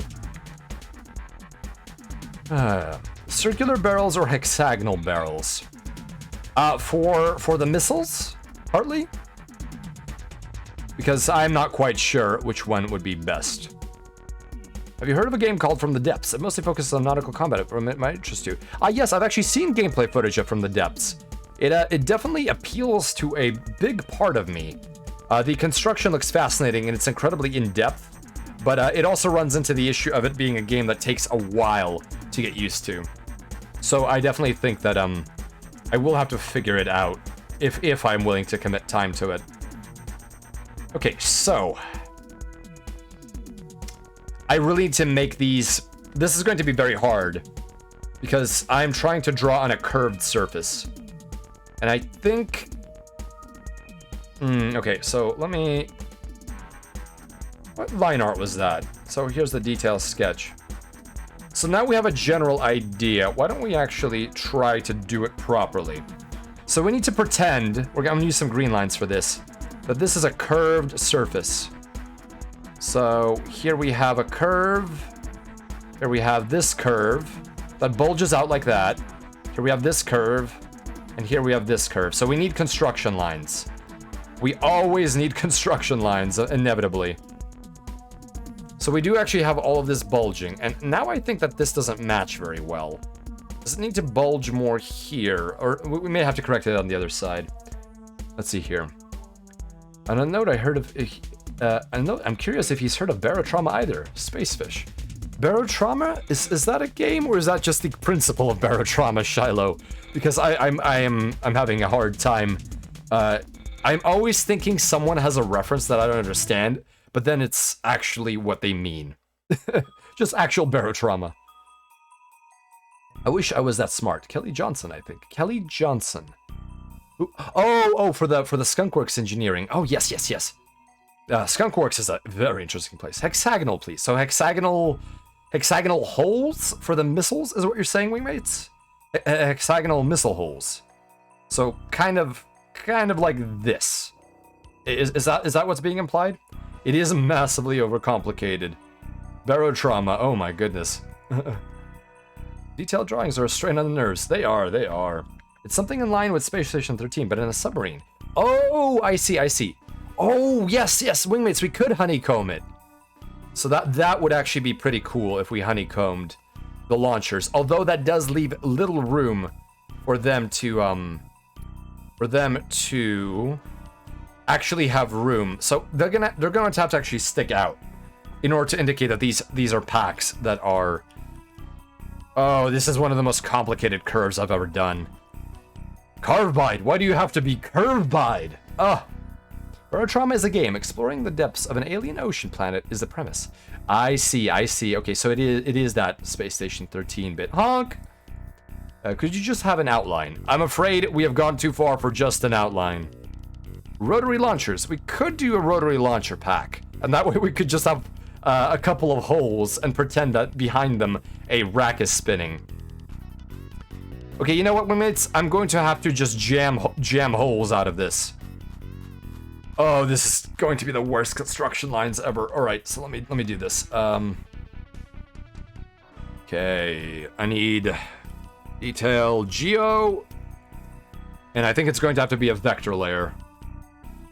So we're going to add a vector layer for detail geo. Paint layer, group layer, vector layer. There we go.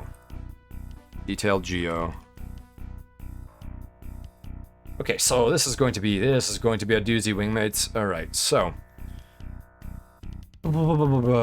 bay doors. We could bay doors might work. Let's see here.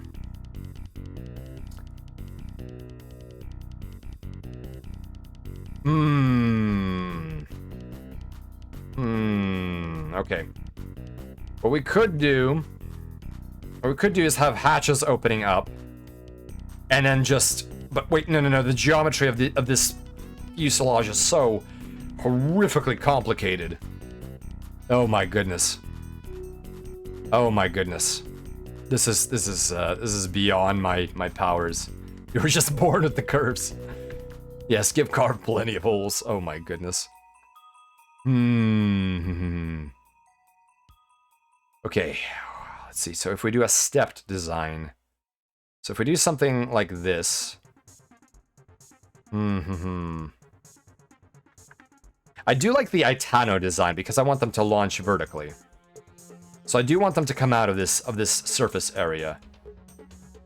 How about some nice bay windows? Let's see. So how can we do this? Where would the? This is not a surface I would ever put a door on. This is such a complicated geometry, which is why I'm thinking of just putting holes on it. You know what, wingmates? I give up. I give up. I'm putting the missiles right here. If Krita would work. Krita, awaken. Honey. Honey. Okay. We're going to have to pull the plug again. There we go. Recycle that tablet. I'm going to put the missiles on the spine because they will still be vertical launch and they will be easier to draw. I want to watch the kids play in the yard while I wash the dishes. I see. Are you fantasizing about a domestic life? I appreciate the effort to try nonetheless, Spacer. Looks like a nuclear B1 Pog. Thank you. I'm glad. We're getting that aesthetic. Alright, so. Let's do a sketch of approximately how we're going to do the missiles on the rear here. So I think I'm going to do it in 10 of 2. So we'll have a missile hatch here. Missile hatch here. It's ready 5, 6, 7, 8, 9. And then so we'll have something like this basically. We'll just have missile ports, and then it'll go. I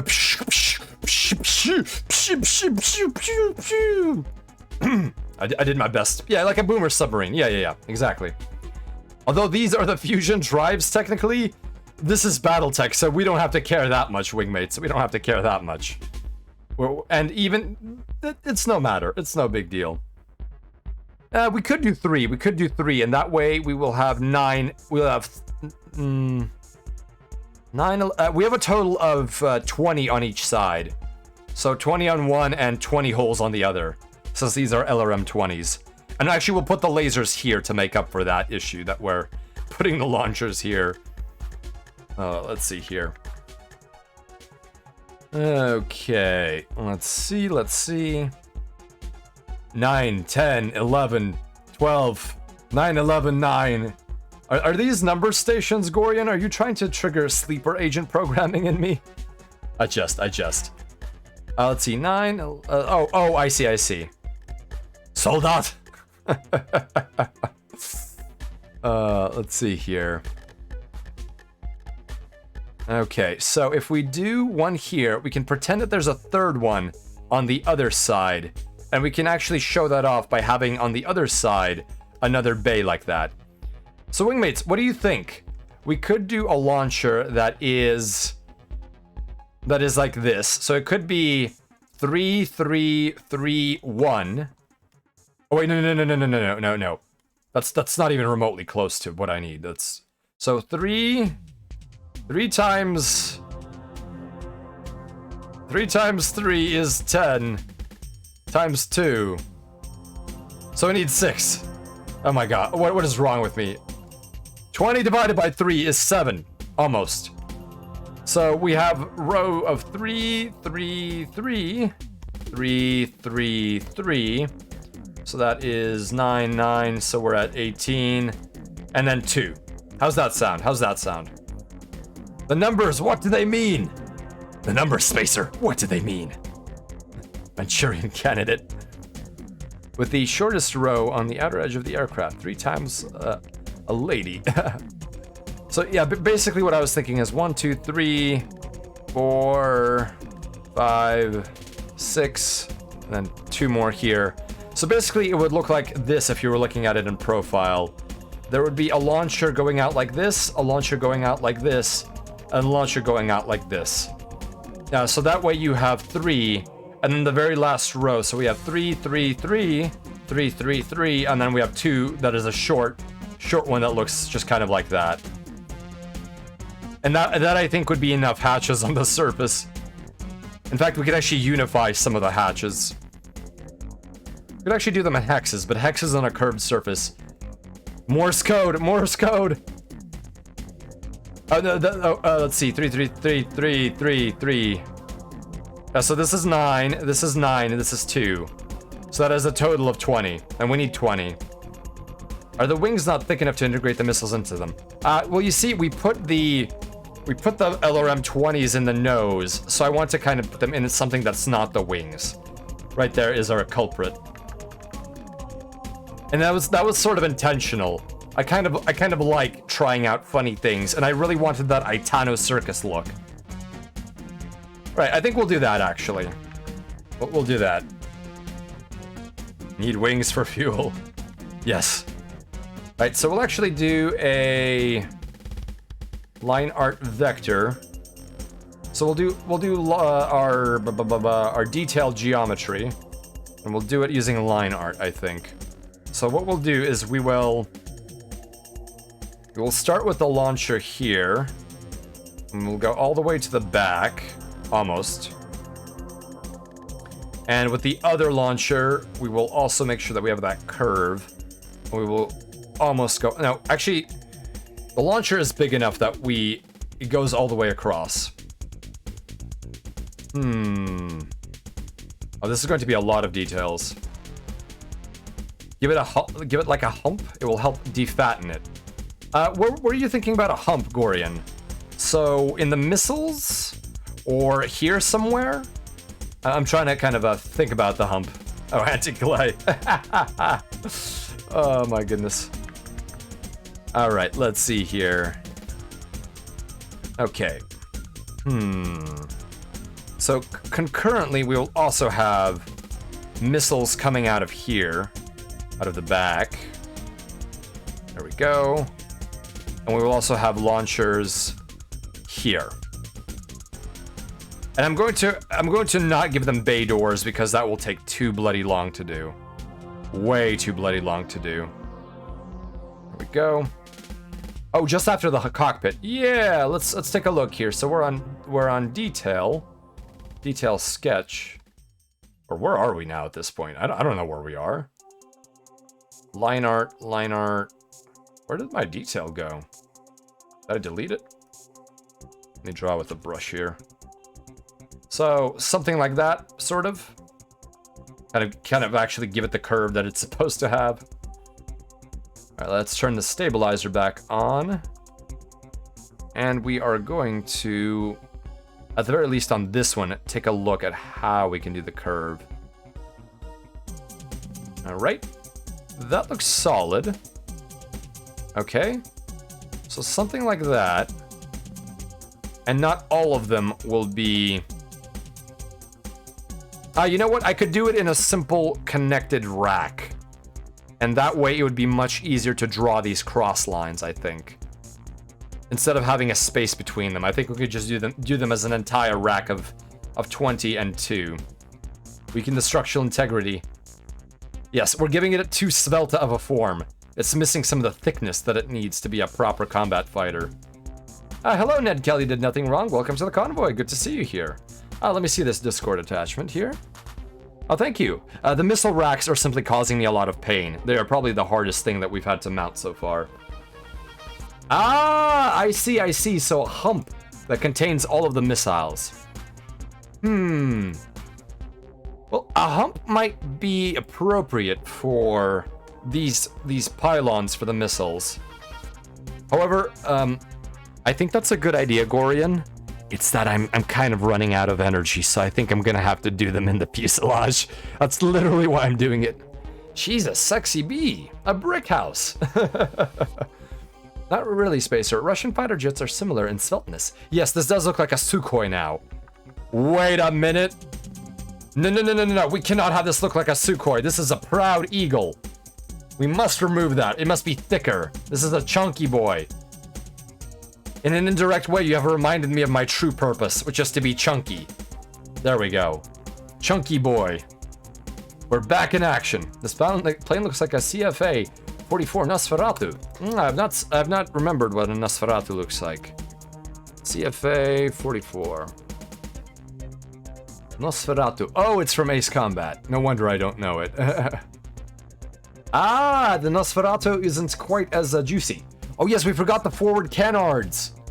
Wingmates, how could we forget the forward canards? But we have plenty of space for the forward canards, so we'll be okay. Extend the hump and let it taper gradually a bit back more. We could do that. We could do that. Yes, we should probably do that. Yeah, it does taper a little bit sharply. I'm not even sure what the geometry here is, to be honest. I should have drawn cross sections. Kind of channeling the energies of Sukhoi. Yes, we are. So before I forget it, let me go back to the detail sketch. And let's go back to the geometry raster, geometry details. What the hell am I doing here? Geometry, Wingu, geometry. Okay, so there's the geometry. So let's crank up the geometry opacity. Ah, it's so bright. It's so bright. We don't need eyes to see, Wingmates. I would like to do a watch along of that movie at some point.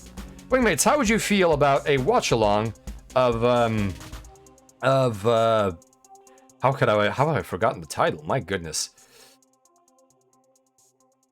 My goodness me. Wow. Not Event Horizon. Thank you, Gale. Welcome to the convoy, Gale. Good to see you here. How many of you would be interested in doing a watch along of Event Horizon? Because that movie is absolutely silly. I would probably do that on a Discord server somewhere. All right, let's see here. Let's draw our lines. So now we need to make sure our construction lines are snapped at the correct angle. So first I'm going to do just a basic... Are we really going to do this again, Krita? Are we really going to do this again? Oh, good. You mean besides the explicit gore in the movie? Yes, it's very gory, but very very fun. I have not done a horror movie in a while, so perhaps it might be interesting to witness my reactions to it. All right. Oh, come on, Krita. Are we really going to do this again? Really? All right, fine. If we're going to behave that way, we will behave that way. All right, let's do this. Oh, I'm sorry. I'm actually playing something on the stream right now because SciTube was having a lot of trouble. What was that? You're going to watch a horror movie? Asks Erica. I am considering Event Horizon at some point.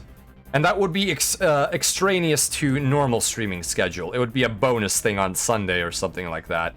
I don't want to take up any of the rest of the stream time. Plus, it is much easier to do that than perhaps some of the other things I've been doing. Okay, so which way was my horizontal alignment? My horizontal alignment here was actually horizontal. Okay. No. We're gonna undo that. Come on. Rita, please behave. You strumpet, you. Why won't you listen to me when I tell you to do something, please? Oh, come on. All right, we're gonna have very large stabilizers here. There we go. We need to expand the size of the line because right now what we have is an atrocious line. No, Control Z. I want you to. It's not opacity that I want you to undo. It's the bloody line. Are you not registering this, Krita? Oh no, that's too thick. Why are you not? Oh my gosh, Krita. Okay, wait, I'm restarting Krita. It's gone off the rocker on me. All right, saving the canvas. I thought the horror movie was watching Krita fight you. It is, Daishima, it is. Maybe something like CNF fuel tank spin on the F-16V. Oh, conformally mounted fuel tanks? On the F-16? Oh, on the spine, Let's see here. Let's see. Why can't there be a space movie where nothing bad happens? I'm getting tilted, indeed. Alright. Krita has been put down, and hopefully it will come back on. Oh, I see the spinal tank. Well, you know what? We can try the spinal tank. Oh, is this a MIDI version of the soundtrack? Interesting.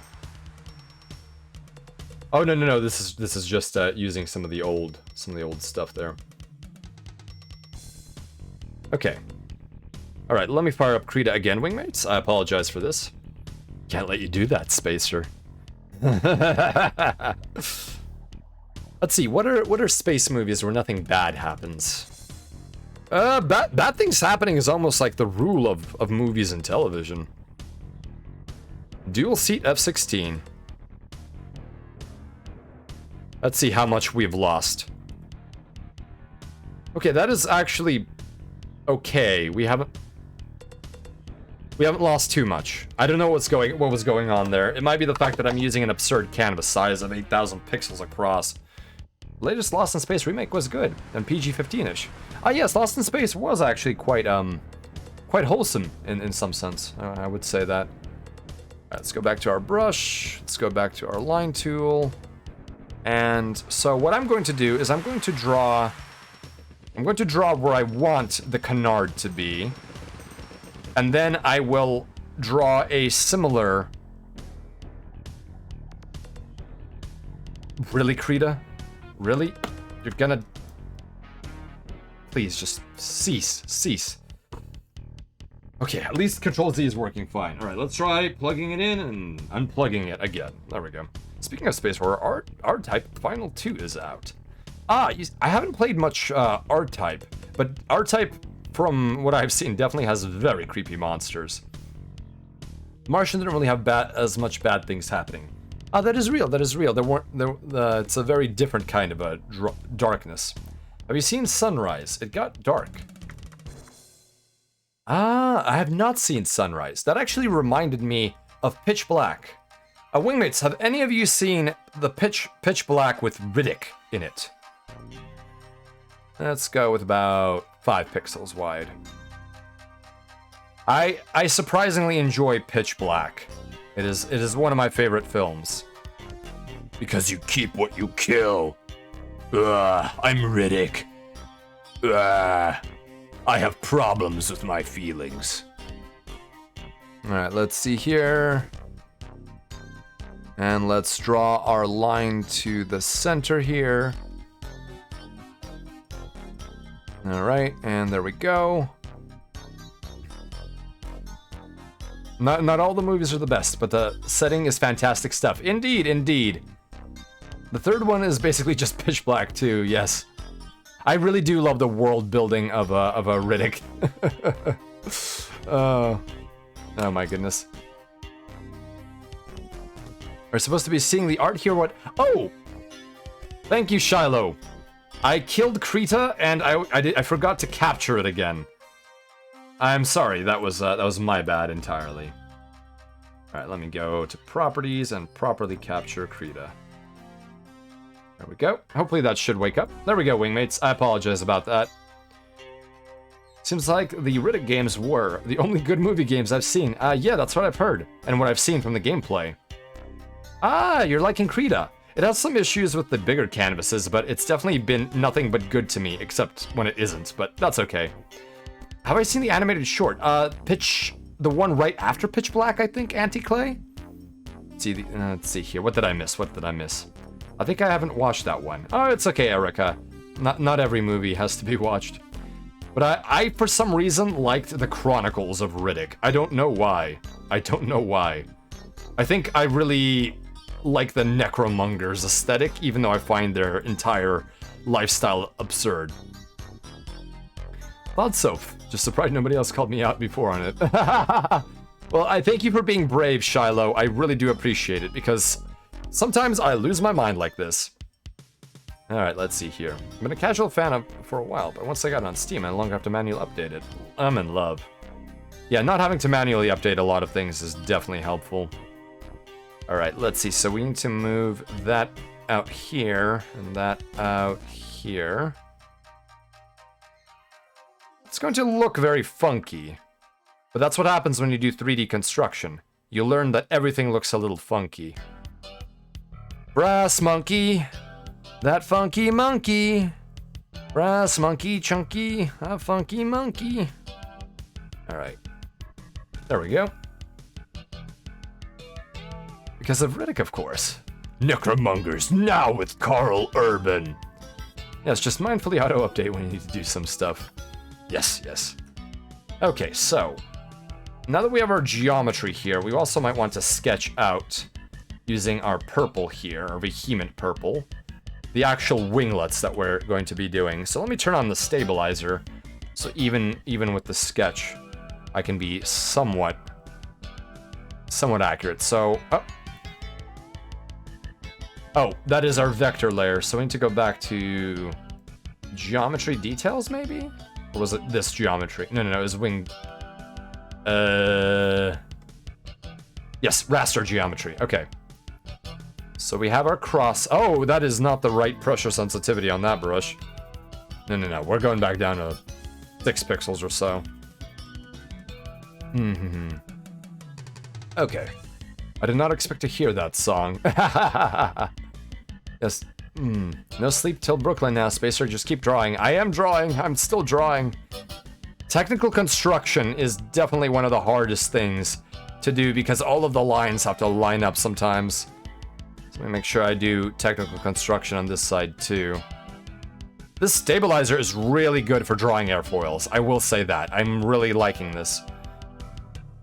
Oh no, I forgot to... Ah, no.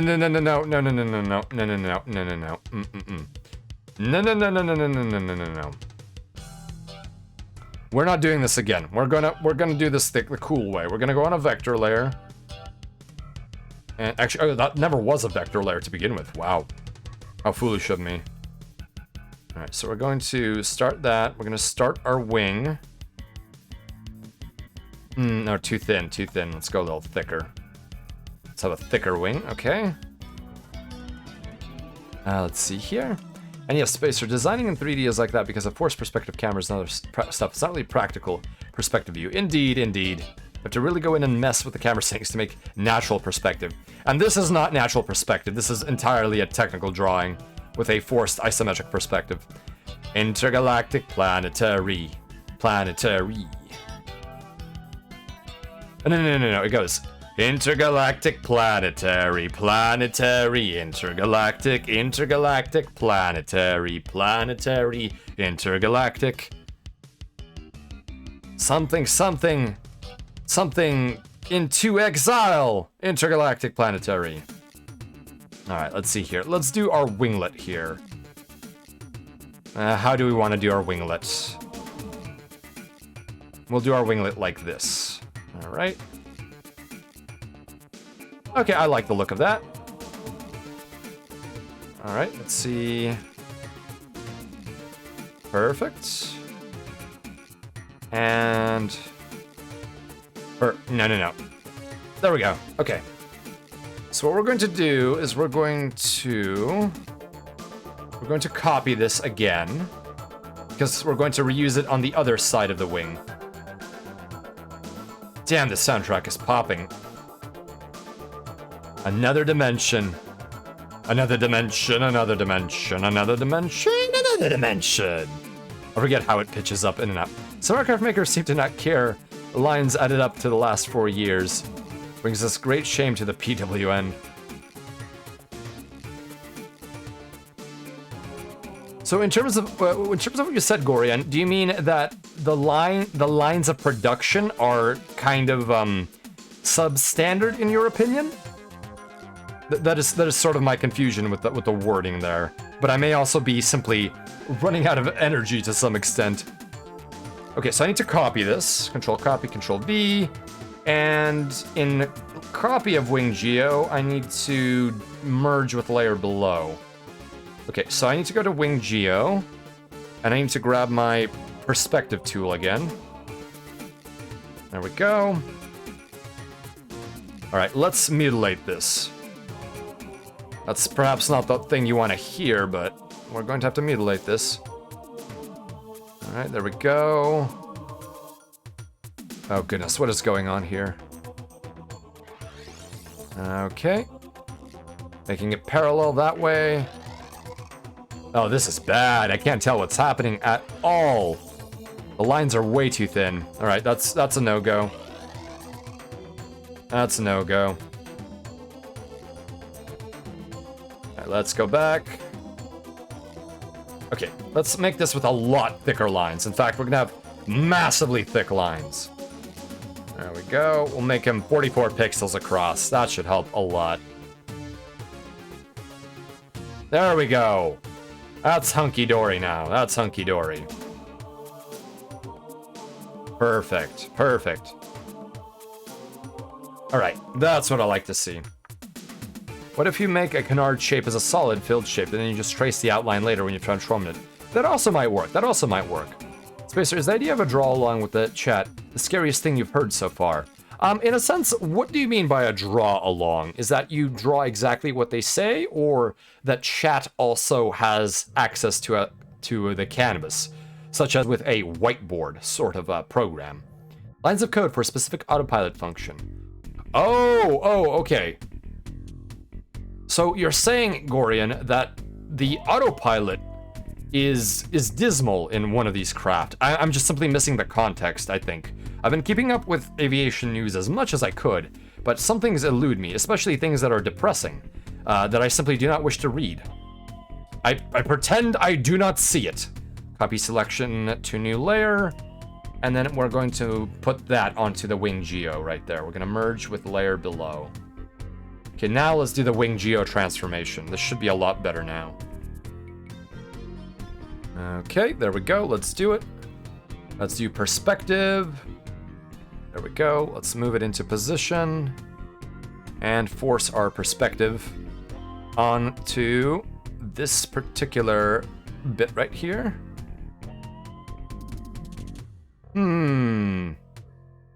Oh, there we go. There we go. We have to make sure that our perspective lines are proper here. Okay, in line, in line. We're gonna have to make sure that. All right, and we need to square that up with the lines. Oh, so that canard is going to look very sharp, very, very sharp. Okay, so let me square up with the perspective. Push it out a little bit more. That is about as good as it'll get, I think. Let's take a look here. That is tolerable. I can trace around it at the very least. But it gives me a proper canard. Let's see here. Let's see. Drawing with randos online on stream might be but a bit yabai. Who knows what will be drawn? Exactly. I will not talk about it then. Oh, yeah, I'm sorry, Gorian. I just, It's primarily that I'm just missing the context. It's not that I'm not interested, but if there's a concise way of saying that, I would definitely be interested in hearing. Maybe an Aggie.io. Oh, goodness me. That would be dangerous. Let me think. You draw a thing and the chat tries to follow along with the drawing on their own end. Let's see. Yeah, random strangers can invade a collab drawing space and vandalize it. So yeah, it's very easy to get strikes that way, unfortunately. It would have to be a Discord-only thing, basically, where it's not an official stream. But that is possible. It's just, it wouldn't be something you'd want to do with a recording watching, because everyone knows what's going to be drawn. All right, so let's try the other canard. So let's go to copy of wing geometry, and let's select it, and we'll mirror it first. All right, so let's use our transform tool. Come on, there we go. We're gonna mirror it. And this is so unintuitive, but the mirror is right there. All right, enter.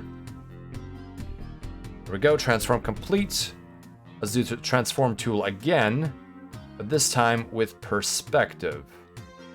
Oh no, before we do that, I need to do a construction thing. So I need to do geometry. I need to draw another line. So what I need to do is I need to draw a line going from the root to the tip, but not that thick though. That's a little absurd. And I need it in a different color because this is a smorgasbord of colors. I'm gonna do pink, hot pink.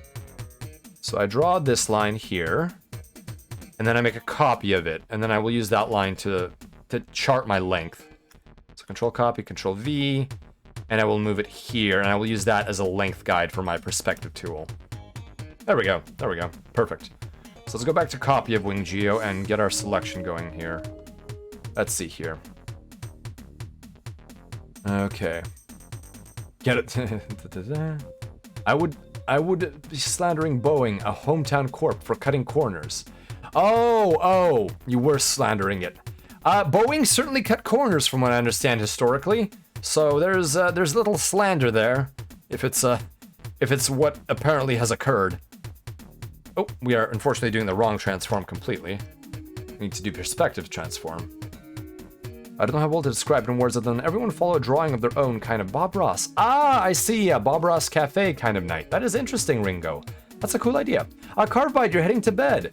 I'm hoping to finish it tonight, but there may be a chance that we don't because we still have to finish the line art. This is very complicated. And thank you for being the subject, Carvebide. I hope you rest well. And here is Carvebide's contact info again, wingmates. There we go, subject. There we go. I hope you enjoy. A Battleneck art contest might be nice. Oh, that could be an interesting thing.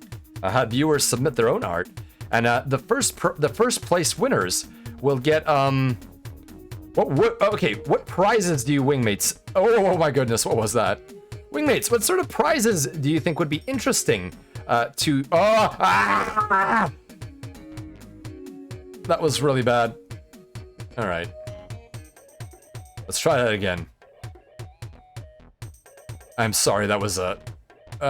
Why is the mirroring this way? Let's see. What options do I have here for perspective mirror?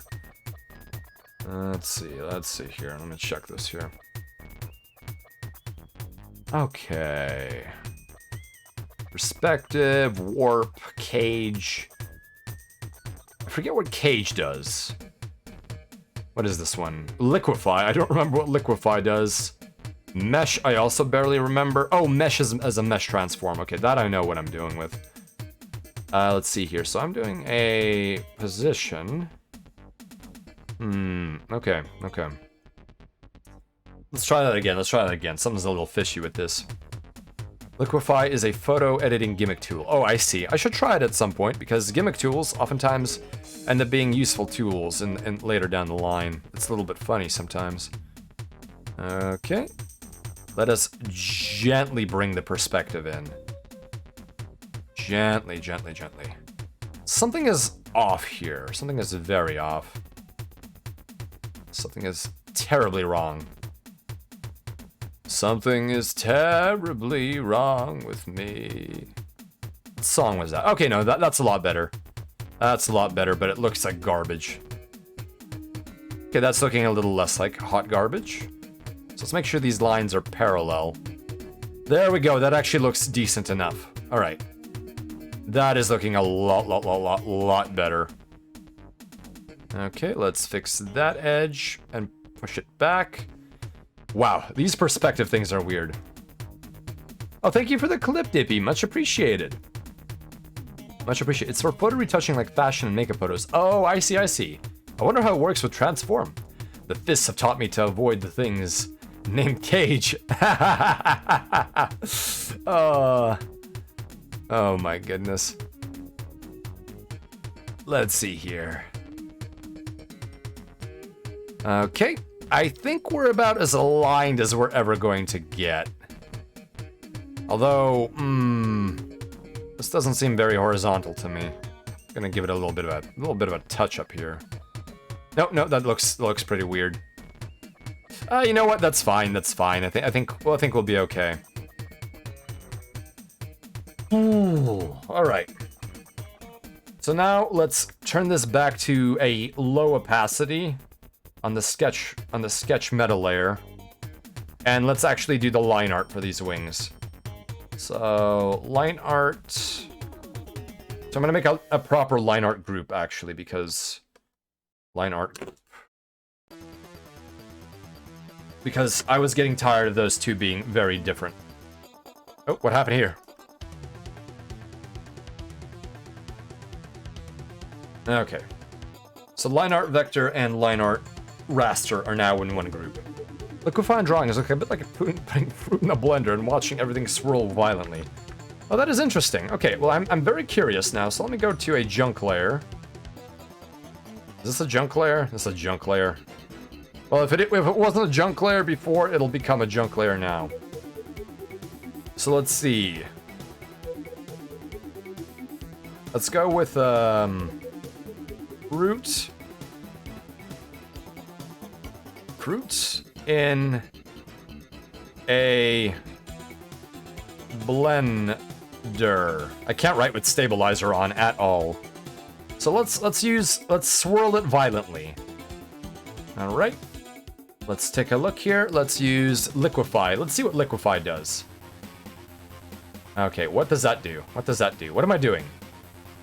I'm mutilating the fruit in the blender. Ah, I see. Okay, so it's a warping tool. Very interesting. I wonder why the transform tool is being used for that. Oh, maybe because it transforms the textures. We could also try this mode. Let's see here. Oh, this is exactly what I've needed in sometimes. Is the ability to have all these horrific deformation splines. Oh my goodness, that is horrible. Let's see, what else do we have here? Let's create 3 points on the canvas to begin. Okay, 1 point, 2 point, 3 point. All right. Deform selection. I have no idea. Okay, well, that was a cool experiment, so now I know what that does. Let me delete the layer. Let me remove the layer. Where is it? Remove layer. There we go. All right, TK, thank you for being with us with the convoy. Have a great night. Warp Transform is wonderful for wrapping patterns and camo onto surfaces. Yes, I think that will definitely have to come in handy at some point. Big Brush is gonna turn into a hurricane. We almost did. Right, so now we can move on to the normal line art. We'll pull out our brush with the stabilizer, and we'll switch back to the black ink. And now we will do our airfoil. Oh, no, what am I doing? So now we're going to do the airfoil. There we go. Gently does it. And gently does it for that. Okay, so we're going to have to rotate the canvas in order to do a better vertical line. Or actually, we just outright won't do a vertical line. We're going to use a line tool again. Because why not? Oh, come on, match up. I'm not asking you to lock on, I'm asking you to match up. Unless you really don't want to behave like that. Alright, we'll have to do our best with that. Close enough. And then the other one here will match up to this location. Okay, perfect. Let's reset the twirl. There we go. Okay, so that seems to be working. So we're gonna go back to our brush, and we're going to give this an airfoil shape here. A little bit off. Let me do it again. Okay, I like that. And we will grab this and use it as an eraser. Get rid of this line right here, and fill it in with our manual brush. Stabilizer has been invaluable to this particular set of operations. Okay, so that looks pretty awful right now. So what we will have to do is both erase and do some masking. So let me grab the eraser again and erase this part that's in the way. It's part of the line art. Oh, nope. There we go. And this bit right here. Oh, why isn't that bit going away? That's very strange, actually. Oh, I see, I see. Okay, we're gonna have to go to our transparency mask and paint over all of this. Let's see here. Yes, we're gonna have to paint. Okay, I'm gonna turn off the stabilizer for now. There we go, there we go. So now the line art is pretty much corrected, except for this, this bit right here. There we go. Nice and clean. So now we have the mustache for the plane.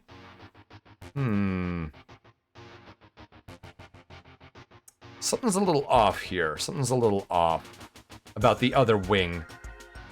I understand that with an isometric perspective, you're going to have a little bit of weirdness.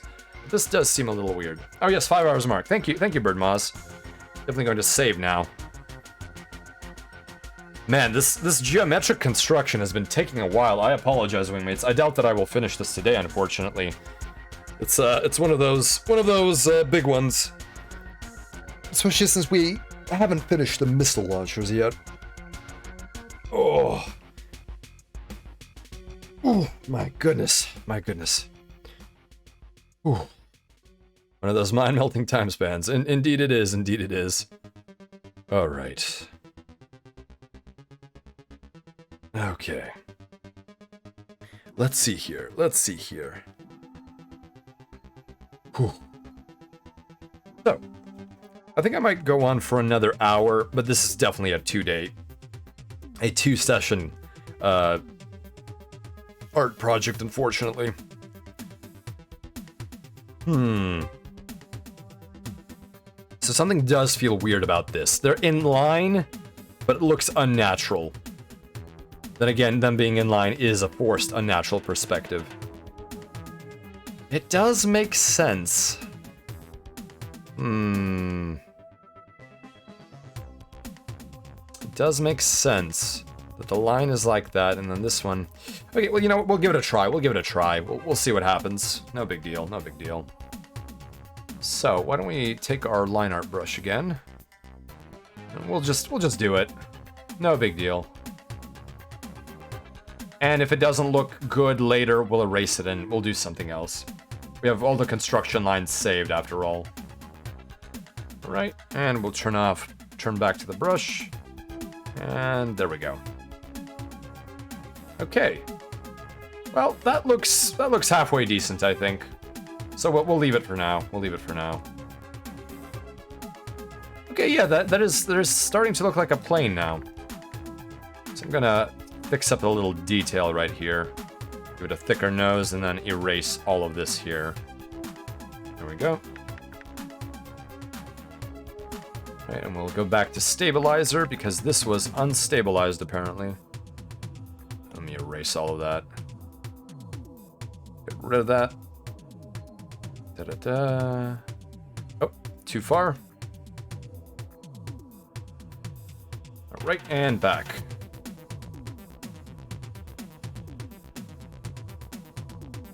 Nope. Okay, cool. So we vaguely have that set up. We have our plane. Now we're gonna do the missile racks, which, if I recall, we were doing some detail work on using our orange color. Also use the picker on it. So now that I think about it, to save time, I might as well put all of the racks in one location.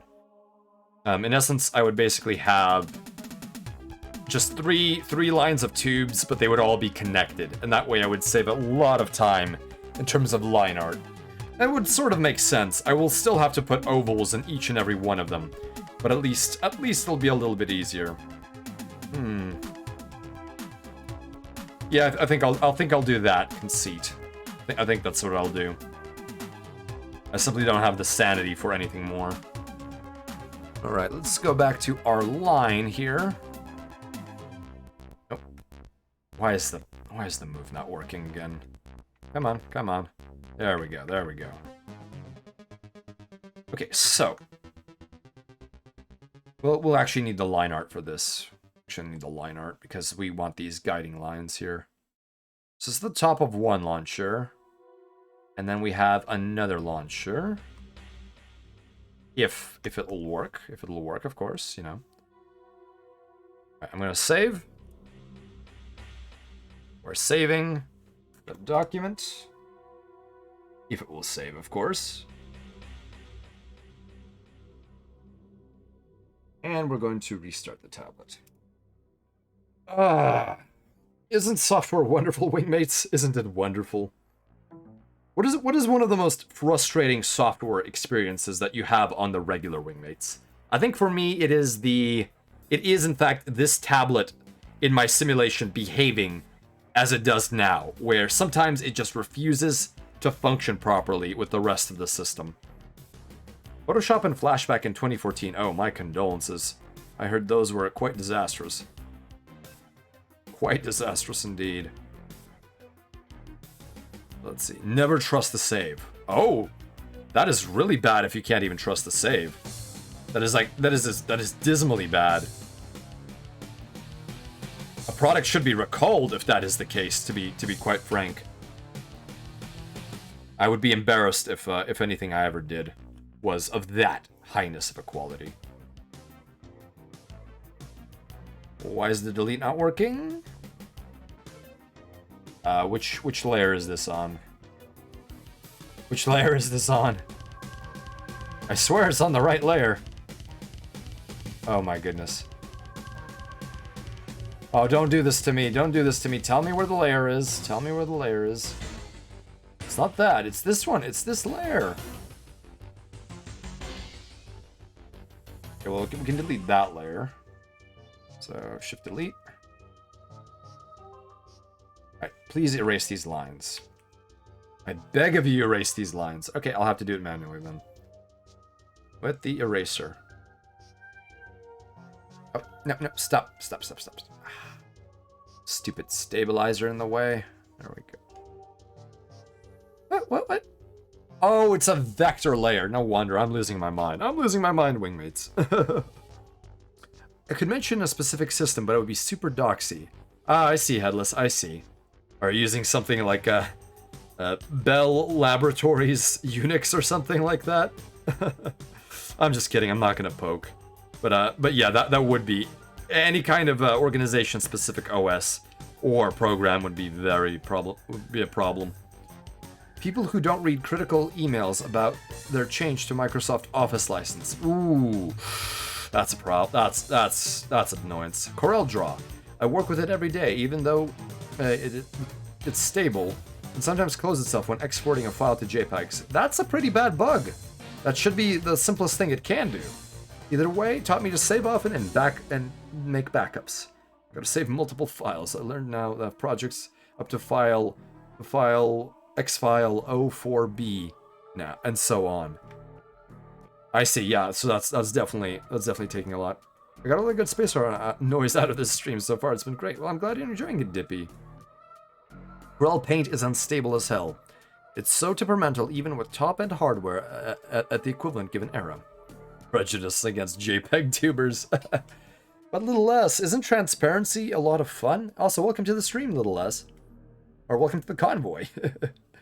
Stuff like that is what gives rise to competitors like Krita and Clip Studio and Realistic Paint Studio. That is very real. If a product is so bad that it's not worth using, you might as well just go with something that actually works. My goodness. Alright, let me grab this here. Okay, let me move that into position. Okay. And delete that. So I'm actually going to go here and delete this sketch layer. And wait, where are these details? Oh my goodness, where are all these lines? Oh, I see. Okay, so this is... Wait a minute, what's going on here? Oh. Okay. No wonder. I'm slowly losing my mind, wingmates. I am slowly losing my mind. Okay. So this is just this is a vector line here. And I've been losing my marbles with it. Okay, let's move that over here. Let's not shorten that because it's just a sketch line. That's fine. That's fine. That's fine. I have Word 2017, but Microsoft keeps trying to tell me to switch to trying to use 365. I did not like most of the newer versions of, well, relative newer versions of Microsoft Office, and I certainly do not want to try 365. Instead, I use LibreOffice. Those lines were going to be the missile strips. Do not believe in the cloud. It's a lie. The cloud is a lie. Always have your own data with you, or at the very least, if you need to use a cloud storage service, I highly recommend getting a PGP certificate and encrypting everything you have that goes onto a cloud using that. And that way, it is annoying that you have to decrypt everything that you pull off of it, but at the very least, you will have at least some sort of cryptographic assurance that your data is private. And PGP keys are incredibly versatile, and most systems will accept them. So it is including various email services for encryption. You can hand off your PGP key, your public one, to someone else, and they can encrypt for you. So there's a lot of good uses for a PGP key. It's just that it's not exactly in vogue. Of course, Alaric, I am always trying to help my wingmates with what the few precious bits of information that I have in regards to this. I actually wonder how stream gaming works. Whether whatever that Amazon gaming console does.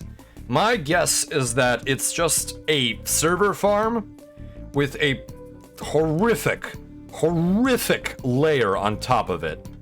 There's just a bunch of VMs running on a bunch of servers, and then eventually that gets piped downstream to you, the video at least, after it's been highly compressed using probably some kind of borderline proprietary algorithm. But yeah, I'm not exactly a happy camper when it comes to gaming streaming services. I would rather own my games. Keep it physical, recycle, archive. Yes, very much so. Oh my goodness. Hamster wheels all the way down.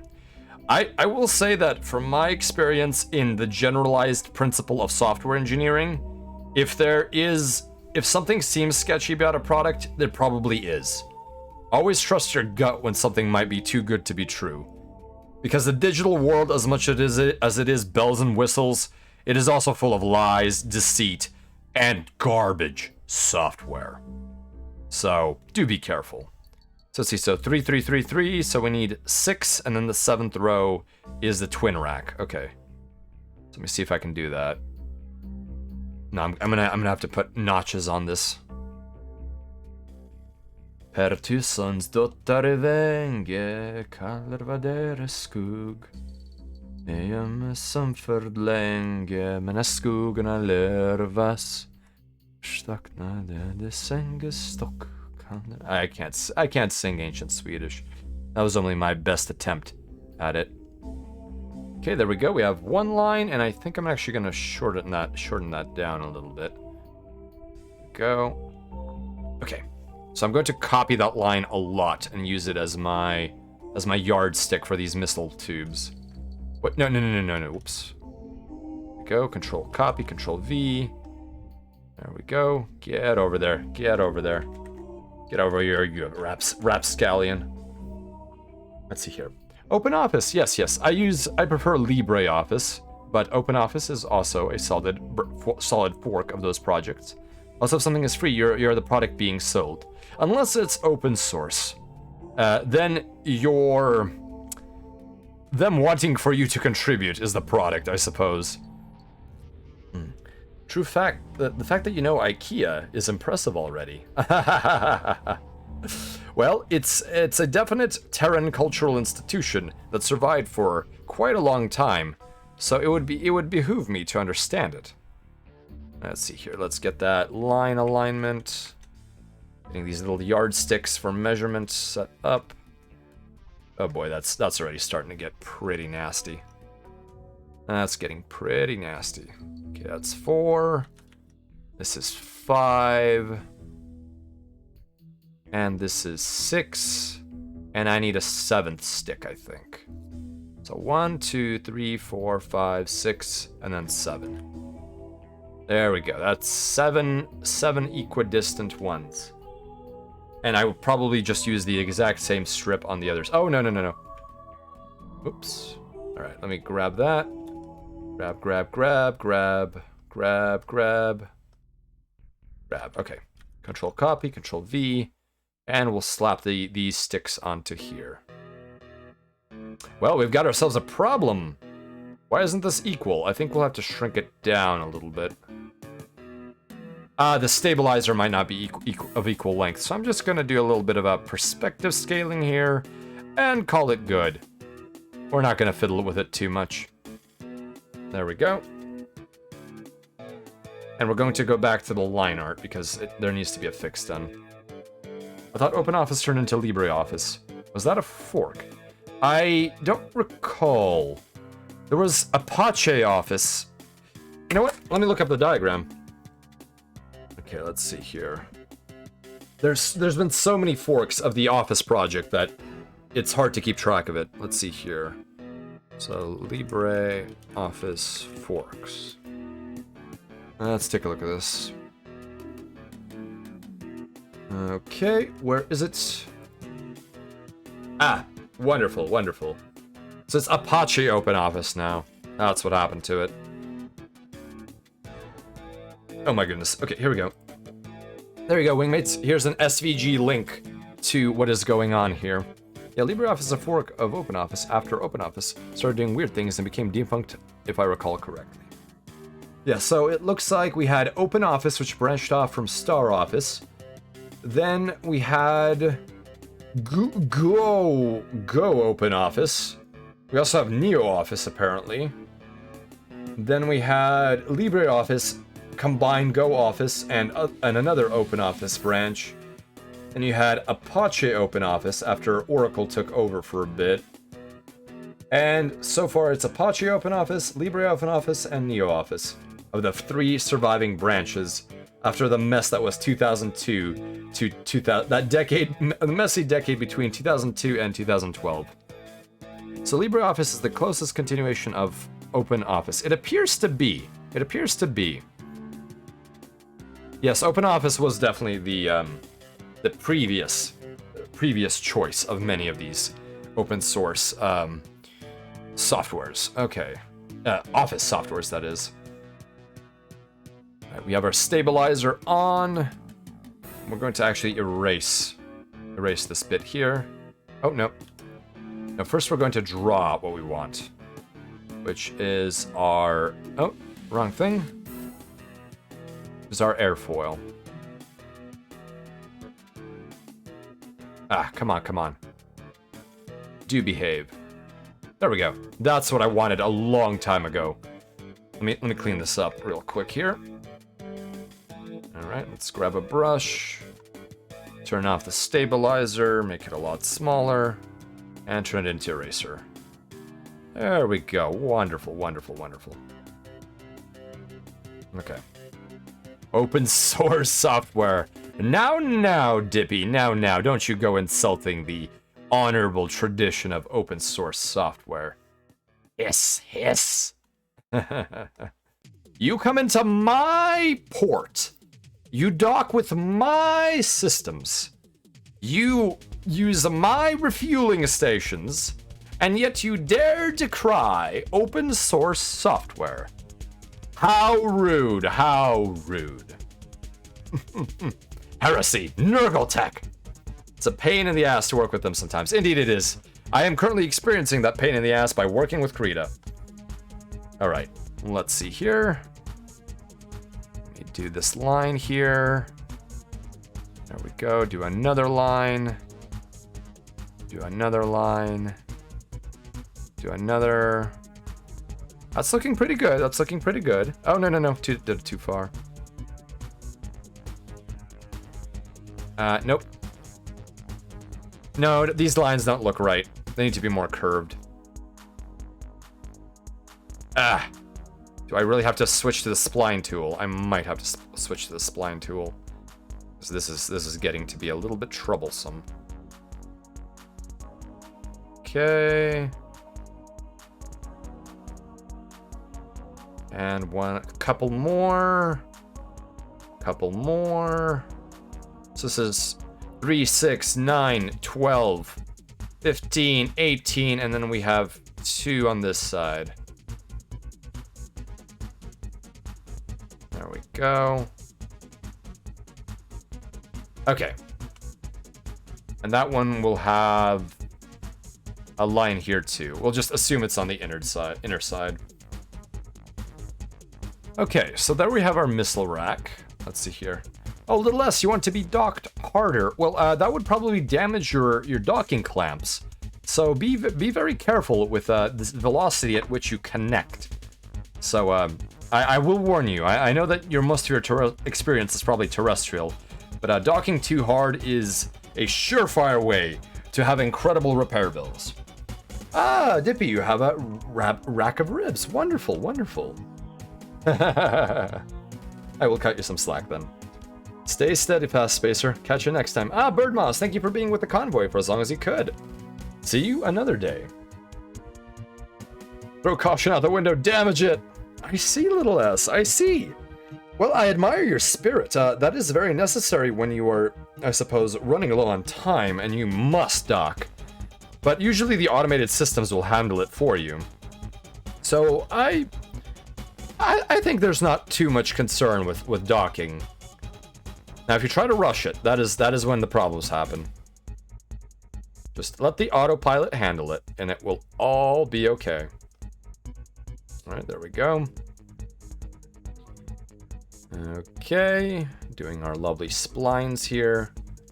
You know what? I'm gonna assume that the last launcher, just one of the doors doesn't fire anything. And I have to draw circles in each and every one of those little launcher holes. My goodness. External docks work with external HDDs. A lot of people have been talking about backing up lately. Hartley, you're heading out. Thank you for being with the convoy for as long as you could be. Yes. External docks are nice. Although, in my limited experience with external dock simulations, they have had issues connecting properly.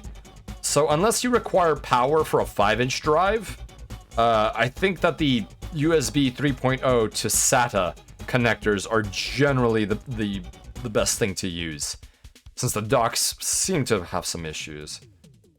But to power a proper 5-inch drive is, of course, a slightly less trivial situation.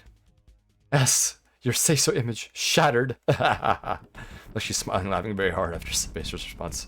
Never change space menu. Great. Thank you, little S. Thank you, little S. I appreciate it. Docking issues with 5-inch drives. Yes.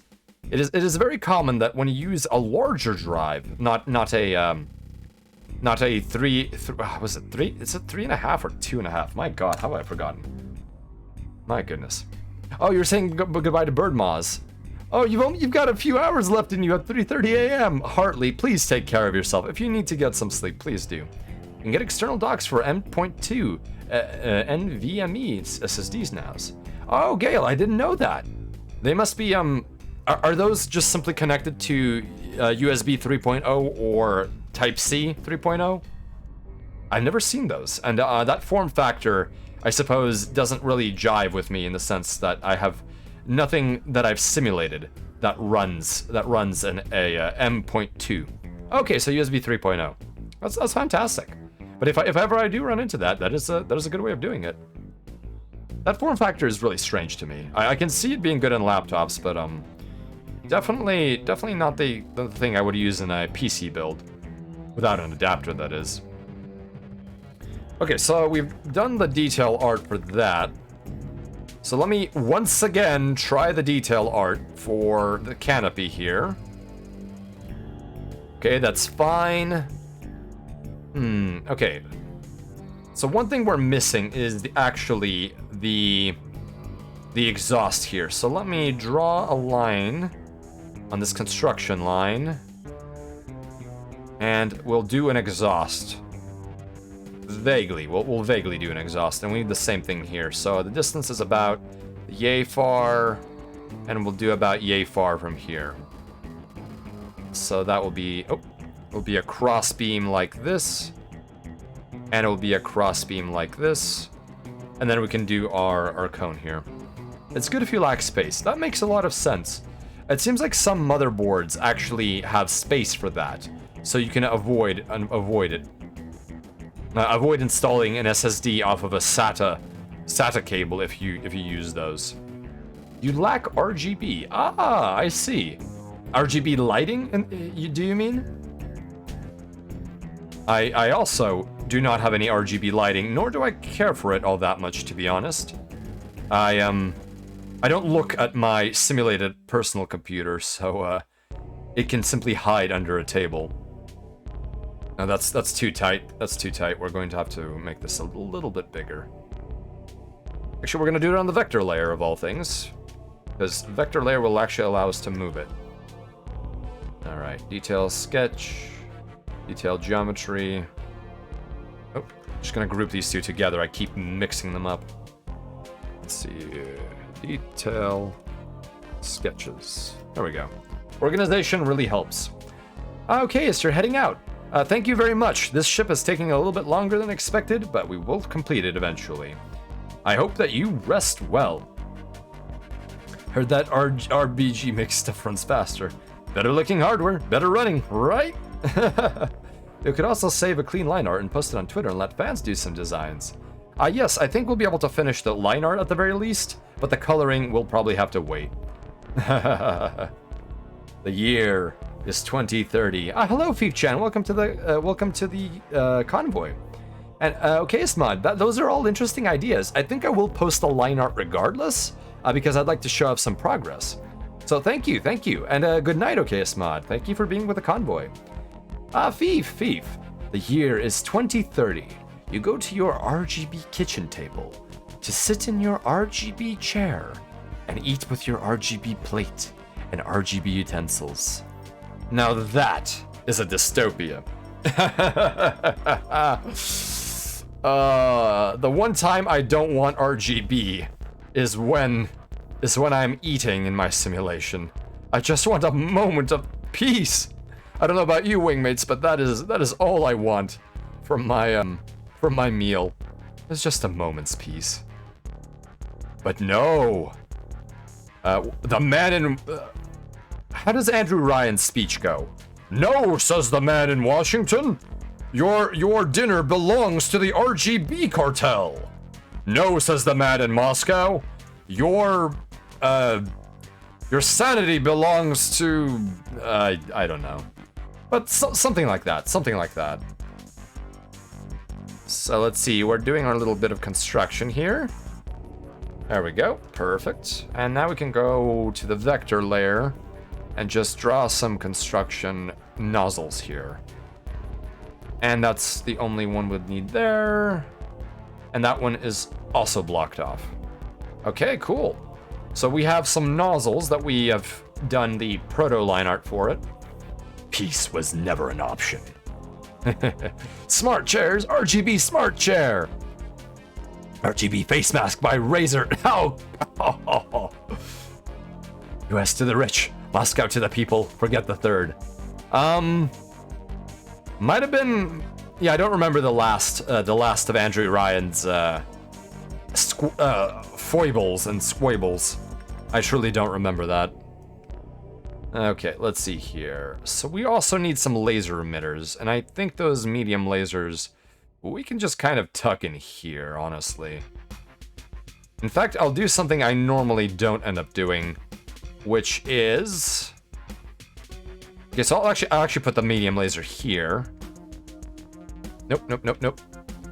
I'm going to construct it utilizing this hole here. And then I'm gonna go to detailed sketch, non-geometry edition.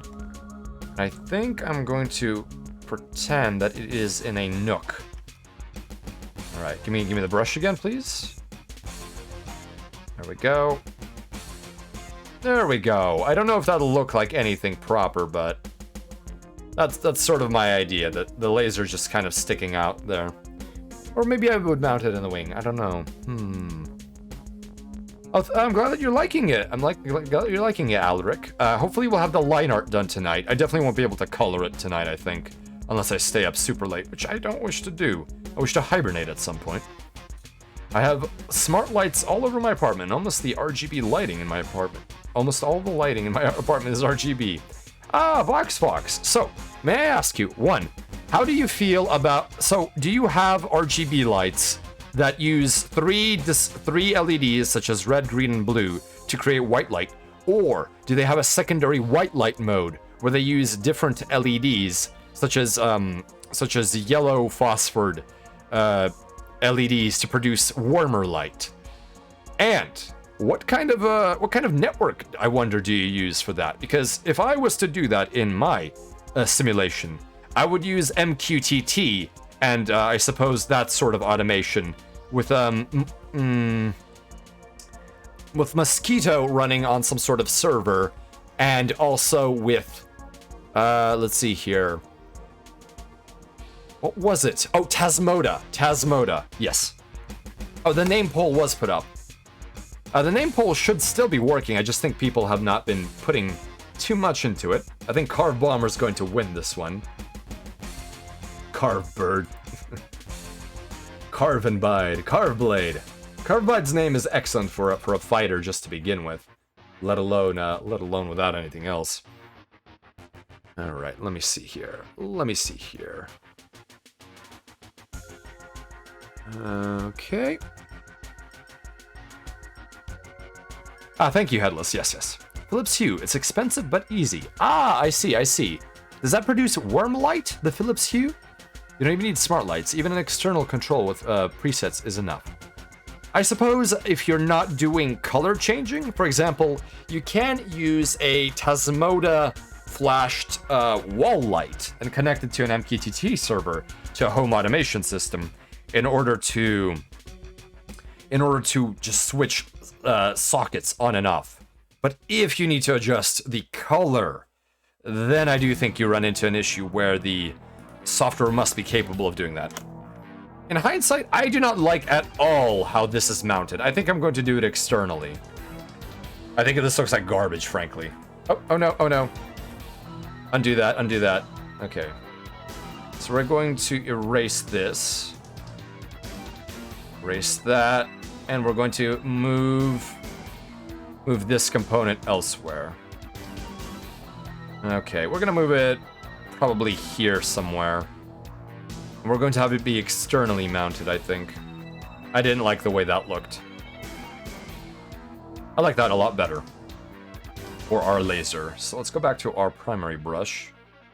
And here we go. Let's go back to the correct layer, the raster layer. Okay, so let's see. And then now that can be... come on, behave, stabilizer. There we go. Okay, I like that a lot more. Let's see here. At this point, you don't need a smart network, smart everything on a network to connect seriously. Yes, Ringo, you are very right about that. And I know their strips use 33 LEDs with a dedicated warm white. Ooh, yes, a dedicated warm white is the only way I would simulate mood lighting. It is nice to have the occasional red light or green light, or if you want to really wake up, some blue light, but definitely if there is no warm white, you can count me out, because I prefer that sort of tint to my lighting. Okay, so this is starting to look actually halfway decent, so why don't we make proper line art with this. So we'll go to our vector line art, and we will start making the hatches here. Alright, let's do this, wingmates. Vector line art starting from here, running all the way down here. Oh, right, that's right. Let's erase what we did before and go back to the black color. Okay, what am I doing wrong? We're going to save. And we're going to redo the tablet. Once again. Come on, come on. Wingmates, so I had a thought. I do not quite understand the concept of scented candles.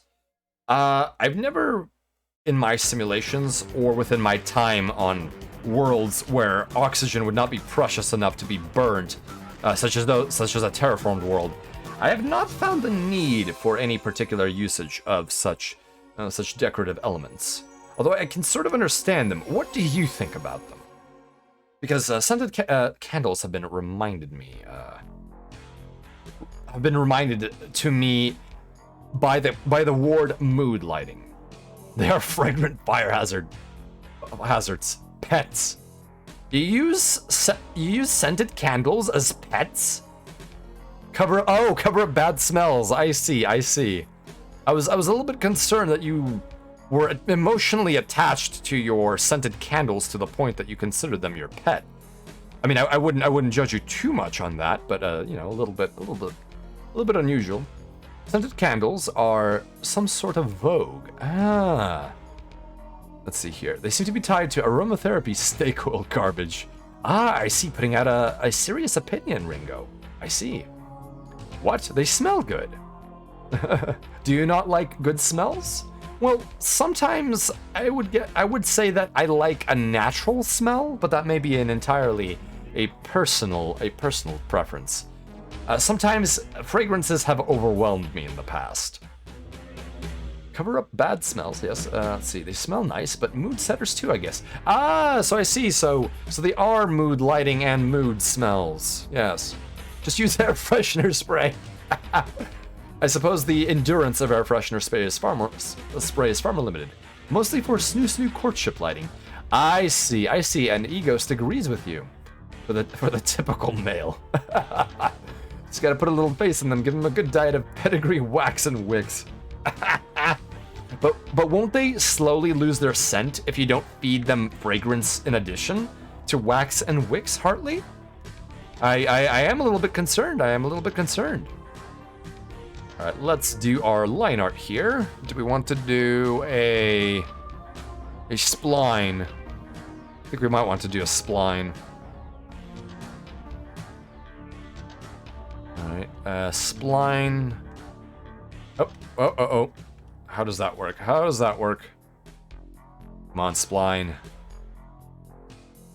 Just behave, please. Okay, come on. How do I make you behave, spline? No. Okay, let's do this. They will slowly die, just like real pets. No, Gorian. Oh my. Well, mortality affects us all. Unless, of course, your pet has the neo-human genome, in which case, well, that is, I suppose, a little bit different. But most pets are not bred with the neo-human genome. Let's see here. Reticulating splines. A good alternative to scented candles are those scented wax melters that use a light bulb. I see. So aerosolizers, but without the dangers of fire. That's not a bad solution, I suppose. Oh, please, Krita, don't do this to me. What? Why do you do this to me, Krita? Why do you do this to me? You come to me on the day of my daughter's wedding, and you refuse to stop splining around. Please, just stop it. Stop it. And the more harmful alternative is using an evaporator to put scented oils in the air. My goodness, I would not want to have volatile, polyunsaturated, highly sticky oils like that floating around in the air. My goodness. Ah, yes, the room vape.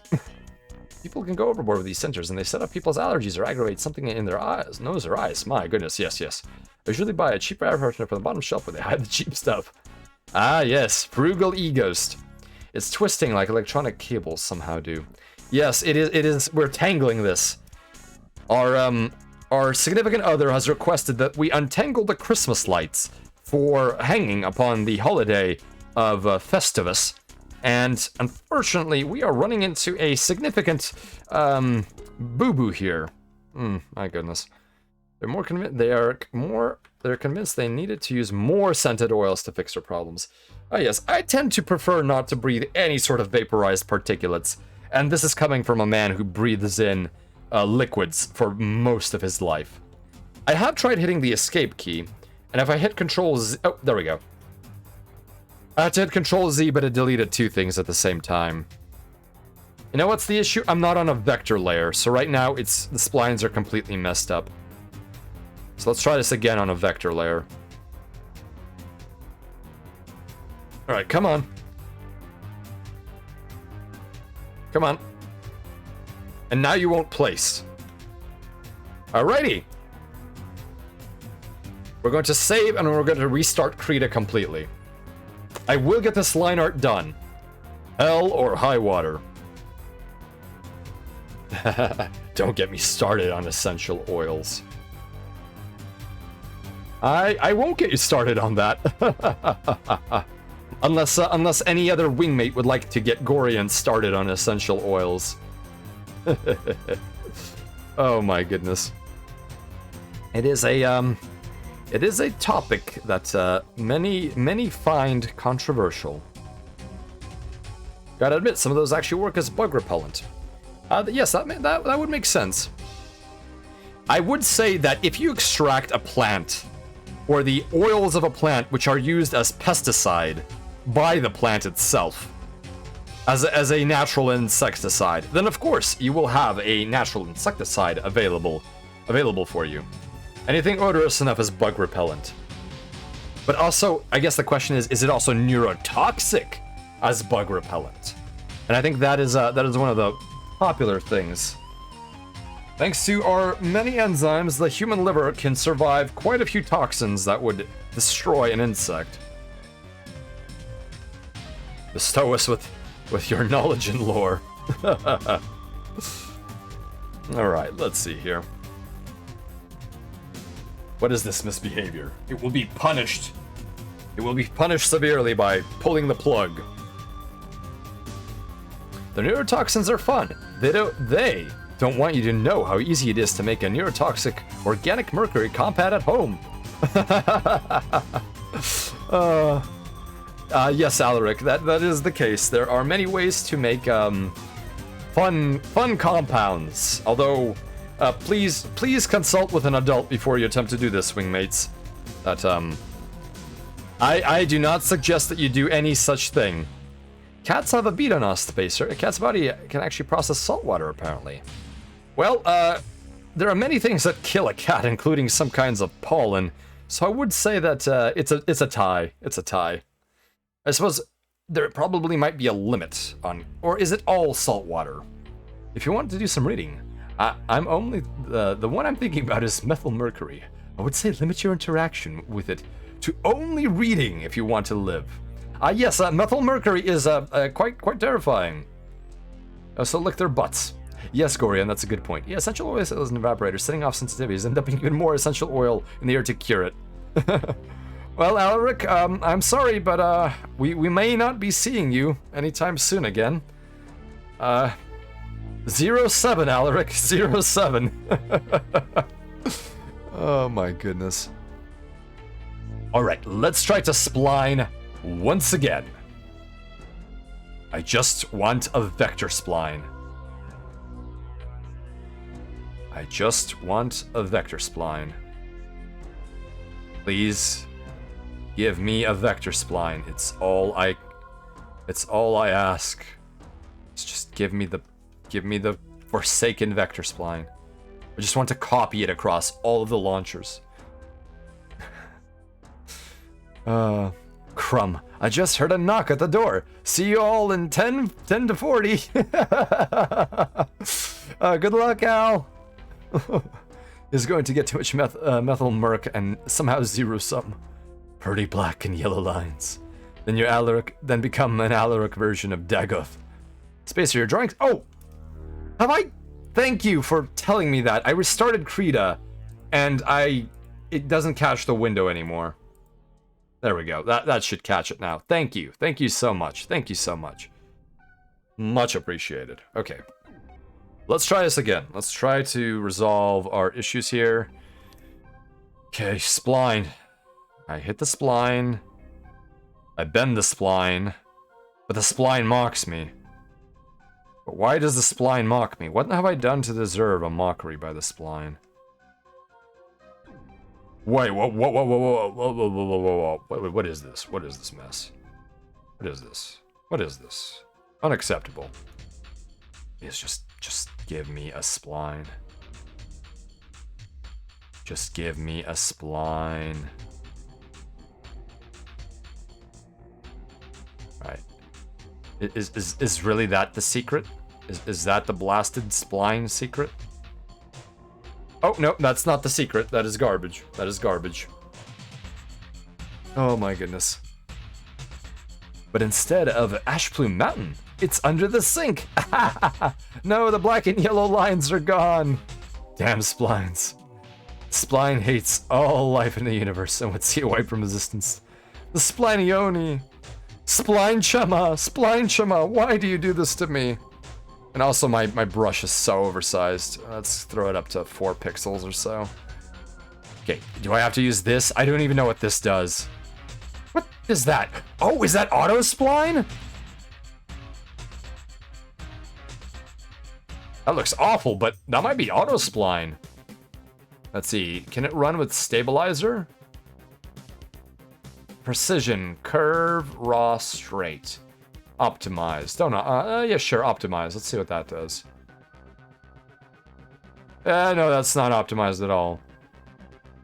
Is that a vector? Is that gonna be a vector? It is a vector, technically.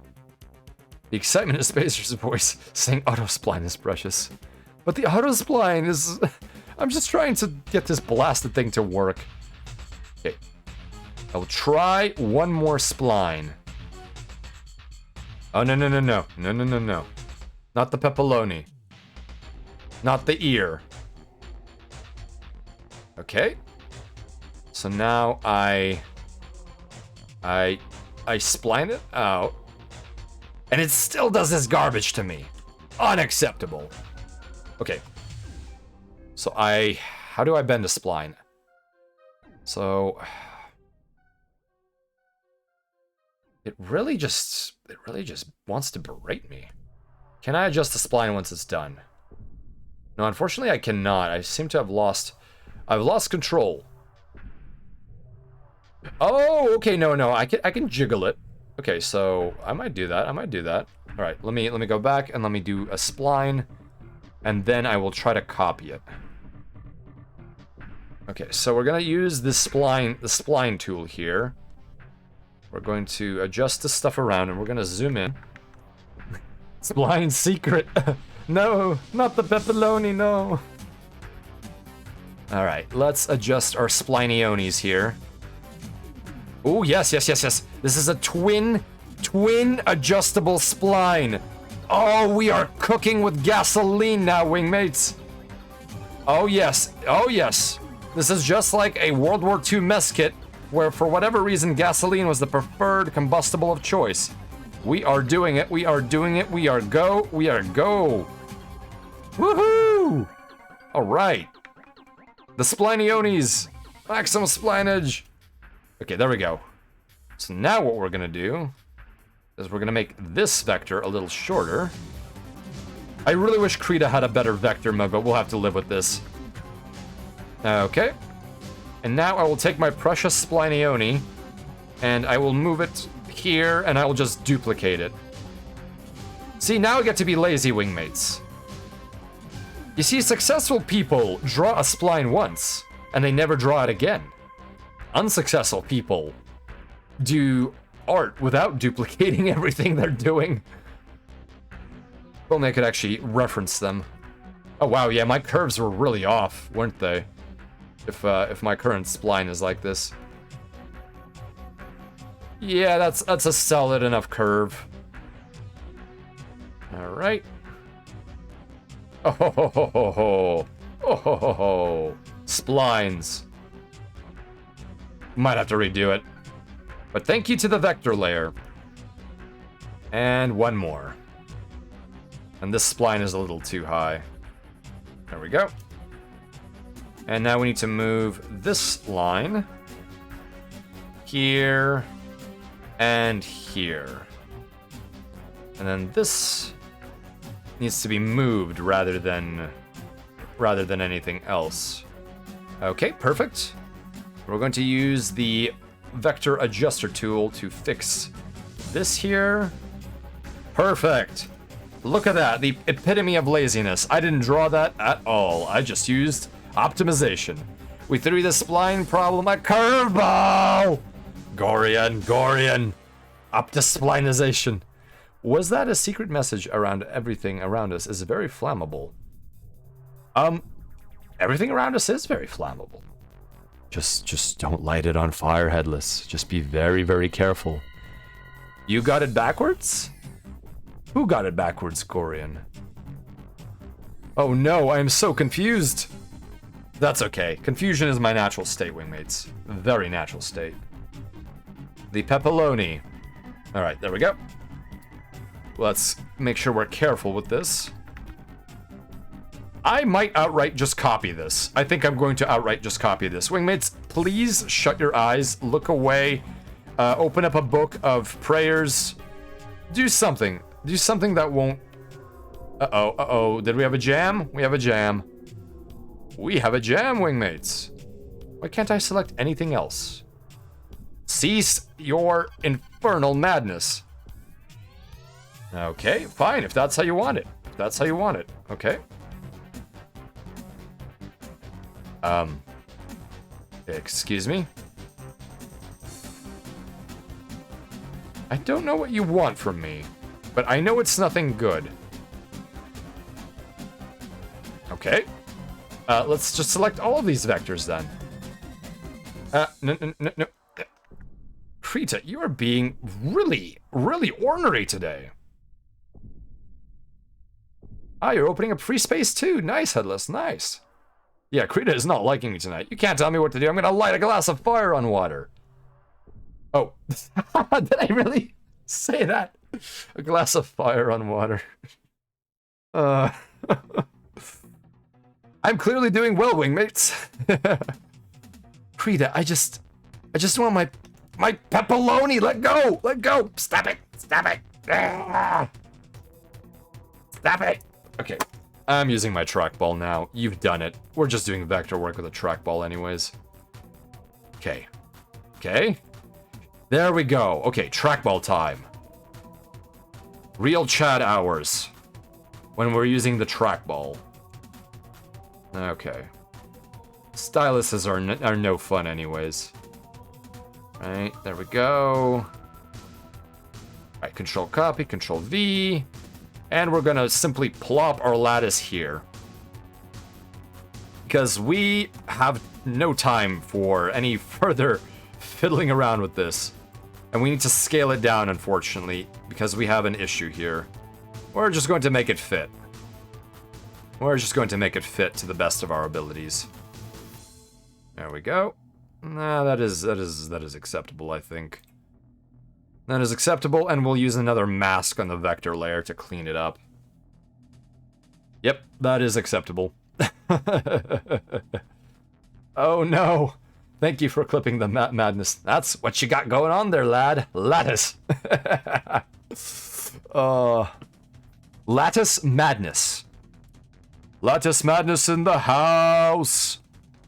Let's see if we can rotate this. We need to rotate it just a smidgen. Just a hair. There we go. We have rotated our lattice. And that is looking fine. Okay. Perfect. Alright. And Control All. Alright, so we're getting a lot of that line art done. That was the hardest part of the line art, I think. The rest of it should be a little bit easier. Spacer spline skills are so powerful. Thank you, Alaric. I'm just doing what I can to stop having ugly line art. Most of this has been done with the line tool and like the stabilizer. Okay, so let's continue on with our line art vector layer. And we're going to do a this thing. What do they call this? They call it a circle, I believe. Please just What is going on with this? What is going on with this? The clicks, they just don't want to happen. Stop it. Stop it. Okay, work. You really want me to use the trackball on everything? Oh my goodness, and we're jammed. Okay, let's save. Because those are vectors, we can delete them. Okay, we're going to close, and we're going to reopen it. Come on. Ooh. Hey, wait, mates. I'll finish off these nozzles and the remaining line art, and I think I'll call it a night for now, because I have been at this for almost 6 hours, and I'm approaching the limits of my sanity. Okay. So let's stretch this to the correct proportions. There we go. The nozzles are the end. Yes. Well, that and the medium laser. That's also the end. Yeah, that's fine. That's fine, and I'm just going to use a trackball for this because my drawing device is refusing to cooperate. That's the one terrible thing about simulations, wingmates, is that they both simulate what you want out of hardware, and they also simulate the errors, which is rather a bit of a pain. Okay.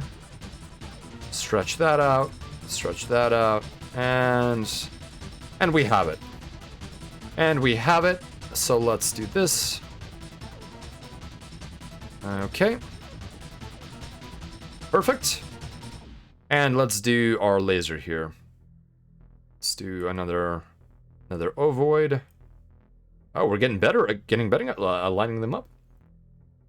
Alaric, thank you for being with us for as long as you could. We will be wrapping up shortly, I believe. So I hope that you get some good sleep tonight. Thank you for being with us. Alright, let's see here, and I need to do line art normal with the stabilizer engaged.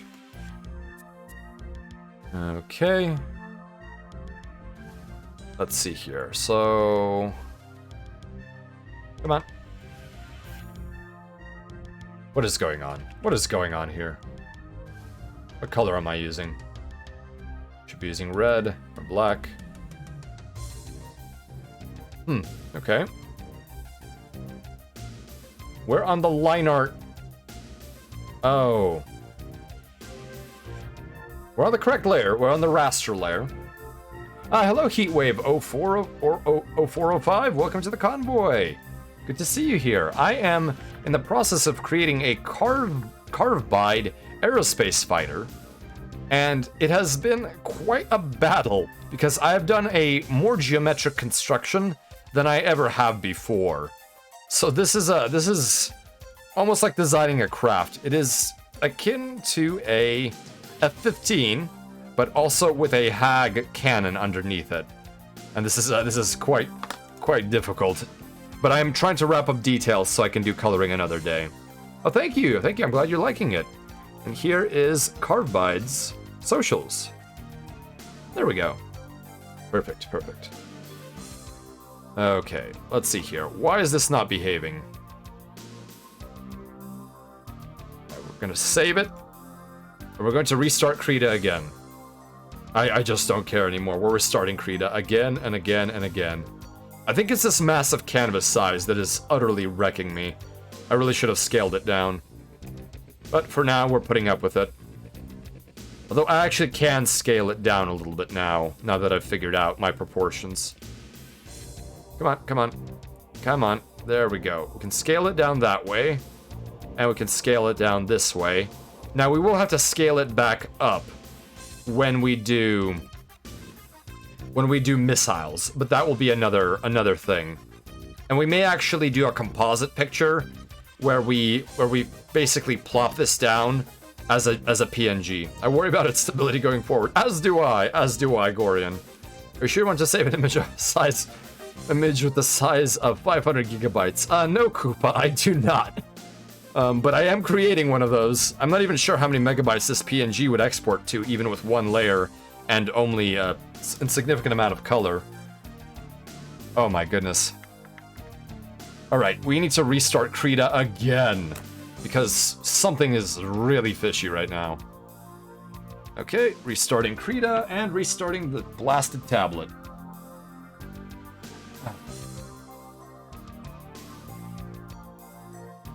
Alright, there we go.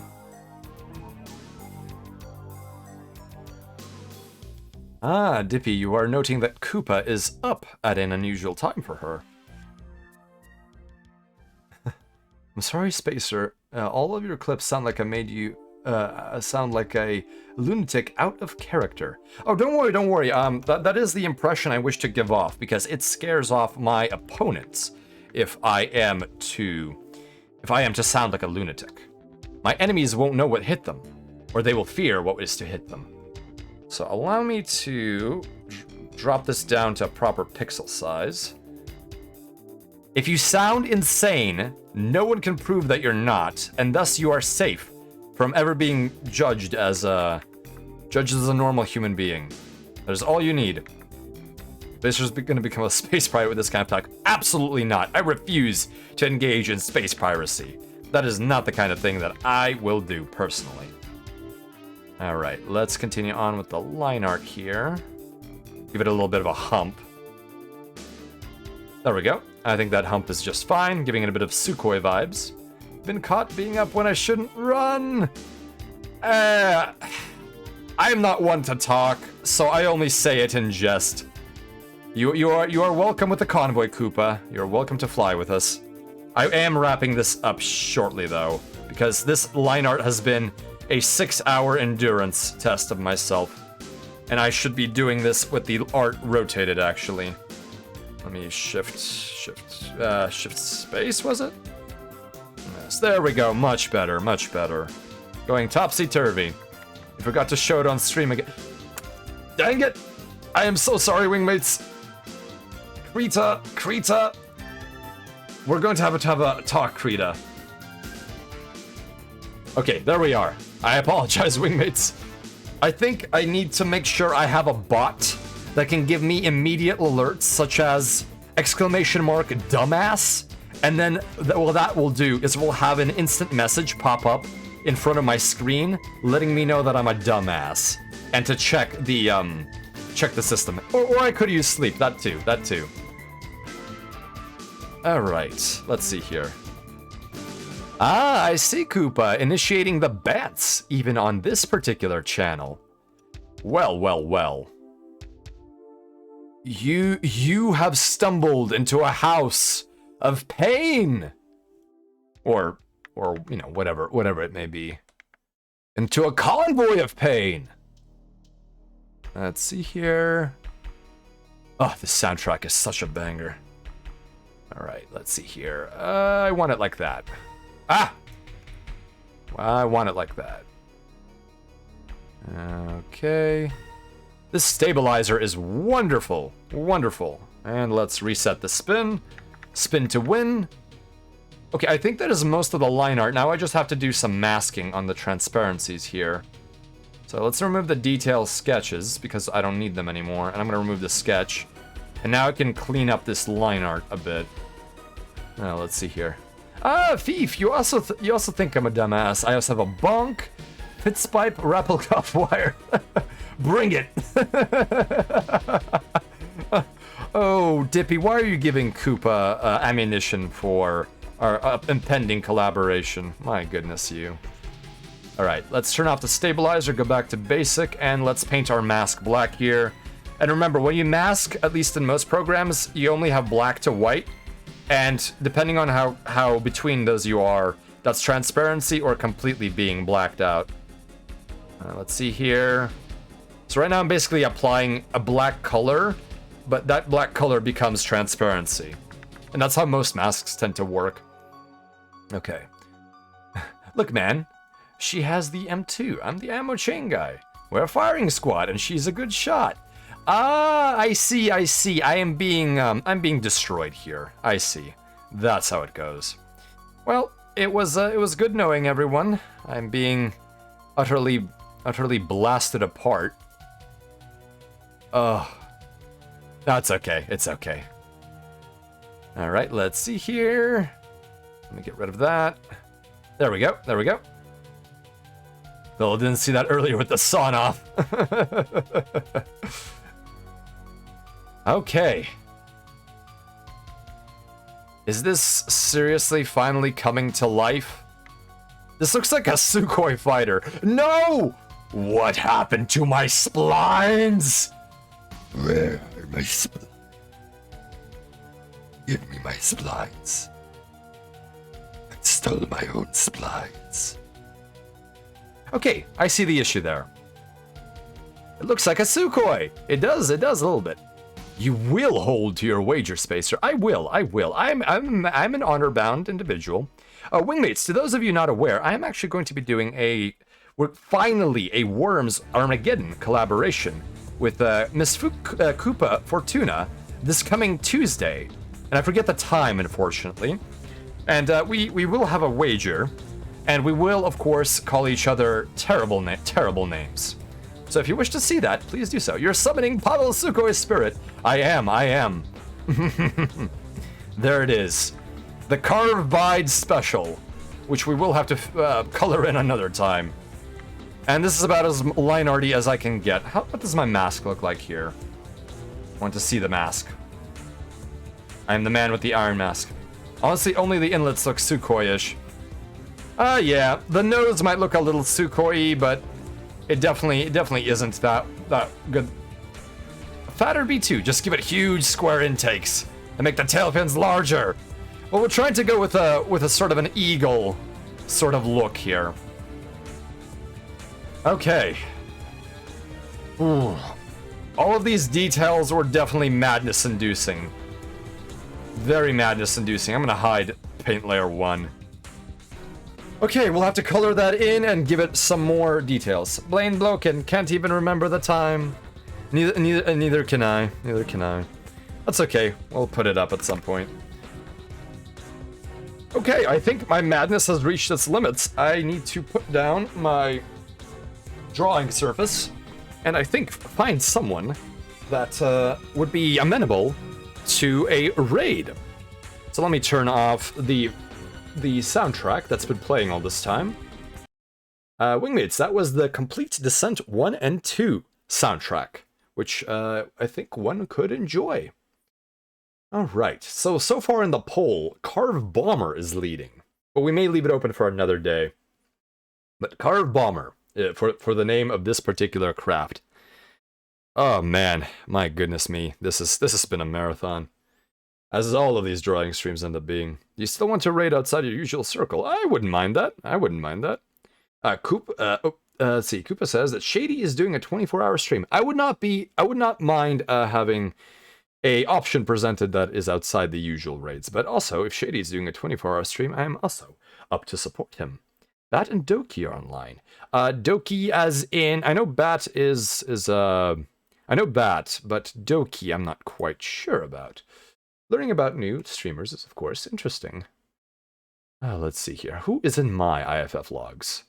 Let's see here. Yes, Shady's doing, oh my goodness, 24-hour ultra kill endurance. I do not know how he does that. I am very impressed by Shady's capabilities, to be frank.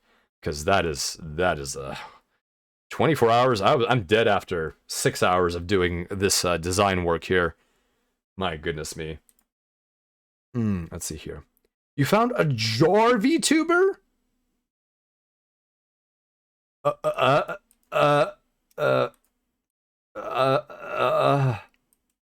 see. Oh, Doki Bird. Okay, let me see here. Oh, wonderful. What? Oh, yes. Shady did make it to 100. Okay. Oh my goodness. Apologies, Wingmates. Let me collect all of this data here. Let me do a /. Oh, no. Okay, so Doki, I do not know, but I will follow Doki, just for future reference, just in case. Okay, let me open up another Twitch and put all of these wonderful suggestions. Thank you, Wingmates. Thank you. I do appreciate it when you bring out all of this data. Let's see here. Ariranen-chan. Okay. Go be with your kind. Of course, with my predicament. Oh, what am I doing, Wingmates? Apologies, this is quite rude of me. Allow me to take us back to the station. No, wrong jar, abort. Well, let's see what wrong jar this is. I'm very curious now. Sit here, Arinen. Ari Erin. Oh, she isn't a jar. My goodness. That is and she is doing Apex. Why is she in a jar? She doesn't need that life support. Why would someone be in a jar? Mayoi Hitsuji is also online tonight. I have not met Mayoi Hitsui. Feel free to throw in the link. Apologize, this is taking a little bit of time, wingmates. I'm just trying to figure out all my options. I may do a random roll because that's the way fate works sometimes. Let's see here. Okay, but of course, as always, everyone is welcome to do as they please. I apologize for the discordant tone I had there. I am trying to concentrate on figuring out who to raid and also simultaneously attempting to talk. Oh, thank you everyone for attending for as long as you could. I greatly appreciate that. Ooh, Rin-chan. Isn't she the one who did DIY everything? Oh, interesting. Sans my faux pas. I had a great time. I don't know what faux pas you had, Gorian. I think I did not realize that reference had become judged as cringe. If I don't remember cringe, then it was not cringe. So Gorian, you're okay in my book, buddy. So don't worry about it. Every wingmate is okay in my book, even if they have a little bit of cringe to them. Koopa, you wonder if she poops in it like I do? I hope not. I hope not. Jesus. Okay. Oh, yeah, thank you everyone. Thank you. All right. So, what is my raid choice here? And, let's see here. Oh my goodness. So many things happening. I apologize, wingmates. I am slightly going insane here. Doki Bird laughs a lot. Let's see here. Okay.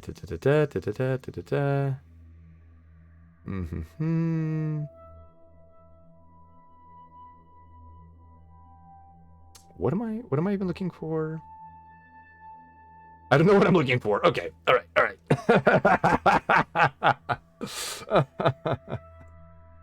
Oh my god, thank goodness. I need reverb to sound sane now. Should I just turn on my reverb right now and sing you a song, wingmates? Too much drawing, too much art.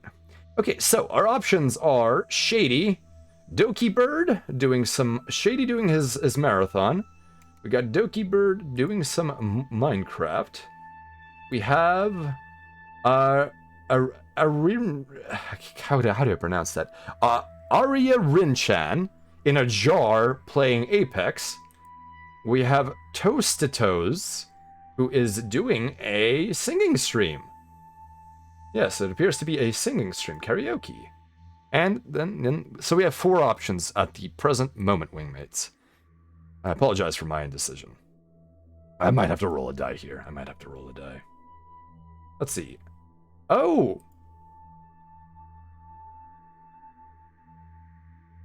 Oh, so Shady actually has the whole gang with him. I see. Okay. You know what? Shady deserves it. I think we're gonna raid Shady. I will follow the other streamers for another night, perhaps. Toast, I see. You think Toast. Just give me a general shout out, wingmates. Shady or Toast. Let's see here. Okay. Picking raids is always so. Put up a raid backlog. Host of London. Oh my goodness. Alright, let's see here. Yeah, I should probably do my follows when I'm listening, because sometimes people say thanks, and it would be rude to not say thanks back. Wingmates, how does one do any of this? Alrighty, rating choices are difficult moral dilemmas. Yes, they are. And I will,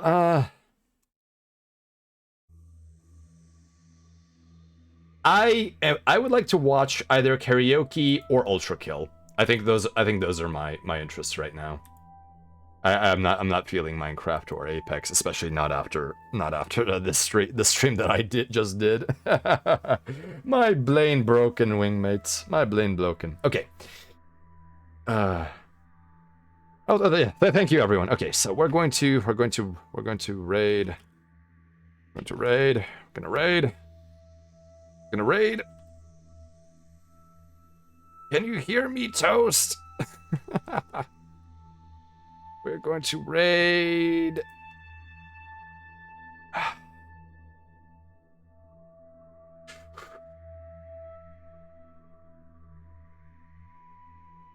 Okay, we're gonna raid Shady. Apologies for anyone who I did not choose their particular options, but Shady is celebrating 100, so, and of course, the impending partnery. Did he already get partner? Okay, let's do that. All right, raid. Ready? Here we go. Oh, you honestly just saw the charm wreck them. You know what? That's as good a reason as any. Sometimes those things work. All right. Apologies that took so long, wingmates. I am currently running on fumes, so I will make sure to get some good hibernation for your sake, so that you do not have to see me in such a condition. All right, here we go. Here's the raid message, everybody. Let's give Shady a warm congratulation. All right, wingmates, make sure that your propellant tanks are always topped off, that your oh my goodness, your jump calculations are accurate, and that you, as always, fly safe. So thank you, everyone. I always appreciate your presence, for flying with the convoy for as long as you could. And for those of you who dropped by, and if you like what I do and you have not hit the follow button, and I will say that a little more explicitly than usual, please feel free to follow me, because I do arts, I do RTSs, and I do a lot of space themes things. You can check my VODs if you'd like to see more. I hope that everyone has an excellent night, and let's give Shady a warm welcome, everyone. Here we go. 5, 4, 3, 2, 1, rating now.